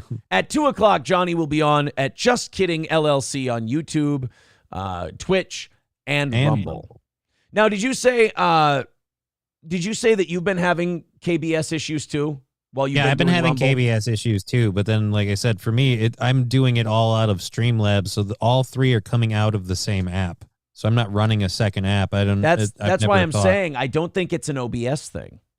I would have to. I actually have such a small Rumble audience that, like, if I start having serious problems with like the KBS today, then I might try that and be like, hey, we're gonna drop the Rumble thing just to see. Yeah. Root says, we pick on Aaron and purposely piss him off, but we love him. Kinda, not really. Yeah, Aaron's pretty much trash.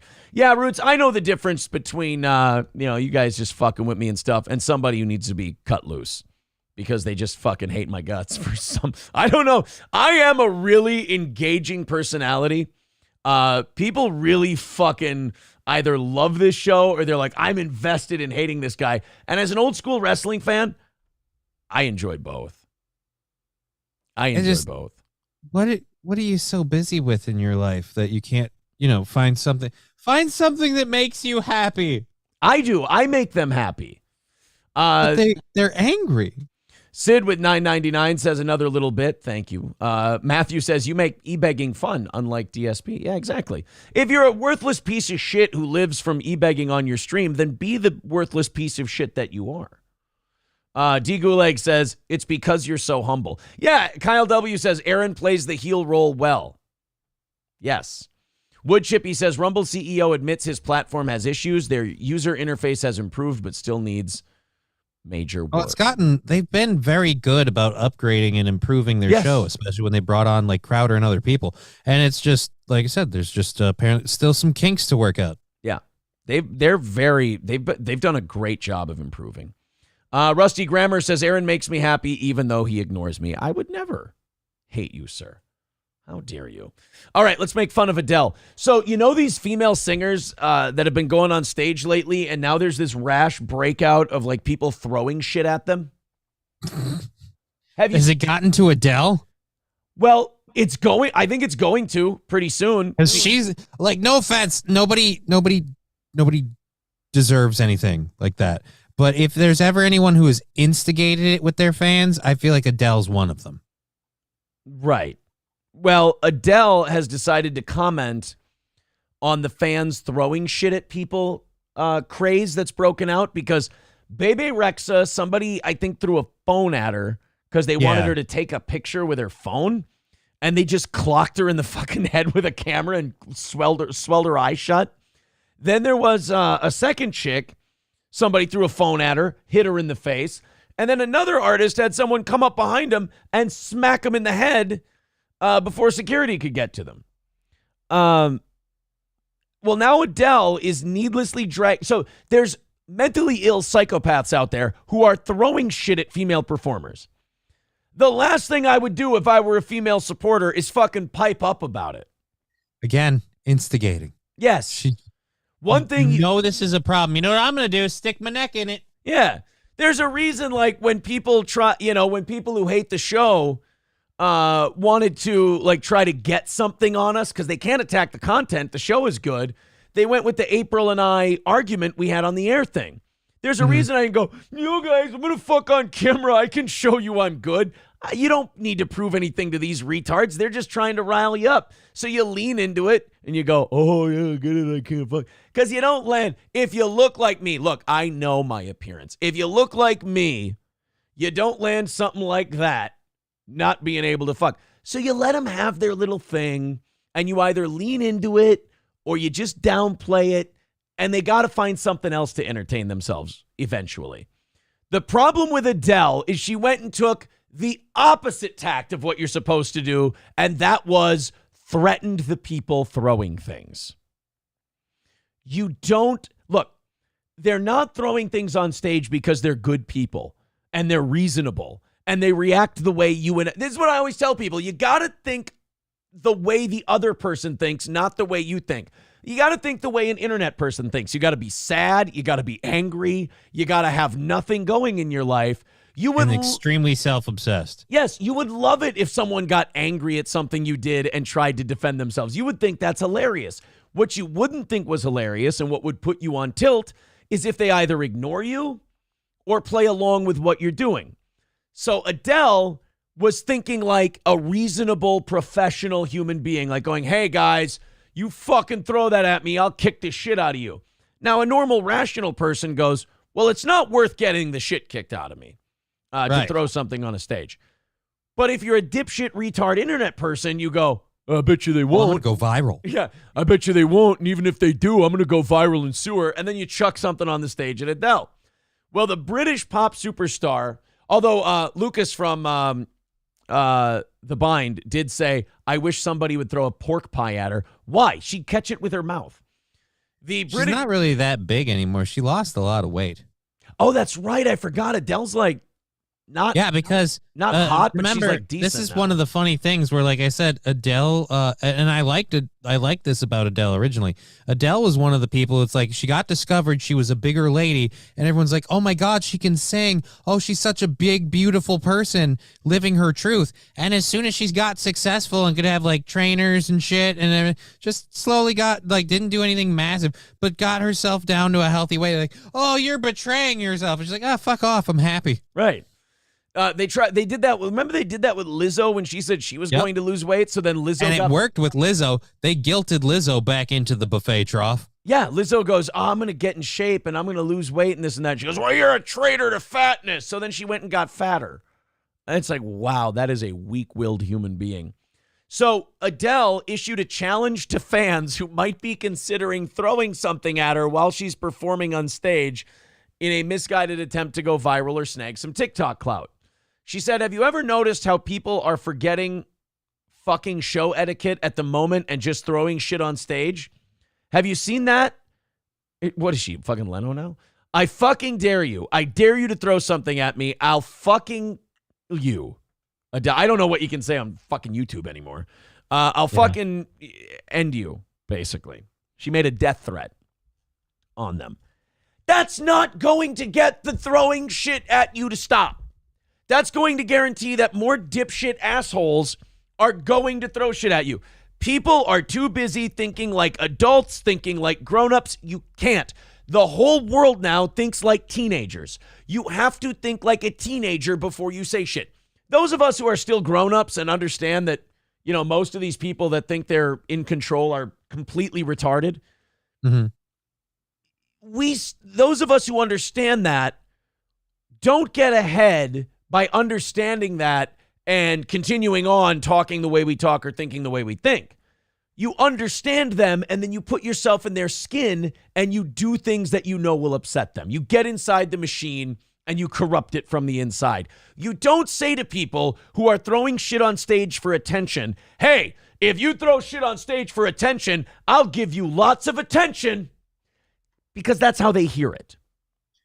That's how you get people somehow finding a way to smuggle a fucking paint can into the show. Right. And they're just winding up to throw that. Like, a cell phone's not good enough. Now, like, someone's going to be bringing in, like, a water balloon full of pig's blood or something to carry your ass on stage. It's going to get bad. Exactly. It's just what you're doing. Yeah, Dr. Climate Abortion says it right. Streisand meet effect. Honk the Homeless Clown says Adele once dated the Golden State Warriors. Yes, she's very Kardashian about her taste in men. At any rate, what I meant to say was she's doing the thing where you go, because what she's saying makes sense to her, and I get that. She's going, if you bring something to my show and throw it at me, I'll fucking end you. What the teenager who runs the internet hears is, if you try to get attention on my back, I will give you the attention you're looking for. And then some. Yes. The singer made the bold declaration Saturday during her Las Vegas residency at Caesar's Palace. Oh, you mean the one that you fucked people over on and delayed last year? Yeah. Because you didn't feel you were ready and the people were already in town to watch the shows? That's nice. You kind of fucked people out of, like, you know, vacations and thousands of dollars, but you know. It's cool. Don't worry about it. The singer's comments come after a string of top musical artists have been accosted by cell phones, raunchy sex toys, a massive cheese wheel. I mean, come on. Some of this, can we get videos of all of these? Because I'd love to see someone get hit in the head with, or just like a performer getting belted with a wheel of cheese. Like, how awesome would it be to see like the Red Hot Chili Peppers on stage and their whole like nothing but a sock gimmick, and then someone just throws a dildo up there? Actually, someone did throw a black dildo at Adele on stage once. Mm-hmm. A couple of years ago. She sat on it. She caught it with her vagina. Impulse kicked in, and she just decided to do what she'd do. Disappeared. I don't know. It's Packer Backer says, watching the live chat while you're 5 minutes behind on the show is interesting. Yeah. You kind of figure that out after a while, don't you? Adele then took no, wait a minute. Now, this is counterproductive. Adele then took a t-shirt cannon and began launching merchandise into the audience, chuckling that they should stop throwing things at the artist, but she can shoot things at the audience. Again, all of this is going to go very well. She's got the right idea, but she's taking the wrong tact. Yeah. You keep the t-shirt cannon on hand for when someone throws something at you. You dodge it, and you go, ha ha, mother, my turn. But you keep 16-ounce beer cans in the t-shirt cannon. Or you get is it possible to get a belt-fed t-shirt cannon for you? Fum, fum, fum, fum, fum, fum, fum, fum, fum. You gotta put what do they call it? You put a bump stock on your t-shirt gun. Yeah, it's perfect. According to police, last week, singer-songwriter Bebe Rexha was injured in New York City by a fan who hurled his phone at her and smacked her in the eye, forcing her to cancel the remainder of her concert and get stitches. The phone thrower, identified as 27-year-old Nicholas Malvagna, was later detained by police and charged with assault. According to police, he claimed he thought throwing the phone at the pop star would be, quote, funny. See, that's what I mean. These are the people you deal with now. This is our stunted humanity now that we have Reddit and Discord and everything else. Everyone's a retard. Everyone has de-aged by about 20 or 30 years. So and by the way, you're never going to convince these guys that they're not the dumbest motherfuckers who have ever lived and that they're completely worthless. So give up on it. Don't try that tact with them. So when this guy throws a phone at a person on stage and shuts their eye, they go, you just thought it would be funny. Oh, God. I wanted her to give me her number. Yeah. Just punch it in that's there. at least a better excuse, I figure a lot of people probably hit on her hey, man, could I get your digits? And she's probably like, F off or whatever. Yeah. I'm just going to cut to the quick and be like, hey, bitch, here's my phone. Do it. It's honestly, dealing with somebody like that is like dealing with somebody in school remember when your parents would say, well, just remember this speech and tell it to the bully and that will make them stop. And they just laughed at you and beat you up more. No. Yeah. You have to, Dad. The way you handle bullying is you tell the kid bullying you hey, does your mom and dad still beat the shit out of you? Or your mom probably ran out on you, or you're probably being raised by one parent, or somebody's beating you at home. You have a different tact than I do. Okay. Oh, what's that? I've taught my daughter that it's very, very simple. You say, what the hell is that? You point over there, and then you immediately grab their closest wrist, trip the leg, and then hit them in the balls on the way to the ground. I'm very proactive. Teach them that if they're going to bully you, it's going to cost them. You're very Marty McFly in Back to the Future 2. You're like, well, hey, Griff, I have a little daughter, so I'm like, we're doing self-defense, and if not, if we can even get there, self-aggression, just to the point where people realize, don't fuck with that one. Maybe don't.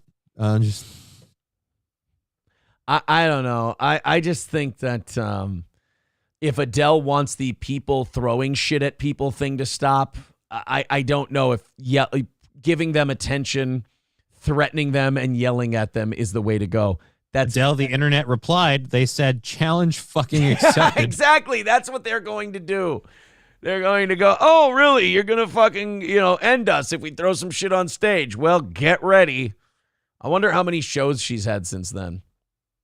And if anyone's thrown anything.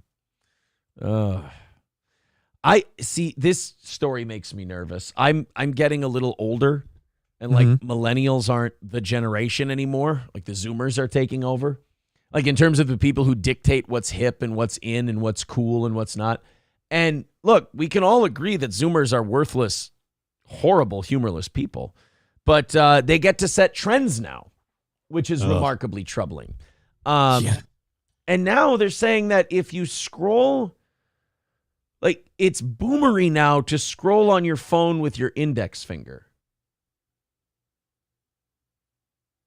Who cares? Yeah, yes, who gives a shit? But I do, and I'm getting defensive now. What's wrong with you do that? What's wrong with holding with your left hand and taking the right hand and doing one of these? I don't know about you, but it's really hard to jerk it unless you do it one-handed. I get it. I also do the one-handed thumb scroll, but fuck you. I don't give it. I'll scroll how I want to, you stupid little college bitches. Don't fucking tell me how to scroll on my phone. Now I'm going to scroll with my pointer finger. I'll scroll with my pinky, you little bitch. I don't give a shit. Don't tell me I'm a boomer because I scroll with my pointer finger. Scroll however I want to. Scroll. Here. How do I usually scroll? Let's see. Well, I have to unlock my phone with my thumb. Okay, so there's that. Yeah, and I use my right hand. See, I go like this. I go like that. I go like that. I go like that. Yeah, there's nothing wrong with this. Look. I don't know, man. I can do it this way. I can do it this way. I can do both. Yeah, no, I'm pretty comfortable with the thumb thing. But I need to get a new phone. I've had this phone almost as long as I've known you. And I think it's time. Alaric says it's always been a boomer thing to use your index finger. Aaron, come on. Is this the first time that you've been confronted with the fact that you're kind of a boomer? Look, I would not scroll with my finger if I thought it would harm one single American senior. It's not a no, everybody. No. You get more speed going with the pointer, says Union Jack. Exactly. Like, for example, you know how quick I would need to know that April needs beef, pepper, and a coffee? I wouldn't know that as quickly if I had to get my thumb all the way up to the top of my phone and try to scroll. But if I use the pointer finger, I get more control. It's great. Oh, man. I don't like these fucking kids, man. I don't like these Zoomers telling us all that we all are old and we're shitty. Fuck you. You guys don't know what you're talking about. You've ruined everything fun. And so I'm not going to listen to you. Maybe if you guys were doing cool shit on the side, you know, like if you guys were setting some cool trends and stuff. But so far you've given us no cap and you're old if you scroll with your index finger. You guys fucking suck. And you've given us 97 genders. So yeah, actually for that one, I feel like you're now in debt. Yeah. Like some of the stuff, look, I'm not saying you can't push these societal lines, but it's like a budget. You got to pay for these things. And right now you are in a societal deficit. You owe us. You know what I love? Here's Zoomers call us out of touch, yet this is their attitude. Putting a 9-year-old on puberty blockers and cutting their tits off is fine. Scrolling with your index finger is a sin. Fuck you. How about that? You guys have no room to talk at all. Need Trump says, I don't ever scroll with your deep 6 finger. Okay. Hobo chili recipe. April needs African beef. Okay, God. I don't think that's what she meant. She was going grocery shopping. Clearly, hobo chili. How dare you? You know what I'm going to do? I'm getting after these Zoomers. If they keep shitting on how I scroll, I'll be scrolling with their index finger next. I'll just put it on a little stick and I'll go, oh, look, the Zoomer index finger streams. Oh, man, it swipes so well. Good job. Well, you're bound to find, actually, there's a reason they don't use it. Yeah, it smells like an asshole, but that's so nice.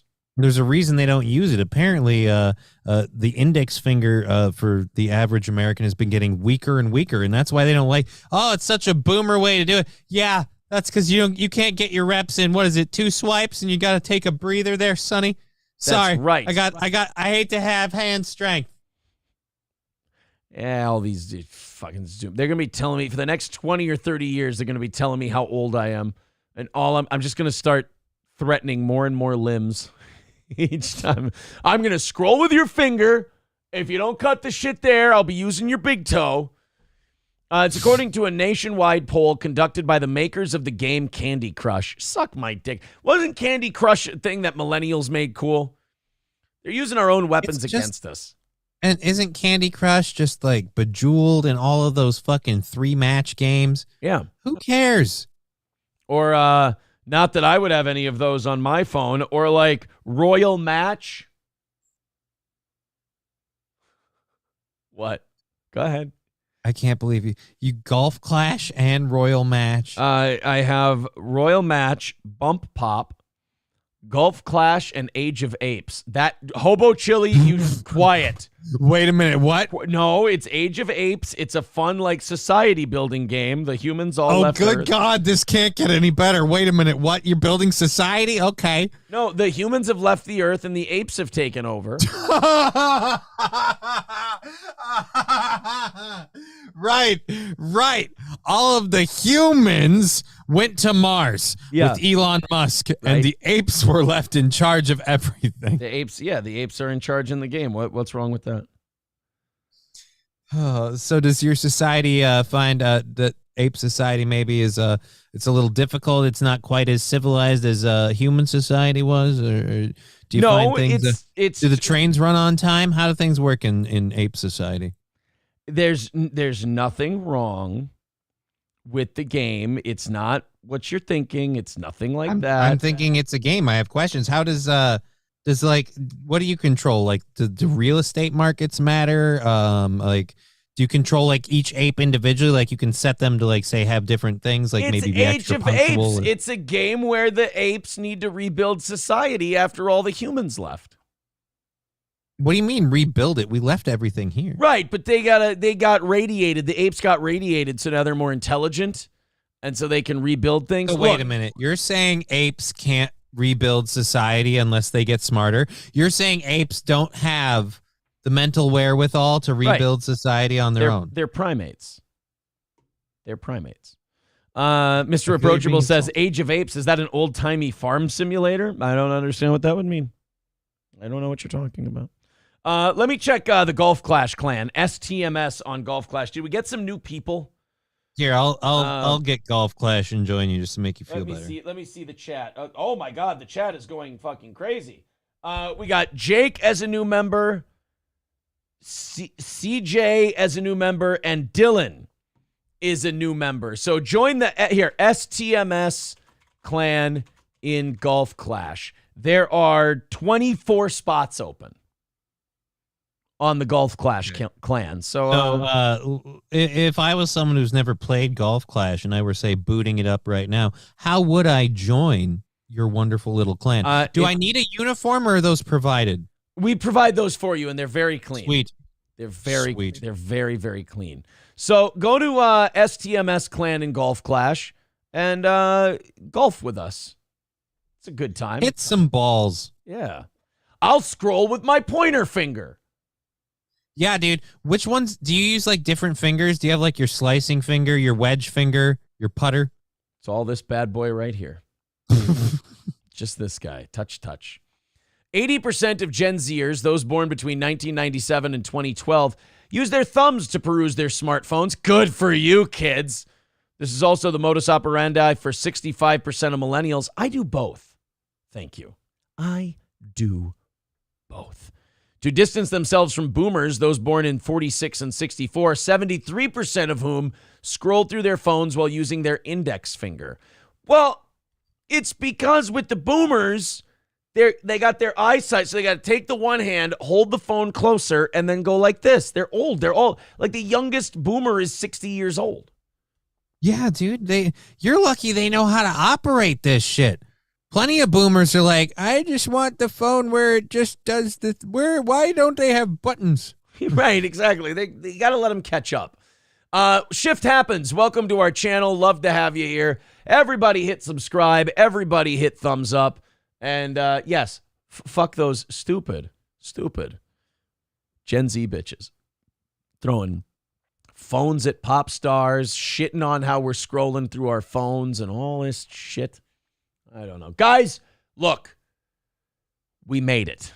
We made it to the end of the show today. We went back up and dropped frames again, so I don't know what kind of issue it is. We will see. I will work on it tonight. I promise you. And we'll maybe get it fixed before the evening show. But dropped frames